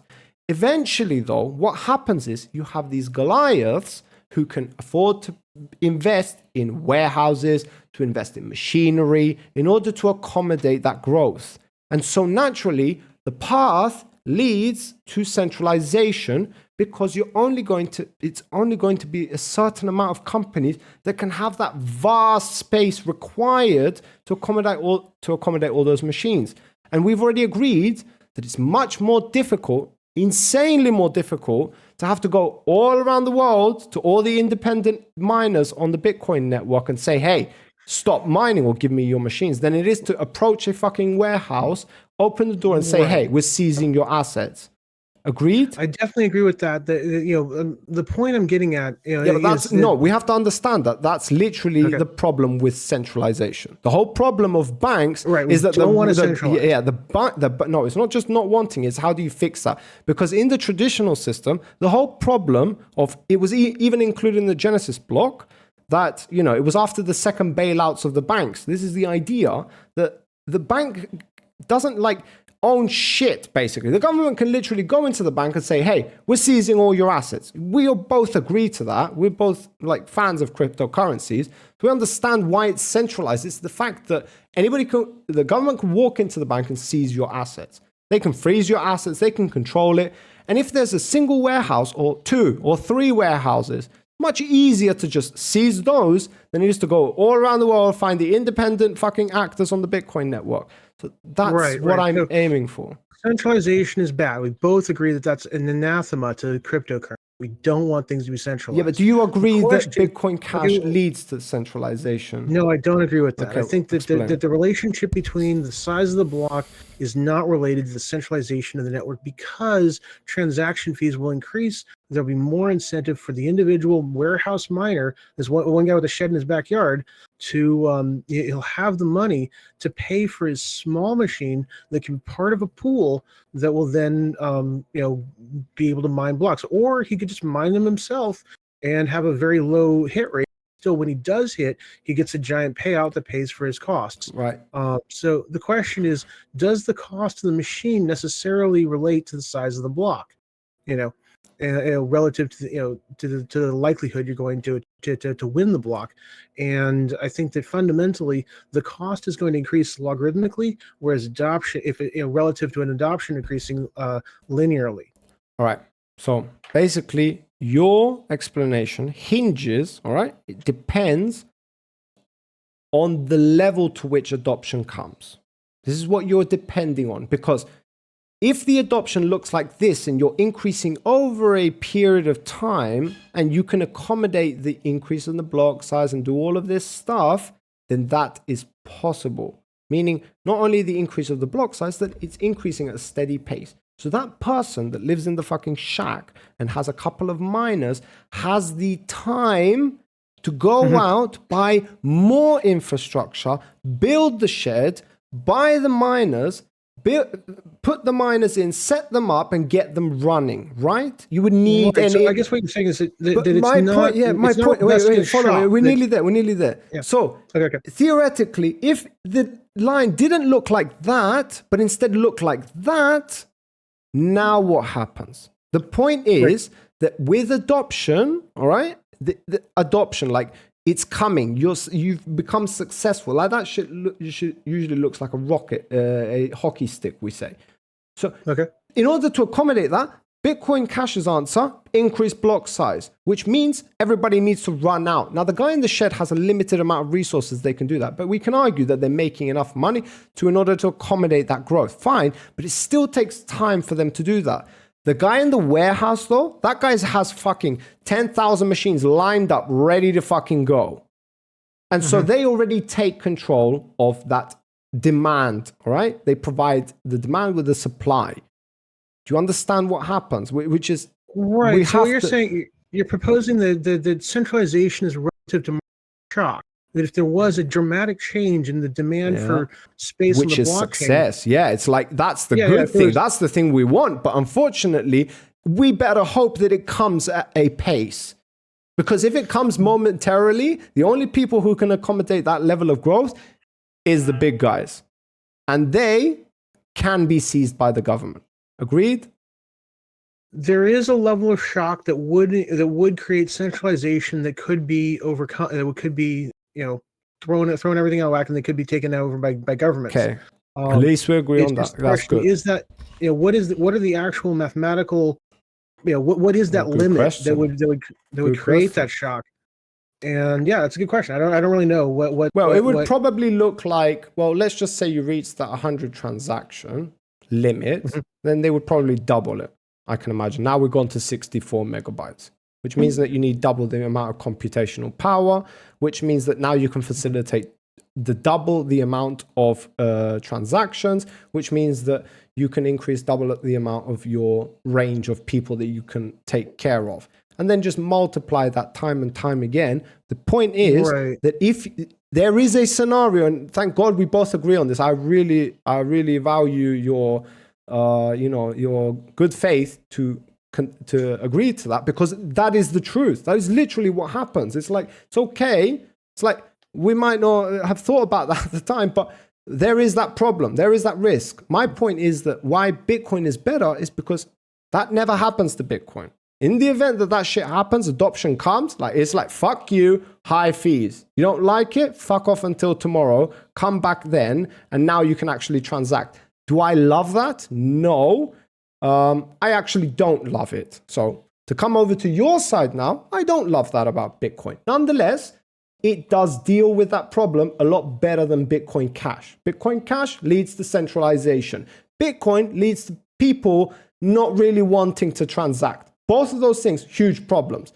Arguably, though, Bitcoin Cash's one is much more severe when you consider that centralization, both of us agree, is a fucking taboo in this place, and for good reason. Right. Well, first I wanted to thank you, Zen, for hanging out. Zen. Yeah, Zen's going away. Oh, and man. Thank you for the boss for having good conversation, discussing things or debating things in good faith. Yeah. I like that too. Yeah. So I want to get that out of the way just before See you later, Zen left. Because I think we've been going on, what is it, like 9? You've been streaming for 9 hours, which is nuts, man. You're a machine. Oh, I was 16 hours yesterday. Holy shit. I can go like 2 or 3 and I'm just imagine out of those 16 hours, I was arguing 10 of them with Zen. So imagine what that's like. I got to get my stamina up. But yeah, I mean, I'm sitting here. I think we started at 6 a.m. Pacific time. Yeah. So we've been at this for 3 hours. We had a break, but man, I mean, I can. I'm working on my stamina. Yeah. Wait, so seriously? Like, I'm just starting, man. Getting I started. haven't even like fired up here. I haven't gone unhinged mode. Well, to be fair, you haven't let me. There was a few moments in there where I was thinking about doing it, but it's like it's not worth it because like the doc's like pretty good faith if you're making. Nah, That's my whole brand. I win. He says debate over. Yeah. So what else do we want to talk? I think we've talked about centralization. Well, Of okay, course, so I did Bitcoin. have some points on this question Yeah, of go ahead. centralization Go ahead, yeah. relative to market adoption. I think that if tomorrow Bitcoin was, was like $1,000 a transaction, suddenly you'd have an influx of mining machines. Very quickly, there'd be some very big players that would have some very big machines that would make more centralization in the market. Wait. I'm going to have to contend you on that. That doesn't make sense at all because we're not increasing the blocks. So it doesn't matter if there are more No, miners. but it's the shock. It's because suddenly the mining is going up so fast. That's going to create some disturbance in the centralization or decentralization of the mining network. Yes, but that works against it. Okay, maybe not. Let me think about that's what I'm saying. Yeah. Okay, I'm lost. He says, right, we're talking about Bitcoin and Bitcoin Cash, bro. So if you don't know about cryptocurrencies, you're probably not going to understand any of it. Like, you can stick around for the unhingedness or me going at the doc's throat or the opposite. But otherwise, yeah, this is all technical, geeky shit that me and the doc understand or like. But yeah. Anyway, right. So you're saying that in the event, the mass adoption. Okay, so we have examples of this in the past, right? We have examples of where, like basically the transactions increase. We can go back to this. Like we can just look at it. We can understand. So where the transactions increased over time. Like this is what I was saying to you. This is obviously transactions per day, but we can even go to like high transactions. I don't know which one it is you want to like contend over. I remember there was a time when it was free when some like financial institution was starting to carry Bitcoin as a financial vehicle, and things went nuts. You could not buy mining equipment. The only place you tried hard to find someone that was selling mining equipment, and it just wasn't happening. The place you get was this one place in China that was basically selling their burned out miners. That kind of worked. I remember that time. I remember the point is that we've had periods of time where Bitcoin's capacity has been reached. And in that event, did we see that new miners just came onto the network? The question is the shock rated with like you'll be able to see it through the hash rate though. It will show us through the hash rate. So theoretically, if you're right, then during those times, the hash rate should have like fucking gone insane. But that's not what happened. As you can see, the hash rate has just been steadily increasing over time. So it's not. Okay. So it's not. Like at least from the data's perspective, that's not what's happening because you can see clearly here that there's this huge boom and then the bust, and that you could see this chart clearly over time. I can even put it logarithmically if we prefer that. If I fucking find it somewhere. But yeah, okay, here we go. So this is the logarithmic of the hash of the transactions. And this is although that doesn't really help us, but I mean, I guess it's a little bit easier. But I mean, it's the same shit. Okay, we need linear. Log doesn't do it for us because we need to see those spikes up. Right, so we see here, like where it spiked, but we've not had like some abnormal circumstance where the hash rate has just popped out the fucking roof. And the reason for that is because then they cannot, like just because you turn on the miners, it doesn't mean you can facilitate a transaction. You have to compete with everybody else. Yeah. Okay. So, but because Bitcoin Cash, so we make it clear. Differences with Bitcoin Cash because of the increase in the block size. You're basically allowing more miners to come online. Do you understand the difference? With Bitcoin, wait, do you not understand that? I don't agree with that. Why not? I think that the amount of miners on the network is block reward, not based on the size of the block.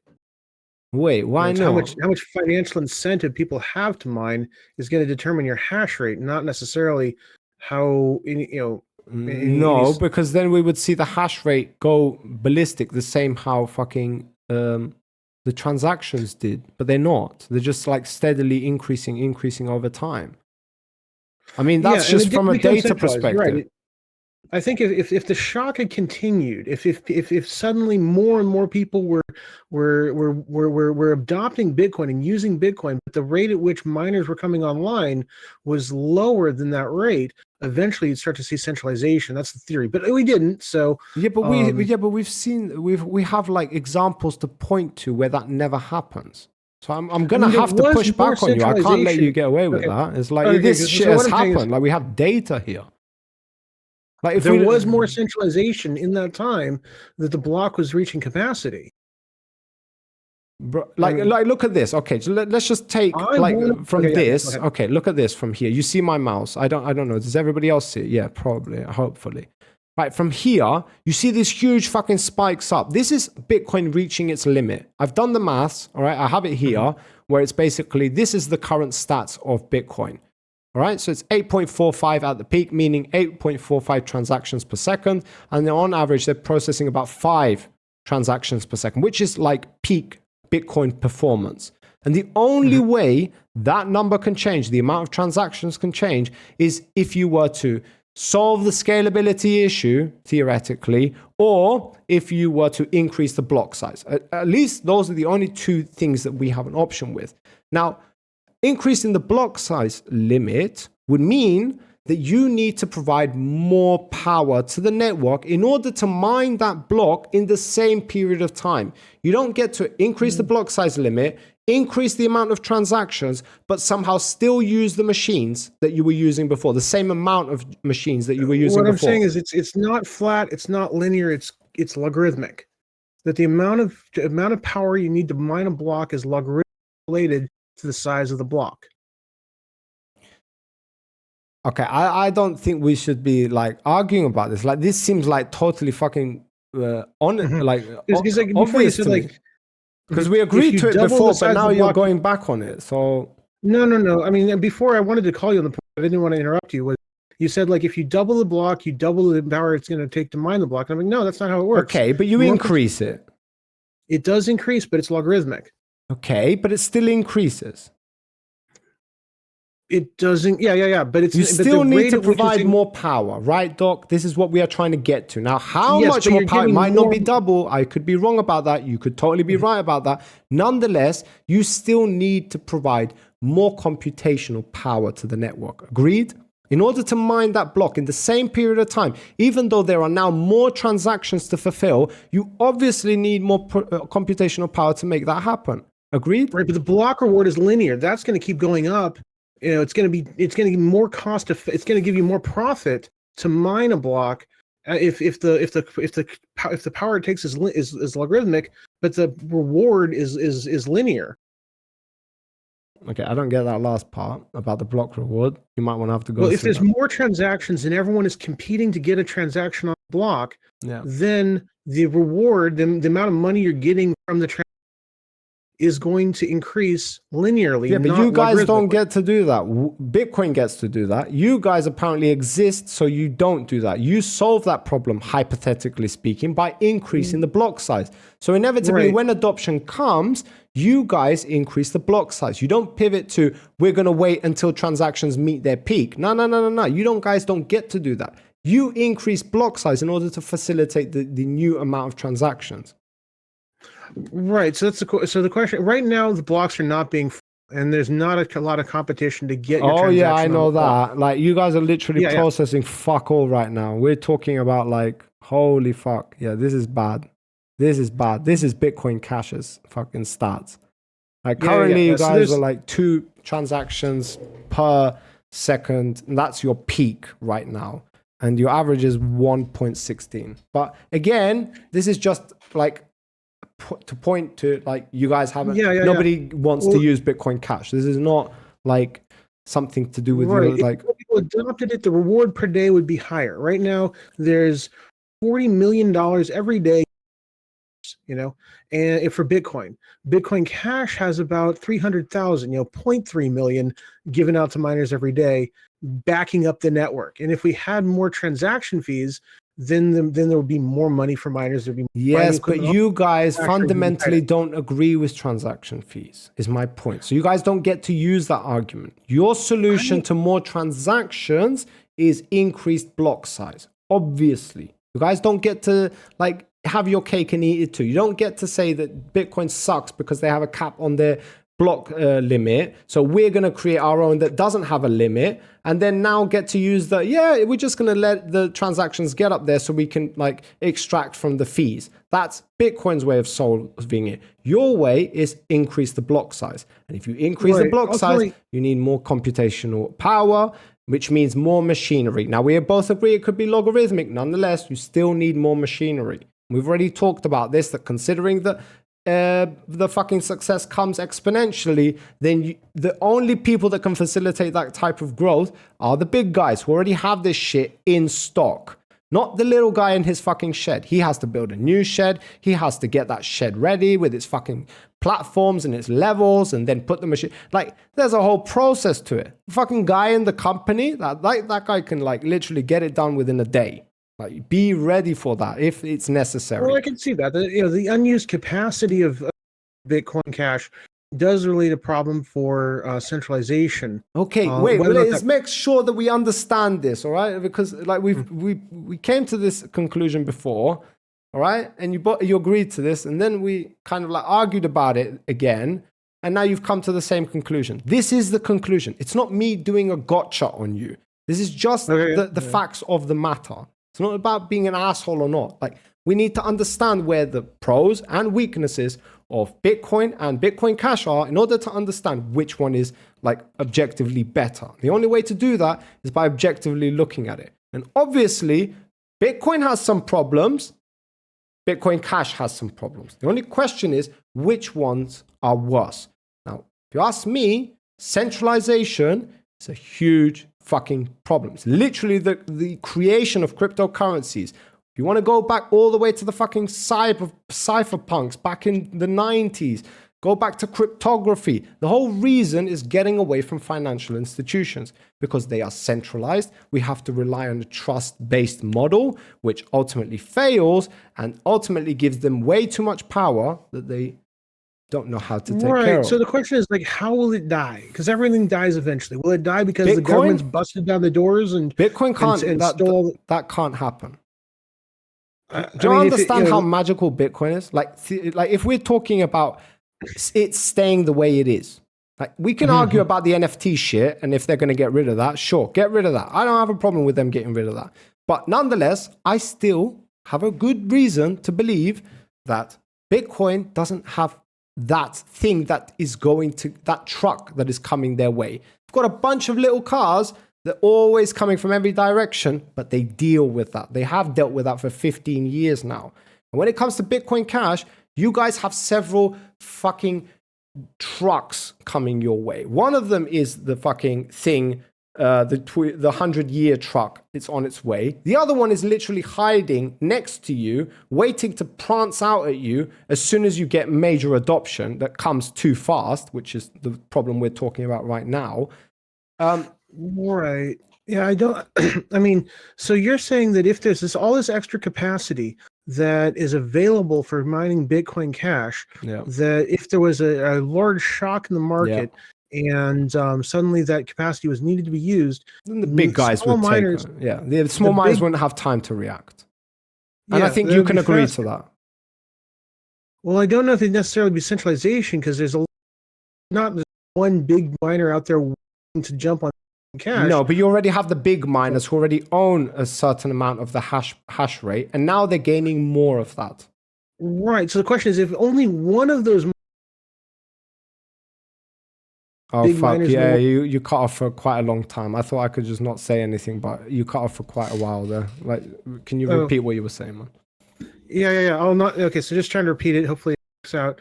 But yeah, what I'm saying is that if one big miner decided to jump on Bitcoin Cash and it was the only one that did that, that would create centralization. No. It doesn't need to be, it doesn't need to be one company, right? It can be 5 companies. It can be 10 companies. It could be 20, 100 companies.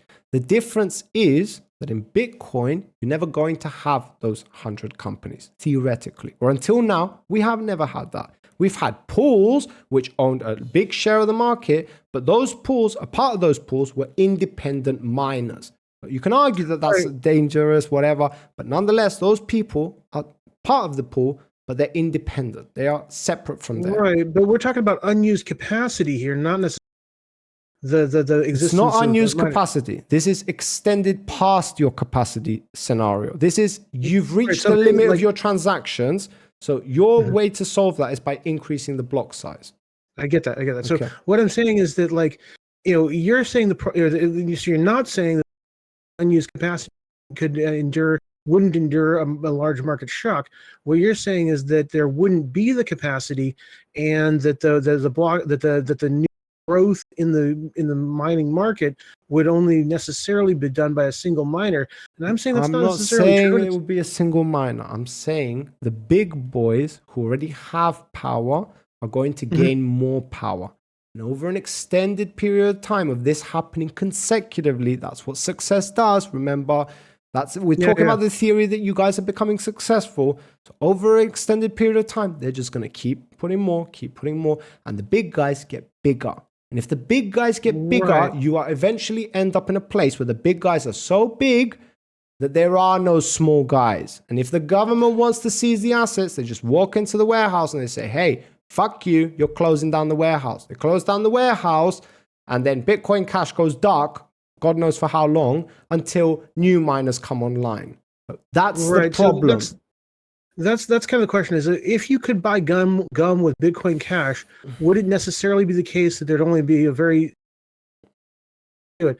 I contest, and I have reasons to believe that's not the case, that it would be possible to have millions and billions of transactions every second with a gargantuan block size, and still have every miner have centralized. Right. Your thing, okay, it's a very the real different question is I'll let you the shock, is if that happened too fast, would it create centralization?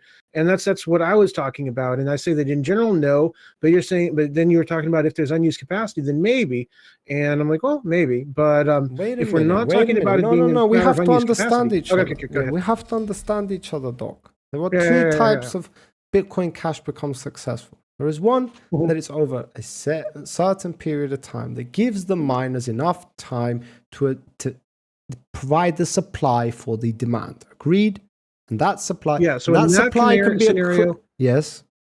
In that scenario, you're buying gum with Bitcoin Cash. You're fine. And I don't understand the association with gum. I don't. It's just confusing. You're making a lot, millions and billions of transactions every second. Yeah, you don't care where it comes from. You guys are getting adopted. Yeah, we don't care from where it's coming from. It's irrelevant. The whole point is that we care about what happens to the miners, all right? Because in the theory that the independent little miners have enough time to accommodate for the growth, they're making enough money. We both agree to that. They're getting enough rewards. There's more transactions being mined. There are more blocks being the blocks are bigger, so I don't know if that incentivizes more, even though the transaction fees do not increase. Nonetheless, I shouldn't actually be giving you that. Why are they getting more of a reward, even though the amount of blocks is not increasing? The amount of transactions are increasing. The blocks are just getting bigger. So now we're talking about the opposite, where actually what's happening is that the miners are de-incentivized to accommodate those transactions. Right. There's more competition for the space in the blockchain, thus the transaction fees are going to go higher. No. You guys, Bitcoin Cash, can never, ever, ever utter the words high transaction fees. You're not allowed to do that. The reason you're not allowed to do that in good faith is because the whole reason of your existence is that's the specific thing that you are supposedly designed to do. The whole reason you forked away from Bitcoin is because you believe that the way you solve the scalability issues is bigger block size. Agreed? Right. So to specify what I want to say, that it is not the goal of Bitcoin Cash to make to always have lower transaction all the time. The goal is to just where the optimal number of transaction fees are, and make sure that that's decreasing generally rather than always increasing with the size, with the adoption. Yes, so you guys don't get to use the excuse that now we have achieved ultimate adoption, our transaction fees go up. Because you are doing everything in your power, which requires you to increase the block size, which allows you to charge less for the transaction fees. Agreed? If the capacity for the network to handle transactions is higher than the demand for those transactions, then there's not going to be a lot of transaction fees, and miners will not be incentivized to mine the blocks. That's a problem because you're going to have all this capacity, but no one actually mining it, and then you get either centralization or just that's not what's happening in this scenario. In this scenario, you have a lot of adoption. There's a lot of demand for Bitcoin Cash. We're talking a specific scenario. So in that event, in this scenario, so if you were to make the block size even bigger than the demand, because that's your answer, right? That's your answer. That's your answer. What is your answer then? So no, Bitcoin Cash's answer. I don't care about your answer. I care about Bitcoin Cash's answer. What is Bitcoin Cash's answer for tomorrow? You get adopted by a single fucking country. Everybody's now using Bitcoin Cash. So now you need to accommodate those transactions. What we want to match happens? The size of the block to the number of transactions people want. That's the goal. It's not that it matches rather than it necessarily be a constant. And it's more than what you already can produce. Yeah, I mean, because you can only produce 100 transactions per second. You can only do 100 transactions at your current capacity. Agreed? I guess I don't know the exact number. But okay, yeah, it's 100. I've done it. All right. You've done the math. Okay, so you need more than 100 transactions. You need to accommodate a whole country now, and you need to accommodate 1,000 transactions. It's 10 times what you have. What happens? So we increase it to 10 times, not 100 times. Okay, you increase your block size by 10 times. Agreed? Yeah. Okay, I guess so now the miners need to provide the computational power to accommodate that new growth in the block, meaning the blocks got bigger, there's a lot more fucking transactions to take care of, but we still are using the same machines as before. It's mathematically not possible. We need to get more machines. Wait, follow my rhythm, Doc. If you are agreeing with me, agree with me right now, okay? If not, then disagree with me. But I'm going, all right? So...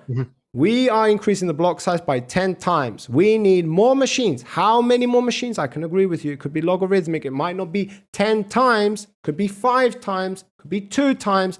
We need more machines. So the little guy does what? He goes on Bitmain or any other website, orders his fucking miners, because guess what? He's already using as many miners as he has. The big guys, they go outside of the warehouse into the shed, which is 2 minutes away, put up the fucking forklift, pound a couple of 1,000 fucking miners, store them into the fucking warehouse, and put those machines on. All right? So now the big guy has gained more control over the network until the little guy can even try to compete. That's the idea of what I'm presenting to you.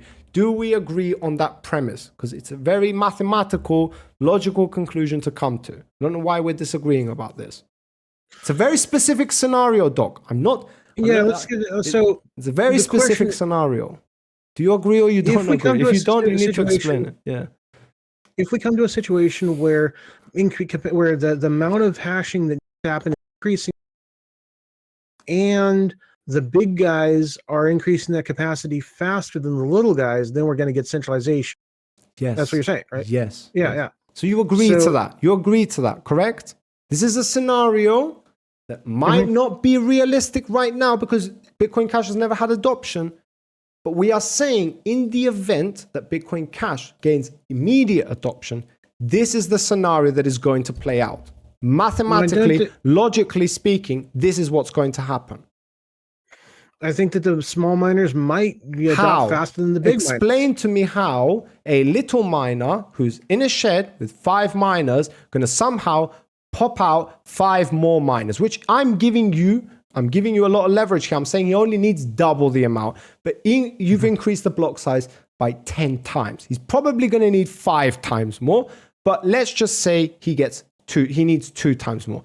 Where does he find 5 more miners in this moment? How logical is it that person, that little guy who has 5 miners, that has another 5 miners? What are the chances of that? Compare. He's got a lot of money. That's the thing. He's got a lot of that money. How it's going to take him a while to get those machines. Agreed? If not anything else, you're going to have to grant me that it's going to take him a while to order those machines, to ship them from China, to get those machines, or from America, wherever the fuck he's getting them. It's going to take a while. Agreed? Yes, definitely. Okay. So and in that period of time, no, we need to follow it. In that period of time, the corporation, the business, they have huge fucking warehouses. We already know, you said it yourself, that these guys had stacked miners. So these guys already know that there are periods of times where those miners come in handy. So we already know that they have miners. So we already know that the little guy cannot accommodate that increase. All right? The big guys can. Agreed? Well, your assumption is that the big guys have unused capacity, whereas the little don't. And I don't know if that assumption is correct. Do you not, though? Do you have any reason to disagree with me about that? Even though you yourself know that the big guys have, you yourself said earlier on that the big guys had fucking tons of miners that they weren't even using lying around. And now you're saying that I don't have a reason to believe that they have that capacity. I guess I misunderstood. That if the big miners have to order their new machines from China, they don't. They already have miners that they're not using. Capacity. Yes, unused capacity. Fine, I'll use your wording. Yes, unused or the right wording. Right. Yeah, unused capacity. Yeah, then that capacity, regardless of market shock, I mean, so the question is the I can't believe you're going to necessarily.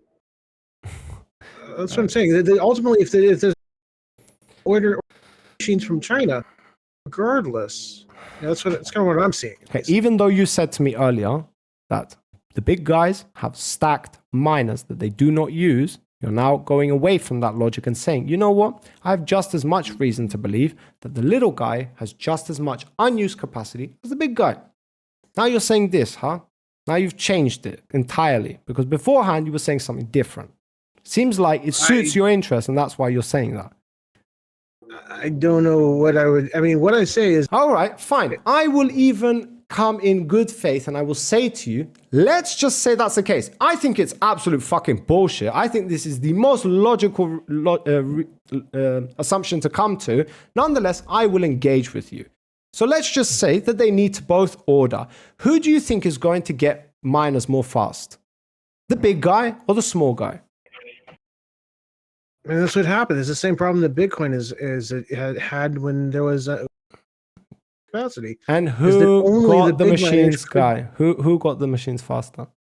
I didn't. I wanted the machine. Not you. The big guy or the small guy, Doc? The big guy got it, and I didn't. Oh, so you end up at the same fucking conclusion, Doc. Whether they have the unused capacity at that moment or they need to facilitate the unused capacity in the future, the big guy has access to more unused capacity than the small guy. So therefore, they are going to claim the new hash rate. Therefore, they are going to claim more control of the network. Therefore, in theory, given enough time that this happens, Bitcoin Cash becomes centralized, because now the only people who can facilitate that level of growth, that instant level of growth, is the big guys. You seem to be very animated about this subject, and I don't want to press you on it. Yeah, because it's just like a logical fucking conclusion. I can't believe you won't do that. Yeah, that seems insane to me. All right, if you want to go down that, yeah, that's fine. You can do that. But we totally did.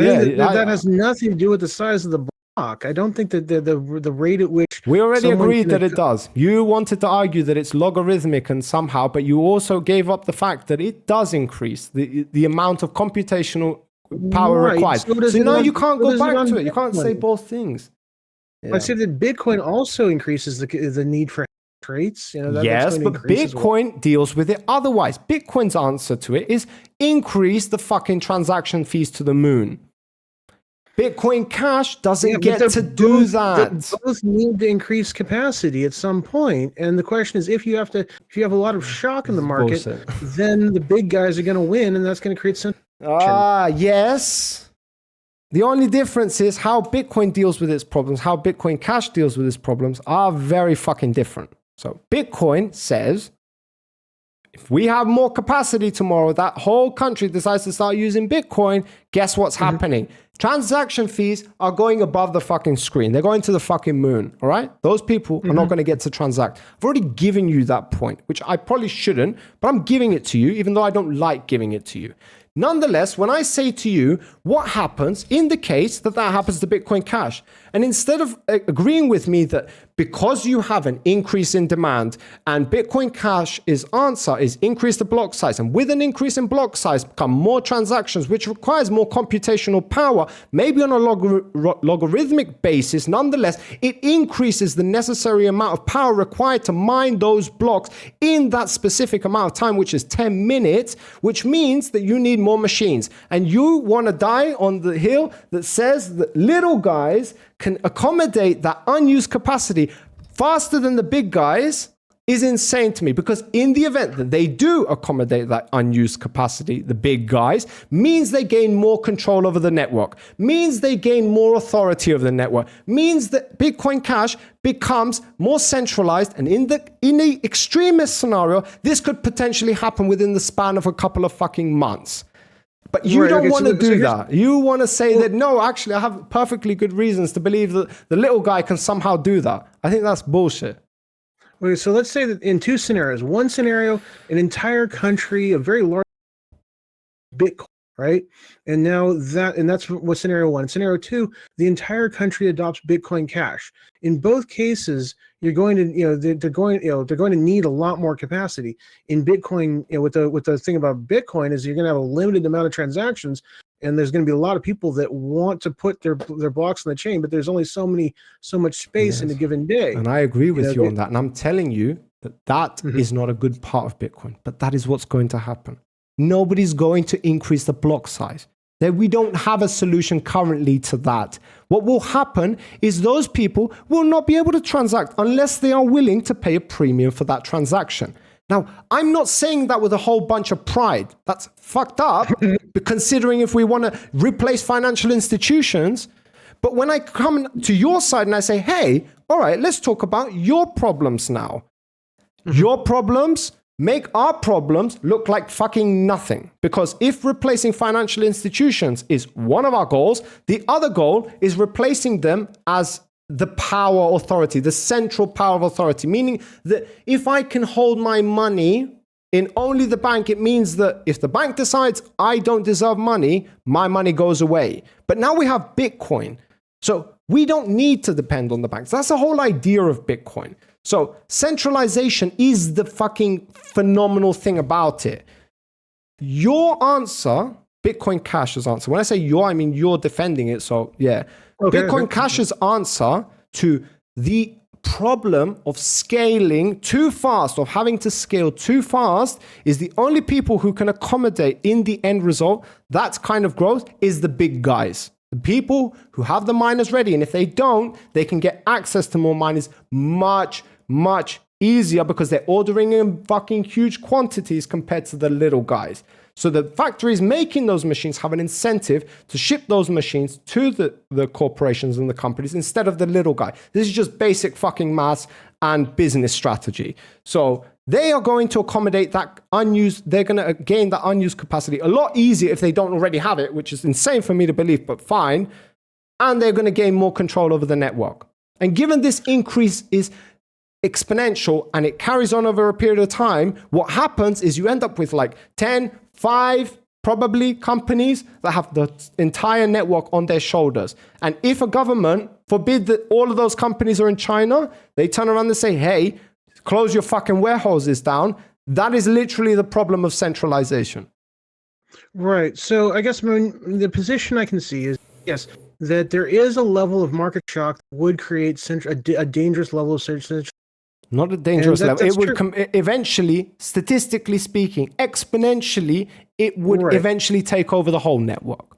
But it's relative to the market shock. It's not relative to yes, it's relative to the market shock. I will grant you that as well. And I've already told you that this is exponential. I've already made myself clear that this is literally a quite unrealistic scenario It's quite unrealistic. Nonetheless, yeah, but you're laughing about that. The only problem is that if that scenario were to happen, that's the result you would end up with. If that were to happen to Bitcoin, what would happen? You would have a lot of unhappy people. Well, I don't know. I think a lot of people would start using Lightning, Fine. There you go. You shouldn't have said that, because that's a point to me, because Lightning is a part of Bitcoin. It's going to be very centralized. Lightning's going to become centralized, and then that's a problem. That's going to be it's the question is, are you getting more centralized with everyone having to use Lightning because they have to group their blocks? So you're telling me that the people in the fucking country are somehow going to manage to use the fucking Lightning node compared to somebody just gaining Bitcoin Cash and start buying gum?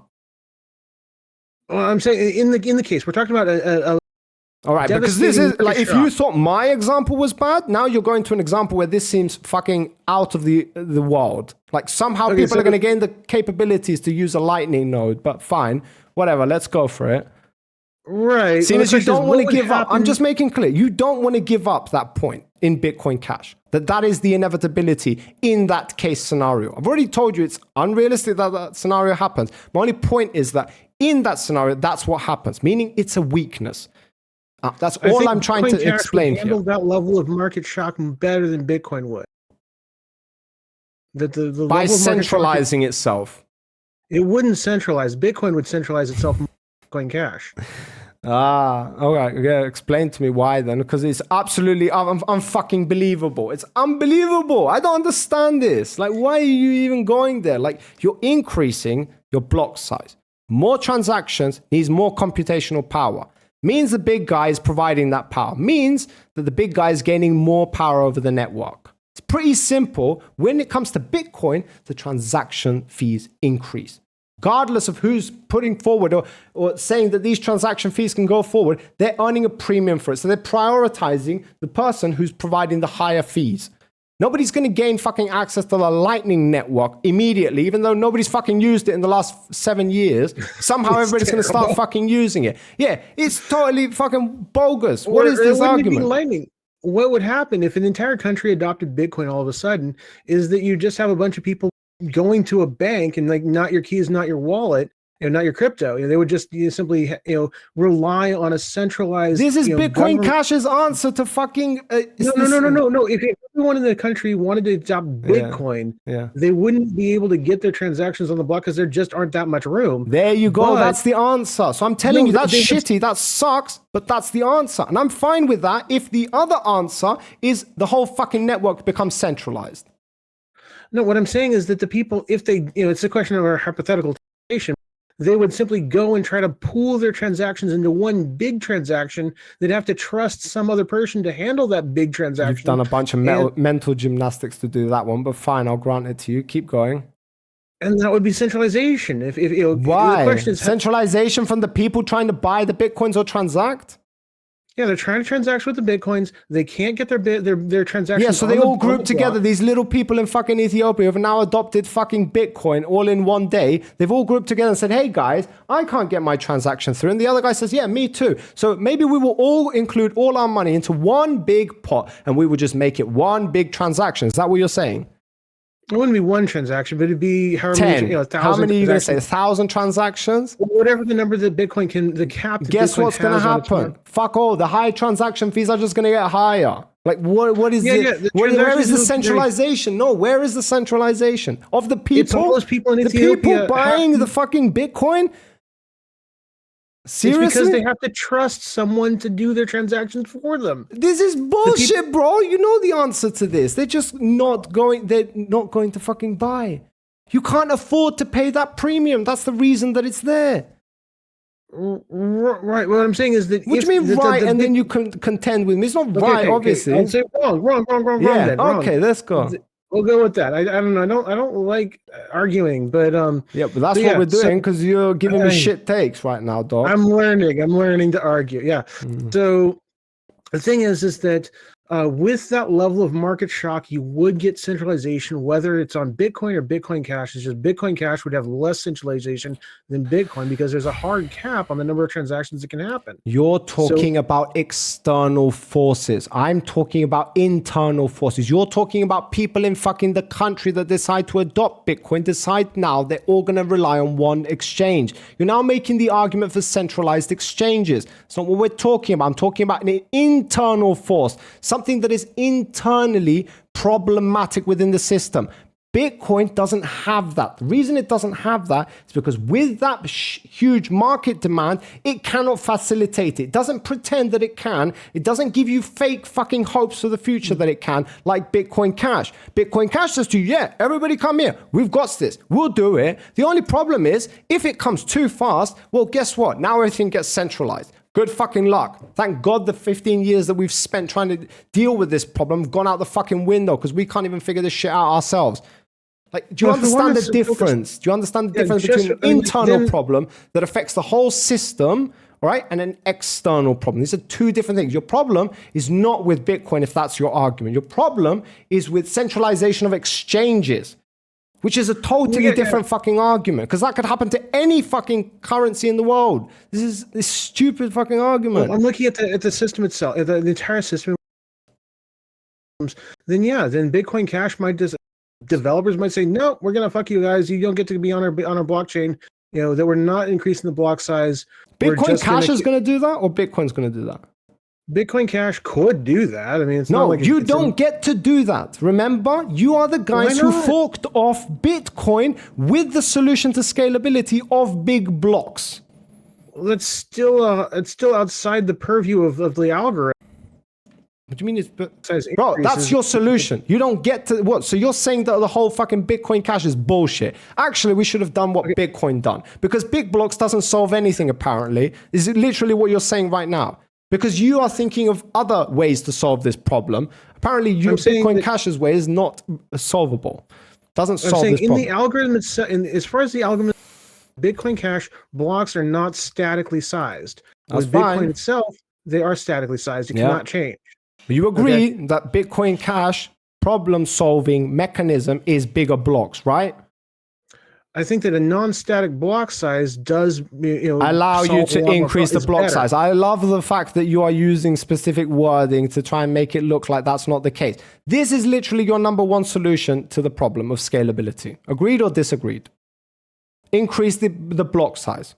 This is literally the reason. Bitcoin Cash. You are defending Bitcoin Cash, not you. I don't care about your opinion. Okay. So that's Bitcoin Cash. Bitcoin Cash's solution, the whole reason they forked away during that debate was they believed that bigger block size solves scalability, the problem of scalability. That's why you don't get to use that argument. Okay, so the question is, will Bitcoin Cash always increase its block size if demand increases? Yes, because that's their solution. No. Yes, that's their solution. It's a human decision. Ultimately, it's So what you're actually saying now, I'll tell you what you're saying now, is that Bitcoin Cash is bullshit. Because Bitcoin Cash said, this is our problem. So this is how we solve the problem of scalability, increasing bigger blocks. You move away from Bitcoin, you go on your own path, you're now confronted with a decision of what happens in this scenario. And your answer is, guess what? We might not increase bigger blocks. We might allow our transaction fees to go to the fucking moon like Bitcoin. Why the fuck did you fork away from Bitcoin? How the fuck are you superior? You are inferior in every single way. I don't get this. This is insane. So the fundamental question is, can the block size change? That doesn't mean it's going to change all the time. It just means that it can change. That's the answer. That Bitcoin says no, it can't. Bitcoin Cash says yes, it can. And for good reason. Solve the scale.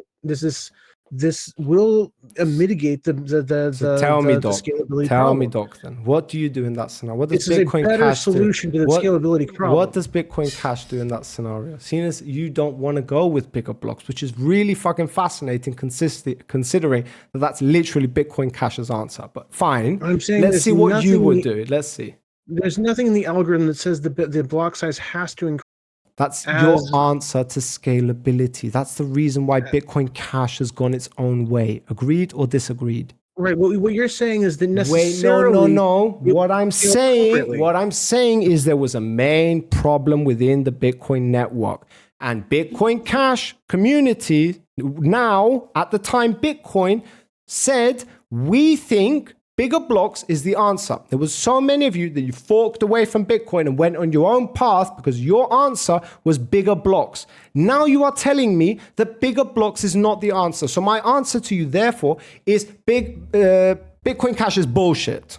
Because if you are saying Bitcoin has problems, that's how they deal with their problems. We've provided a solution, but we no longer believe in it anymore. We believe in something else. We can't explain it, but we believe in something that's the else. difference. So you're saying that You have no solution, is what I'm saying. That's exactly what you have. No solution. Is making it so the block can change. That's a good solution.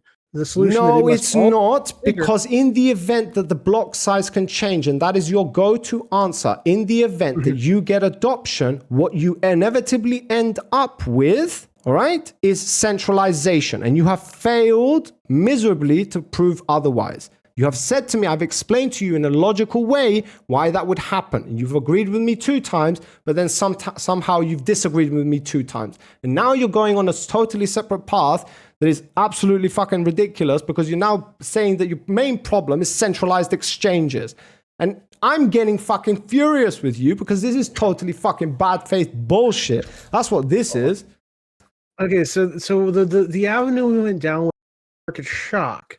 Right, and how would the different coins handle a massive shock in the market? I don't care about different coins. We are debating Bitcoin and Bitcoin Cash. How does Bitcoin Cash deal with it? As far as I'm concerned, it's bigger blocks. Do you have any other answer? I mean, I don't know. What's the question? What is how do you deal with the scalability issue of instant fucking adoption? You have a variable block size. You increase the block size, in other words. I don't think that's always the case. So what does a variance in the block size mean? You limit the block size, so now you can only process less transactions? You make the capacity for so you increase the block size to accommodate more transactions. But you don't want to do it too much or else you get centralization. Doesn't matter if you do it too much, you increase them. You don't get a decision. Adoption is coming. It's here. You need to increase. I've told you, you need to increase it by 1,000 transactions. You need to increase it by 1,000. So how much do you increase it by? You said 10x before. What's your number now? Probably 10x. 10x, okay. So you now need 10 times the amount of computational capacity. You're saying it's logarithmic. So fine, I'll grant it to you. You need 2 times. I'm being really fucking generous right there. You still need 2 times the amount of computational power to process those transactions in the limited amount of time that you have for that block, because you don't want to change that unless you're now pivoting away from the 10-minute block time, which I can imagine given enough time you probably will. But nonetheless, you want to process those same amount of more transactions in that limited amount of time with the same machine that you have. It's mathematically not possible. It's just bullshit if that's what you're saying. You need more. How much more? Who the fuck knows? You're saying logarithmic. 2 times, fine. It's not 10 times, it's 2 times. You still need more power. The big guy can only facilitate that much faster than the little guy. Do you disagree? Take it point by point. Do you disagree? I'm not sure what you're saying exactly.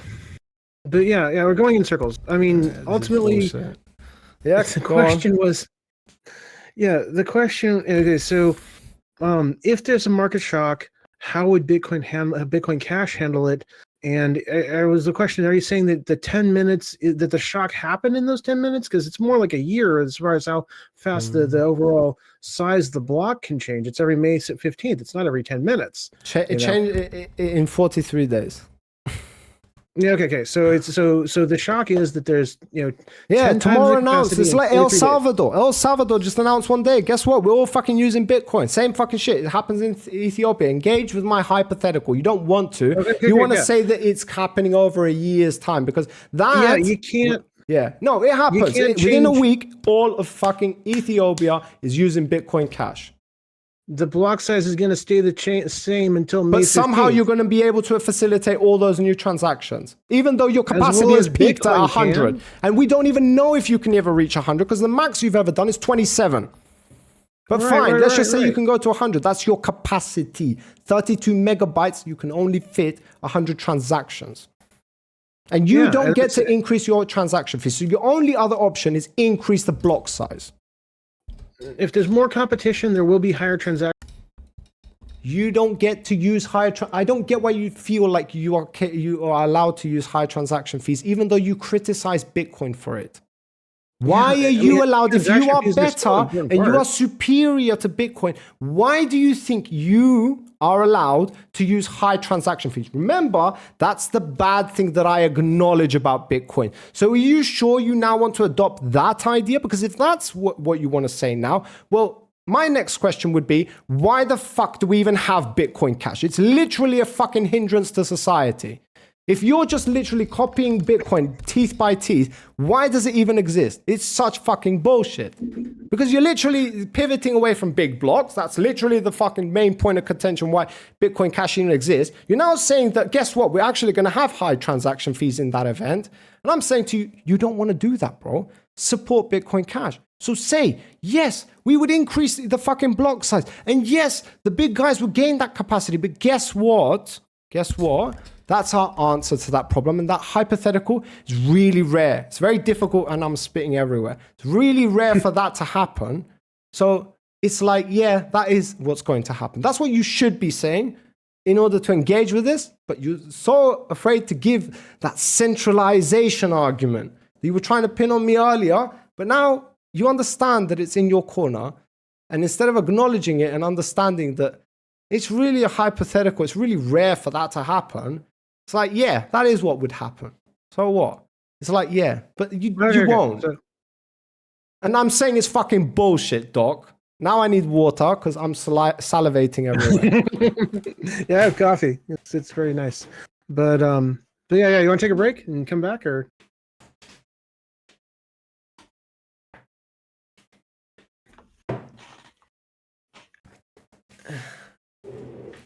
Right, we're back. Okay, back. Yeah. I don't know. Yes, how's the water? Yeah, water is like making me feel a lot better. But your bullshit is still in my mind, so I'm not letting go of it. You need to explain yourself. Bullshit.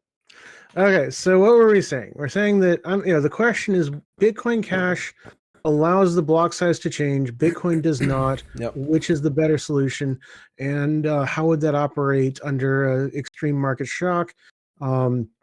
Would necessarily that create a lot of centralization if you allow the block size to change? And because I guess one thing you're focusing on is that the block size must always increase to meet capacity. Yep. And I guess if that was the case, that's Bitcoin Cash's answer. And unless you've got another solution that Bitcoin Cash suggests that's the answer, as far as I'm concerned, that's their answer, because they were faced with a problem 7 years ago. Bitcoin was faced with a problem. And the Bitcoin Cash community was so adamant about the fact that bigger blocks was the solution to scalability, which this is a scalability issue that I'm talking to. Hence why I'm so passionate about it, because that's the whole reason for the whole fucking drama. Instead of being in agreement with the SegWit community or even any other community, they chose to go down the bigger blocks route. And now you're saying that, guess what? I don't know if we're going to use that. Like that's how you solve scalability. As far as so if it was the case that the just like how the difficulty adjustment system works, that inherent in the algorithm, as capacity increased, the block size would increase. I agree that probably would result in centralization, or this is a good chance of it. Thank if God. It were in the algorithm, it could be the algorithm might be done poorly, and so that the block size just gets so big that only certain people can mine it. Yes, we are talking about a hypothetical. The idea is to engage with that hypothetical, because that scenario, while it might not be totally realistic right now, because Bitcoin Cash has never gained adoption in the 7 years that it has, literally processing 0.5 transactions in its entirety history, which is just fucking ridiculous. I could stand outside and fucking transact with people and I'd do more than that. Nonetheless, we're talking about a hypothetical where that happens.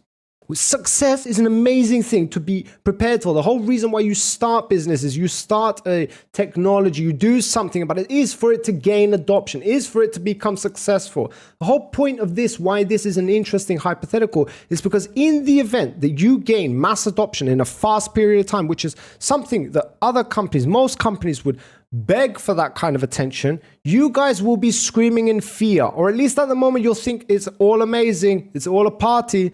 But wake up the next day and guess what? Bitcoin Cash doesn't exist as a system that can even be remotely compared to anything else. There's now a centralized, completely centralized entity that cannot even function on its independently against its fucking owners, which are the fucking. Well, okay. So what I was talking about is if the block size were that the What happened? difficulty adjustment algorithm works. You're familiar with how the difficulty adjustment algorithm is done. Yes, we understand how Yeah, you there's guys no regulate organization. difficult. Yeah, we understand how you regulate difficulty. Yes, we understand. Right, but it's in the algorithm itself. It's not like there's a community of developers that are going to make a new update to the wallet every year. They change adjustment. I don't know why we're talking about wallets now. We've already been down that path. Just the developers. The developers aren't determining adjustment rate. Right? Okay, so you're saying that you would become centralized in that scenario, that hypothetical that I put forward, and now I still don't think that would be. Yeah, you fail miserably to explain why, though. Okay, so the question is there a block size that would necessarily a change in the block size that, if it happened rapidly enough, would cause centralization in the blockchain? Please follow the path and ask yourself. I will shut up and I will not talk and give you the time to vocally follow that process yourself, because it doesn't look like you disagree with me. I don't think you should be disagreeing with me. I kind of think that you should be accepting that point and actually attacking me on the basis that, you know what, this is a hypothetical, whatever. I mean, that is your best argument in this scenario, but you're not doing any of those things. You want to say, I'm not sure. So you got time. You need a lot of time to think about it, because I was able to understand this concept in like less than an hour. I'm not a programmer. I'm a shit fucking data analyst and a shit trader, and I've always been a bad fucking kid at school. So I'm pretty sure you are more than capable of coming to the same end conclusion as me. So do you need the time to do that? Because I feel like you should, because this is like I just want to get to the same place where I can repeat that kind of what you're saying, and we can agree on what reality is. Okay, so what is reality then? In that scenario, would Bitcoin Cash become centralized? I don't think so. Why? And because the rate at which the miners acquire new hardware would be the same as the rate that the existing big miners would be able to acquire new hardware. At least it wouldn't be like orders of magnitude. Why are you making that conclusion? What are you basing that on? Because as far as I'm concerned, big corporations and big companies always win against the little guys. It's literally like a known thing for all of humanity. What are you talking about? Right. So if one entity can acquire hardware, you keep saying one entity, like that's my argument. You keep saying that one entity. I'm saying to you, companies and corporations, not little guys in the shed, which is the whole thing that makes Bitcoin decentralized, which is my whole argument. You understand it? And it's right now Bitcoin Cash's way it operates. That makes it decentralized. People are scattered all around the world. It's very difficult to attack the network that way, to gain that CPU power, to gain that computational power. It's much easier if it's 10 different warehouses spread around the fucking country. It's much centralized. So that's literally centralized. Starting with the cheese and going to the mouse. In this case, we're starting with the presumption now a giant government has taken over a cryptocurrency. I don't even think you should be contesting what happened before. I don't think you should. Oh, fine, whatever. Yeah, okay, go. Okay, so what happened before that was because a small group of able to acquire hardware faster than the decentralized group of hardware owners. No, they're all decentralized right now. But in this concept, this theory, this is going backwards. Yeah. This is saying that, like, just before the government stepped in and took the hardware, took over centralized hardware, there was something came into place that allowed a centralized group of hardware owners to acquire hardware faster than the decentralized groups. So your problem is with the corporation that produces the machines. Yeah. So there's just one corporation producing all the machines. They're not selling machines. So your problem now is with that corporation. Right. So in normal normally, if there's just one company making, if they decide, I'm going to win Bitcoin, ton of hardware, fast and else, they're not going to win the Bitcoin or Bitcoin Cash because there's not a demand for that new machine, and you don't get any more money by mining it, Seriously. So now your whole argument is hinging on the bad corporation that is producing miners, that is deciding to give it to the fucking Bitcoin Cash corporations, the fucking ones, the companies that have warehouses, instead of giving it to the little guy. Because poor little guy, it's not like I can make a whole load of fucking money because I'm selling to the big guy. No. Fuck the big guy. Fuck all that money that he's giving me. Those incentives, you remember capitalism? Yeah, fuck that. Right. I want to go with the little guy, That's the most logical thing for me to do. No, it's fucking not. Like, you're literally challenging capitalism right now. You pivoted to centralized exchanges. Now you're pivoting to capitalism. Just engage. Like, that's the problem. I'm not trying to pivot I'm not trying to I do pivot. I like pivoting. Yeah, I don't like pivoting. I think it's the ultimate fucking pussy move. Like, that's what I think pivoting is. Like, face it, contend with it. It's not that bad, Doc. It's really not that bad. You just made it 10 times worse. And I have a feeling, whatever. Yeah. Let's say that there is a government that decides we're going to take over Bitcoin. I don't know why you want to start there. I think it's stupid to do this, but fine, I'll engage with it. Whatever. Okay, so this government, they're like, we're just going to start mass production, right? And we're going to use it, and we're not going to sell it anymore. We're going to use it to take over. We're going to seize over it. Whatever. We're going to destroy it. Why do you care what the reason is? Yeah, the government is taking over it. Yes, that's the problem with centralization. Yes. Right. So that's the bad actor. That's the malicious actor that's just making mining, right? The idea with most cryptocurrencies is that really wouldn't work. You wouldn't be able to. We don't care about most cryptocurrencies. Stick on Bitcoin Cash and Bitcoin. It's already complicated enough, obviously, for you and this whole situation. Okay. So my theory is that strategy would not work for Bitcoin Cash. Why not? Because the demand you wouldn't be making money. But you totally cut out for the last minute. No, because you wouldn't be making any money. The government would. Okay, you're cutting out again. I don't know what the fuck's going on. Damn it. Yeah, try again. Okay, try again. It might be because all my volumes are through the roof and I'm peaking out. Maybe, man. Maybe. I don't fucking know. I'm gonna try putting this down a little bit and seeing if that solves it. Where are we? Anyway, technical issues. I don't know what's going on here. Okay, now it's way too low, Doc. That's way too low. Damn it. Okay, just leave it there. Yeah, that's fine. Yeah, I'll have to get this sorted out. I'm really sorry that it's fine, man. It's fine. We'll walk through. I mean, on my gauges, you are in the red, so that probably means that it's totally fine. At least that's what I know of. So anyway, yeah, continue. Anyway, so this strategy, if a government decides they're going to take over all the mining equipment and they're going to start producing mining equipment. We didn't say that. We don't know the reason why they're taking it. Maybe they think that terrorist organization is harboring. They have Bitcoin Cash and now they want to just take over the fucking warehouses. They do what the fuck they want. They're the government. The problem is that they have the capability to do that. Yes. And the more centralized something is, the more easier it is to control. So yes. Right. So the question is, can they do that faster than small miners? Like international miners, I guess, because ultimately, are you honestly asking me that? Well, I'm saying that any coin will die when a majority. Your mic, fuck your mic, fucking hell, it keeps cutting out. Okay, I'm saying that any coin will die when a majority controlled malicious act. Yeah, it's cutting out. It's still cutting out.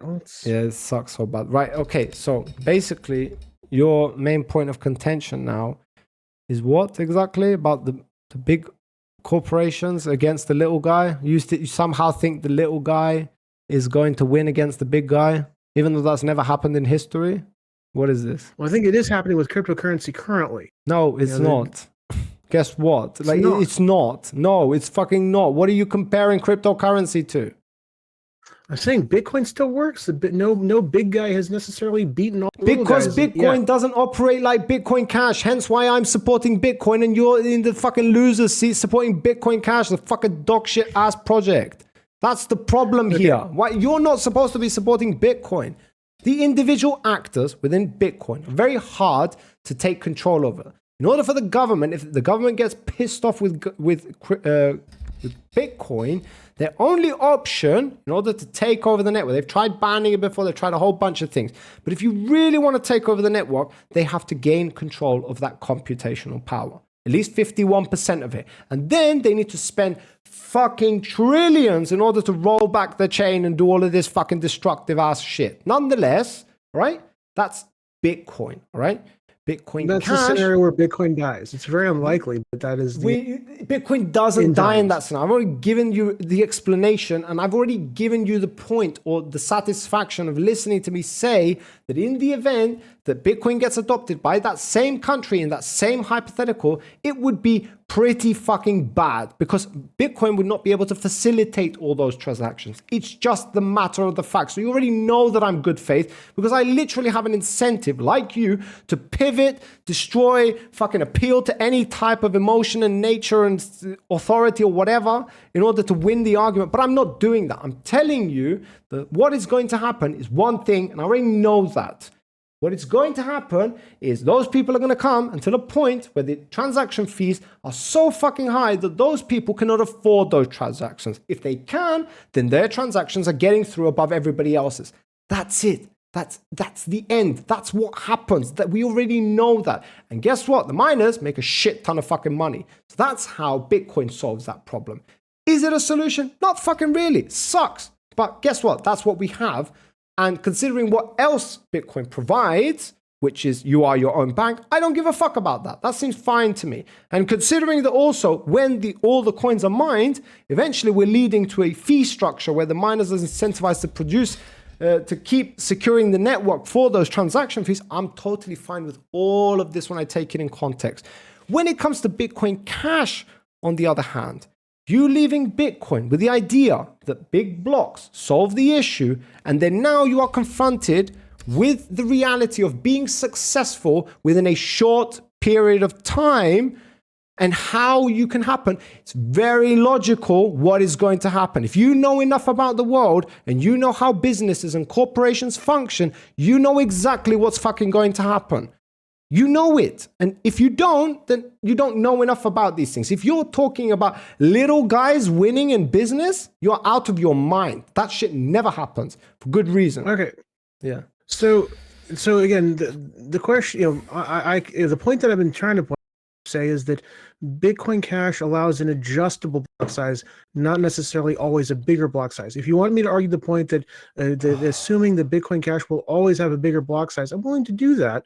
And I still think that it wouldn't necessarily result in centralization. Please explain to everybody watching this, what do you mean when you say adjustable? And considering that we now need more transactions because we have a hypothetical where there are a lot of people trying to transact, and I've already told you, you now need to go to facilitate 1,000 transactions per second.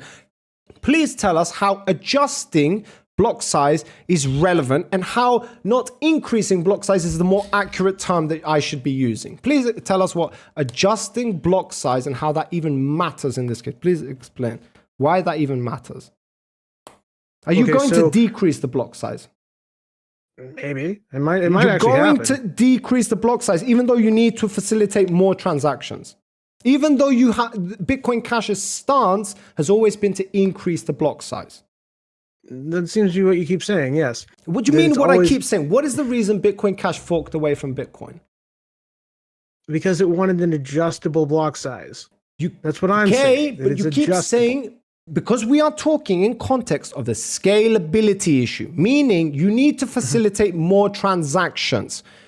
Bitcoin Cash's philosophy was that you increase the block size.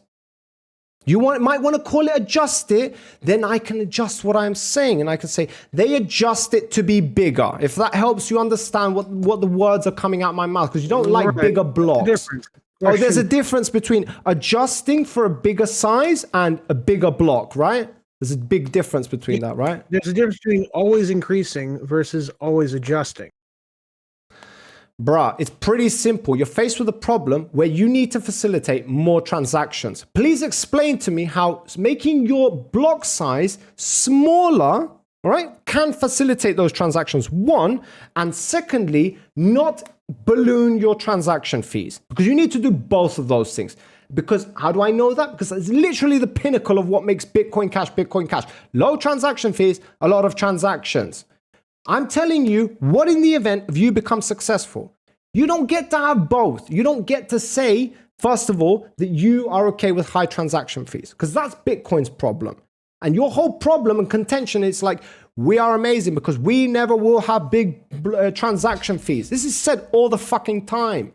So you don't get to use that argument. So your only other solution to this is increasing your block size. Adjusting your block size to be bigger. If you prefer that language. It might get adjusted to be smaller. That's a possibility. How do you adjust it to be smaller, but take care of all of those new transactions, Doc? If there are fewer transactions, the block size might get smaller. No, they're not fewer transactions. There are more transactions. I've already explained this to you. Okay, more people, a lot of people, more transactions. Yes. It's very simple. It's not necessarily going to get bigger, but it could get bigger. No, it is going to get bigger. Right now, Bitcoin get Cash has a cap of 100 transactions. I've given you a hypothetical. Whole country comes in. You need to facilitate 1,000 transactions. I've already explained this to you very, very clearly 6 times until now. My patience is very thin right now. But anyway, the point is, the hypothetical is you need to facilitate that adoption. The idea is success. You have now gained success. What do you do about it? You now need to facilitate 1,000 transactions. And if your answer, be very careful now. If your answer is, we make the block smaller, then you are ultimately saying transaction fees go to the moon. But if you say we increase block size, then you will inevitably end up at a result where the centralization of the mining power increases over a specific period of time. You're allowed to go with that one because that's Bitcoin Cash's solution, remember? You're not allowed to go with higher transaction fees unless you're willing to abandon everything that fucking Bitcoin Cash stands for. You're not allowed to have your cake and eat it too. You're not allowed to say we decrease the block size and we maintain those transactions while also facilitating all of the transactions. Like, engage with what I'm saying, Doc. Like, engage. Right. I'm trying to pick my words very carefully because I don't want to have to go. I don't worry about words, man. Like 6 times. Yeah. But the question is, if the demand for space in the block size, if the number of transactions, the theoretical number of transactions goes up, then we will adjust the size of the block to properly facilitate that number of transactions. How? Use a word that anybody can understand. You will adjust them. How?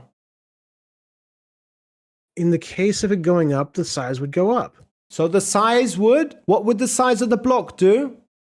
The same as the number of transactions. If it goes Which down, is it goes what? down. If it goes up, it goes Which up. is what, Doc? You know exactly what I'm pointing Yes, to. I know what you're saying. You're saying it's going to go up, and I'm saying yes, it can go up. So what is going to happen to the block? What is necessary for the block to do? Get bigger, yes. Get bigger. Exactly my fucking point. Finally, you're engaging. Do you understand why I'm getting pissed off with you? Because you're just exploring bullshit, Doc. This is insane. Like, yes, it gets bigger. It's fucking obvious. You don't get smaller, but somehow facilitate a whole new amount of fucking transactions out of the thin air. It's like you have a capacity. It's 100. The only way to solve that problem is to increase the block size. It's always been your stance. It's always been Bitcoin Cash's stance. Why are you not standing on it anymore? You don't like it anymore. It feels dirty because you're going to be centralized. You don't get to do that. Hold your position that's and the next own it. question. Again, the question, does an increasing block size necessarily result? And I give the example of Monero. It has a gargantuan block size and it has. You might want to do that, Doc, but the only problem is that's how Monero has always been. Mm-hmm. And so they have one way of dealing with it. That's not your thing. You are a copy, an image of Bitcoin, yet you try to solve problems differently. So if you now want to pivot, that now you're Monero, you would need to abandon your whole project and create a project like Monero. You're not doing that anytime similar. So engage with the hypothetical. Doesn't include you pivoting to Monero. Gargantuan block size does not necessarily result in centralization.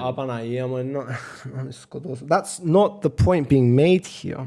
You cannot look at Monero, who has one big block size and operates under a specific governance system, under a specific hierarchy and under a specific way of operating, and say, guess what? if we increase our block size, we can increase it to infinity and we're just going to end up like Monero. That's not how it works. This is stupidity. I can't believe you're even thinking about doing that. No, that's not how it works. Bitcoin Cash works a specific way. Bitcoin works another way. And right now, Bitcoin Cash is faced with a hypothetical. What would you do? If we increase the block size, that is would the it only necessarily answer, result yes. in centralization? Finally. That's the question. That's the question, right? What do you mean that's the question? It's not a question. It's a fucking obvious thing. But anyway, fine. Follow the thought. Do whatever it is you need to do. Okay, do the whole so mental I think gymnastics. it's the point of contention, perhaps. Not a question, but a point of This is contention. not a point of contention. This is basic fucking maths and logic. I don't know why you're even going here. But fine. Let's go. What is your problem now? Why do you think that this is not... It won't result in centralization? Why do you think that's not going to happen? I mean, because the miners would be coming on centralized. Wait, you just cut off at the worst possible time. You're going to have to repeat I think that it would not result in centralization. Decentralized miners would come on at the same rate that the centralized miners would. Why? What in the world can you point to that would make you come to that conclusion? Because with Bitcoin, the decentralized miners are able, the centralized miners are able to come on. This is insanity. Bitcoin never has that problem because it has a hard cap.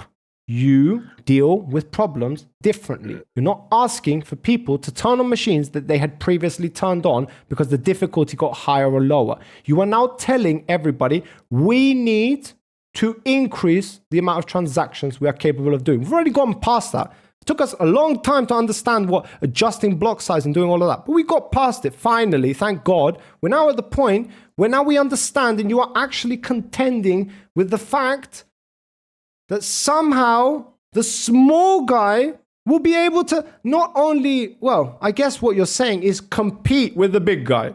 The small guy is going to be able to compete with the big guy in the world that we live in today. And I'm asking you for one example of when that has ever happened in history. And you point to your fucking enemy, the Bitcoin, the one that is actually decentralized. The reason why it's decentralized, Doc, is because it will never face that hypothetical. It will never face that because when the transactions go all the way up there, there's going to be a hard cap. You won't be able to process 1,000. Doesn't matter how you push and tug, not going to be able to process them. So transaction fees balloon to the fucking moon. It's pretty simple. That's why you don't need to turn on new miners. That's why the already existing miners do a perfect job. Problem with Bitcoin Cash, you can't do that. You cannot not turn on new miners and facilitate the new transactions. You just cannot. You need computational power in order to process the amount of transactions, the new transactions that have now entered the bigger block. And so your argument is that somehow the little guy, even though literally look around you anywhere, any business, anything that fucking works in this world, you're literally saying right now, the prey will be able to compete with the predator. That's literally what you're saying. And that is never the case. Lions. If there's a lot of take out the lion. So you think the little guys are going to be able to outpace the big guys? If there's a lot of them, yes. That's the point. But anyway, I don't mean that. So yeah, so I think the two are unrelated. Like you asked. What do you mean it's unrelated? Why is it unrelated? The size of the block and the rate at which miners are going to. Wait, what are you say? Repeat that again. I was glad that I didn't hear it, but keep going. Yeah. The rate at which miners are able to come on they're small is unrelated to the size of the block. What the fuck are you talking about now? We already got past that. Why are you pivoting back to it now? You're going back on your position. Do you understand now? So that's why I think that there's not going to be a centralization of block sizes because, unless there's some other reason that you think there will be a centralization problem. I'm literally going to blow my fucking lid. Right. Okay. Doc. Yes. Bitcoin Cash deals with an increase in transactions in one way. Increase the block size. The block gets bigger. In order to facilitate those new transactions that did not exist before, in order to mine that block in the same 10 minutes, because you're not willing to pivot on that, you need more computational power. Doesn't matter how much, you need more.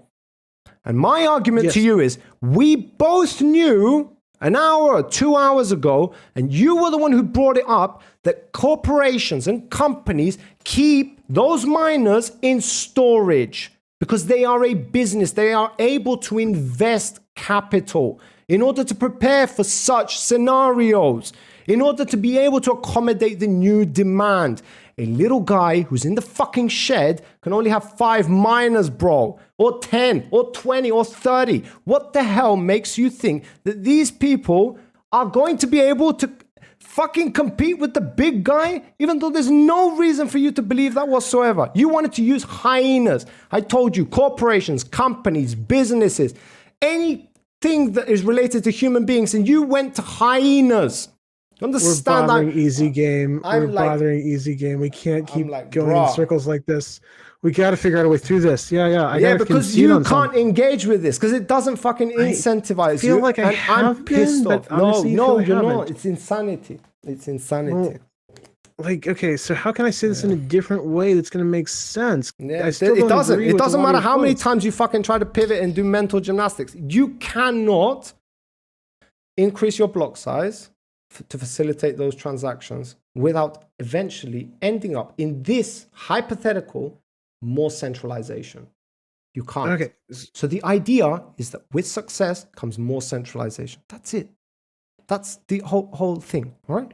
But instead of, that's your argument. The increase in the block size will necessarily result with that. You just cut off with everything, but somehow that doesn't make sense to you. I don't understand how, even though we're agreeing that you need to increase the block size and you need more computational power to facilitate those new transactions. You're capable of understanding all of that. Took us a while, but you got there. Nonetheless, now you have an issue understanding that the little guy can't compete with the big guy. And here, I'm even more pissed because it's like, do you live in the physical realm that is planet Earth? Or do you literally live with Obi-Wan in that spaceship? Because anybody living on this planet Earth understands big guys always win. That's it. When you're talking about business and corporations, not fucking hyenas, all right? First off, this is R2-D2, not Obi-Wan. Okay, anyway. whatever. I don't fucking know who the fuck that is. I don't give a shit, bro. He can go fuck himself for all I care. Okay. Just getting that out there, just because it's important. Yeah, me too. So yeah. Anyway, but yeah, the question is, if we increase the block size, will that necessarily mean that only the big guys would win the block? The small miner trying to win a gargantuan block would necessarily not be able to compete. I don't know why you're going to gargantuan block. I literally told you 1,000 transactions, which would require whatever you to it is 10x your block size. That's 320 megabytes. That's significant, but that's no gargantuan fucking blocks. I don't know why you're pivoting to that now or referring to. I'm it. just trying to get your argument. Your argument is there exists a size of a block that would make it impossible for small miners. No, you're going to the next fucking level. The thing that I have not even talked about. That's like next level shit. I haven't even got there. But I'm not going to go there because this is already too far for us, apparently. For you to understand that increasing your block size by 10x and facilitating that 10x increase with new machines, and somehow you come to the conclusion that the little guys are going to be the ones who grab that hash rate instead of the big guys who are literally waiting and have the equipment ready for that specific opportunity. But yeah, and then we have a disagreement. So then you're getting into the excess capacity argument. Huh? The question of excess capacity. Do the big guys have more excess capacity, or do the little guys have excess capacity? Talked about it like 2.5 hours ago. It's obvious that the big guy, and I don't understand you. I want one reason why. Why do you disagree? Like, I think imagine now. Answer your fucking question. Like, bro, like what? Like, I can't. Like, I'm getting pissed off because it's like insane that you believe that. Why is it just as likely?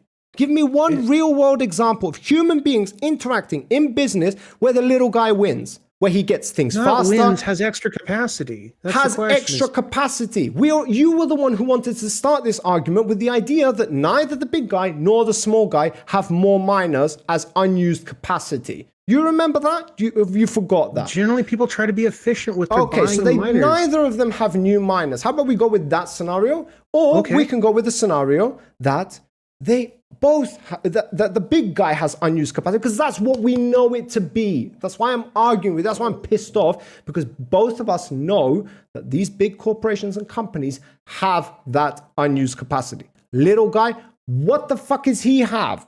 He has a shed, bro. He has no warehouse. He has no employees. He has no multi-million-dollar operation. Yet you think it's capable and logical to assume that the little guy has as much capabilities to facilitate that unused capacity as the big guy?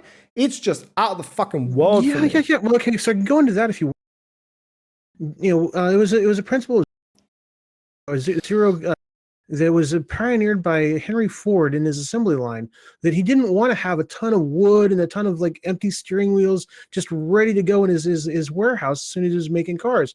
He wanted to have just as much wood as he needed for that day to build the bodies of the cars what he was building. This idea of zero inventory is very prevalent in the industry. Doc, most big companies. If you want to bring up Henry Ford, how about you entertain everybody here and inform everybody that Henry Ford was literally an innovator of a new mechanism or a new way of operating in business. Meaning everybody up until that point operated a specific way, and Henry Ford reimagined that entire process. But somehow is it convenient for you to miss out that minor detail? Because now you want to mention how companies somehow don't have stock, guys. Yeah, forget the whole fucking thing that like somehow multi-billion-dollar corporations don't have stock apparently. Of course they have fucking stock. That's literally one of their running costs. Bro, all I do is fucking look at balance sheets. How do you think I don't know this stuff? Well, something to want to look at too, I guess, is the question of how much is zero inventory a common business practice? And I think it is. I think it is. You think it's not? And I don't really have any evidence to go ready to go. I do. This is the problem. So, okay, fine. You want to say that you don't have any evidence, you don't have any data to support your claims, yet you want to believe them. This is a debate as far as I'm concerned. So anything that you didn't bring to the debate... spreadsheet ready to go on this? Bruh, I have it all. So if you're not prepared, that's not my problem. But you can't make claims, which is the big thing here, and then don't have the data or the evidence to support that. It just means you just like making claims based on nothing. So as far as we're concerned, because if you don't have proof of it, then it doesn't exist. You're literally talking about fairies and dragons right now. So, I mean, yes. What do you mean? Go off of your perception and you. No, it's not my perception. I have data. If you want me to show you data, I can show you data.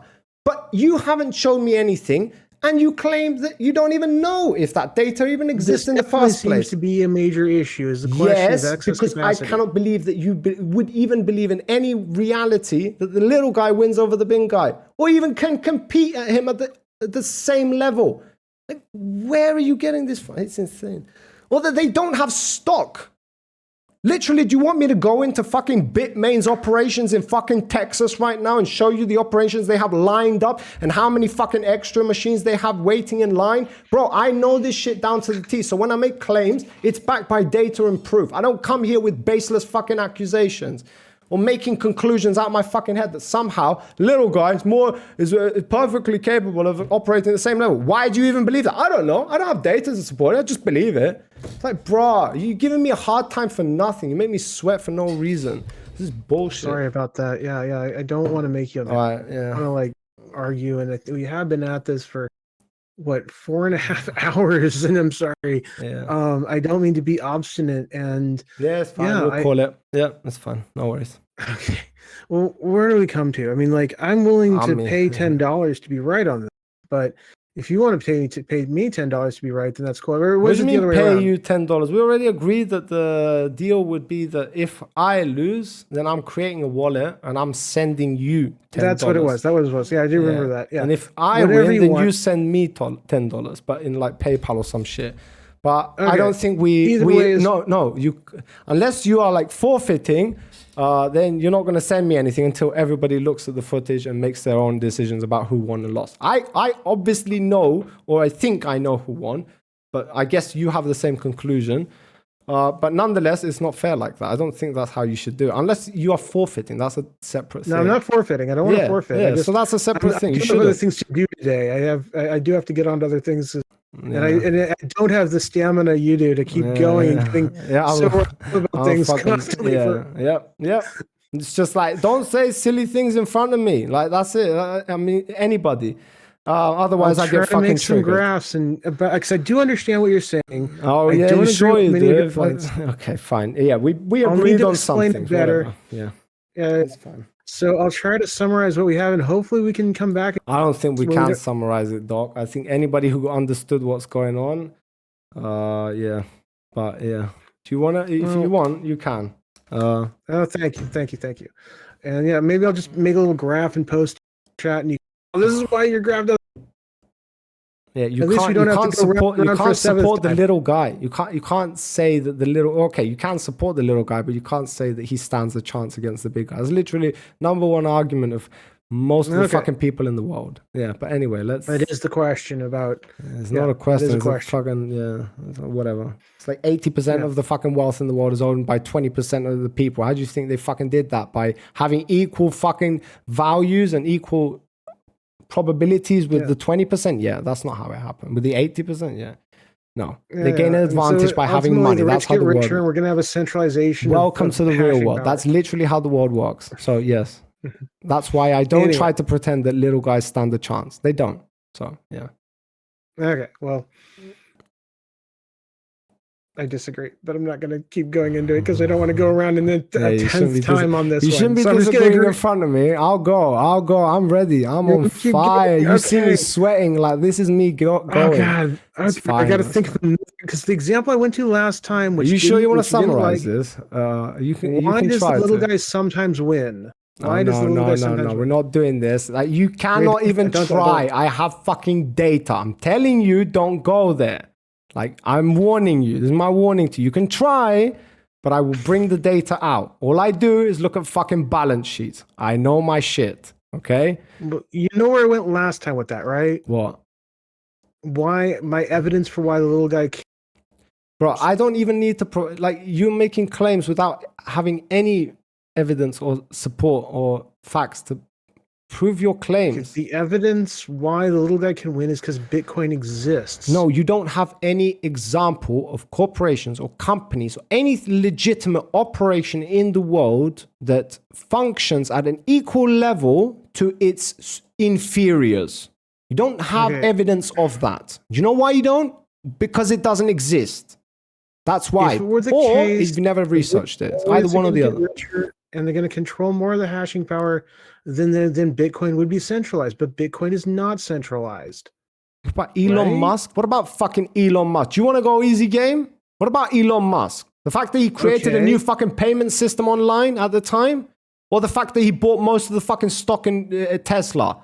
Or the fact that he went into fucking Russia to find and create fucking rockets at a cheaper price? He did something different. If you're doing something different, you're obviously not on the same level as the big guys. No big guys were doing that shit. So shut the fuck up. Anyway, that's a side point. Yeah. Okay, so why does Bitcoin exist as a decentralized platform if the big guys are always going to win? Because Bitcoin provides something that the big guys don't. Okay. Which is decentralization. That's how the little guys win. That's how sometimes by providing something different. Bitcoin Cash doesn't do that. And even if it does, the thing that applies to the miners is the same philosophy that every corporation and company has to. The little guy is not giving more value somehow to the company that is providing them with the miners that the big guy is not. The big guy is the one who's providing them more of an incentive because they buy it in pure fucking quantity. That's why the company that provides the miners to the big guy has an incentive to so. That's why I'm so fucking adamant on this, and I can't believe you're even arguing with me. I have an option to supply 10,000 random people throughout the world with 5,000 miners, okay? Now, make sure you understand this. I need to pay more money to send that equipment to all of those different places. Separate packages means more money, especially if they live in different places. Now I'm just paying more fees to transport this shit. Or I could just send 1,000 of these fucking miners in a container, send it to one location. Boom, done. Easy game. That's why that company is always going to prioritize the big guy. But you cannot comprehend that. You didn't know that. And so you cannot even fathom that the little guy is never going to win in that scenario. The whole reason why I brought it up is because it doesn't work that way. It's because it's to prove to you that in the event where you get explosive success in Bitcoin Cash, it results in something that is negative. Okay, the same way. That's a whole other point. No, it's not a whole other point. This has been my point since the fucking start. I don't know where you're getting this whole. I don't agree they're connected. The question is, can a decentralized system work? Right? This is bullshit. I don't even know why you're going to decentralized system work now. This is a totally separate thing. We're talking about Bitcoin Cash that has a specific thing that it does in a specific scenario. And I'm saying to you, okay, take that to the extreme. Now what happens? And you cannot engage. That's what's happening right now. It's nothing to do with decentralization, or it literally does, because in the event that those big companies take over the available hash rate, then they're inevitably taking control of the network, eventually, given enough time. So then it's going to be can't get control of. You can't have. Wait, you're cutting off. You're cutting off. Well, then what you're saying is that you simply cannot have a decentralized system. If no, Bitcoin Cash cannot, because its solution to more transactions is increased block size. Bitcoin's answer to it is we don't facilitate those transactions. That's the limitations of Bitcoin, and it knows it very well because we've experienced it 3 times, and all those 3 times we've always behaved the same. We've always applied the same fucking mechanism. As far as I'm concerned, we always will, which is let the fucking transaction fees balloon to the fucking moon. And what does that result in? Unhappy people. We're going in circles here. We are. It's not good. Yeah, it's not making. We done here? We done? Yeah. Anyway, let's wrap it. I mean, I do hope that I can try to explain what I'm at. I hope people can look at the video. It makes no sense. It doesn't matter how you explain it. It makes no sense to me, but fine, I'll shut the fuck up. You can talk to the viewers if that's what you want to do. But yeah. Maybe I'll do my own stream sometime and explain like why I think that this is the case. But let's not go into it again because it seems to be very contentious for both of us. I find it's very passionate to me, and I definitely want to defend my position, but I don't want to get angry or not even angry, but just to get agitated and like sweaty. There's nothing wrong with a little bit of sweat. A little bit of sweat will get you warm and it'll get you through the night. All right, so don't worry about the sweat. Yeah, that's true. Don't be pointing out my sweat. All right.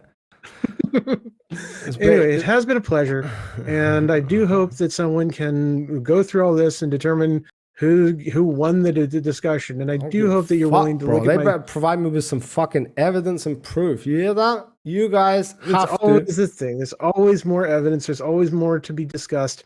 Maybe no one's going to be interested aside from us and maybe Easy Game. There are truths in life, and then there are just like fucking random ass shit. Dead horse. Like this horse has died like 2 hours ago. No, I mean about the fucking people doing the voting and shit. And guess who agrees with you, Easy Game? Xen. Good luck with that one.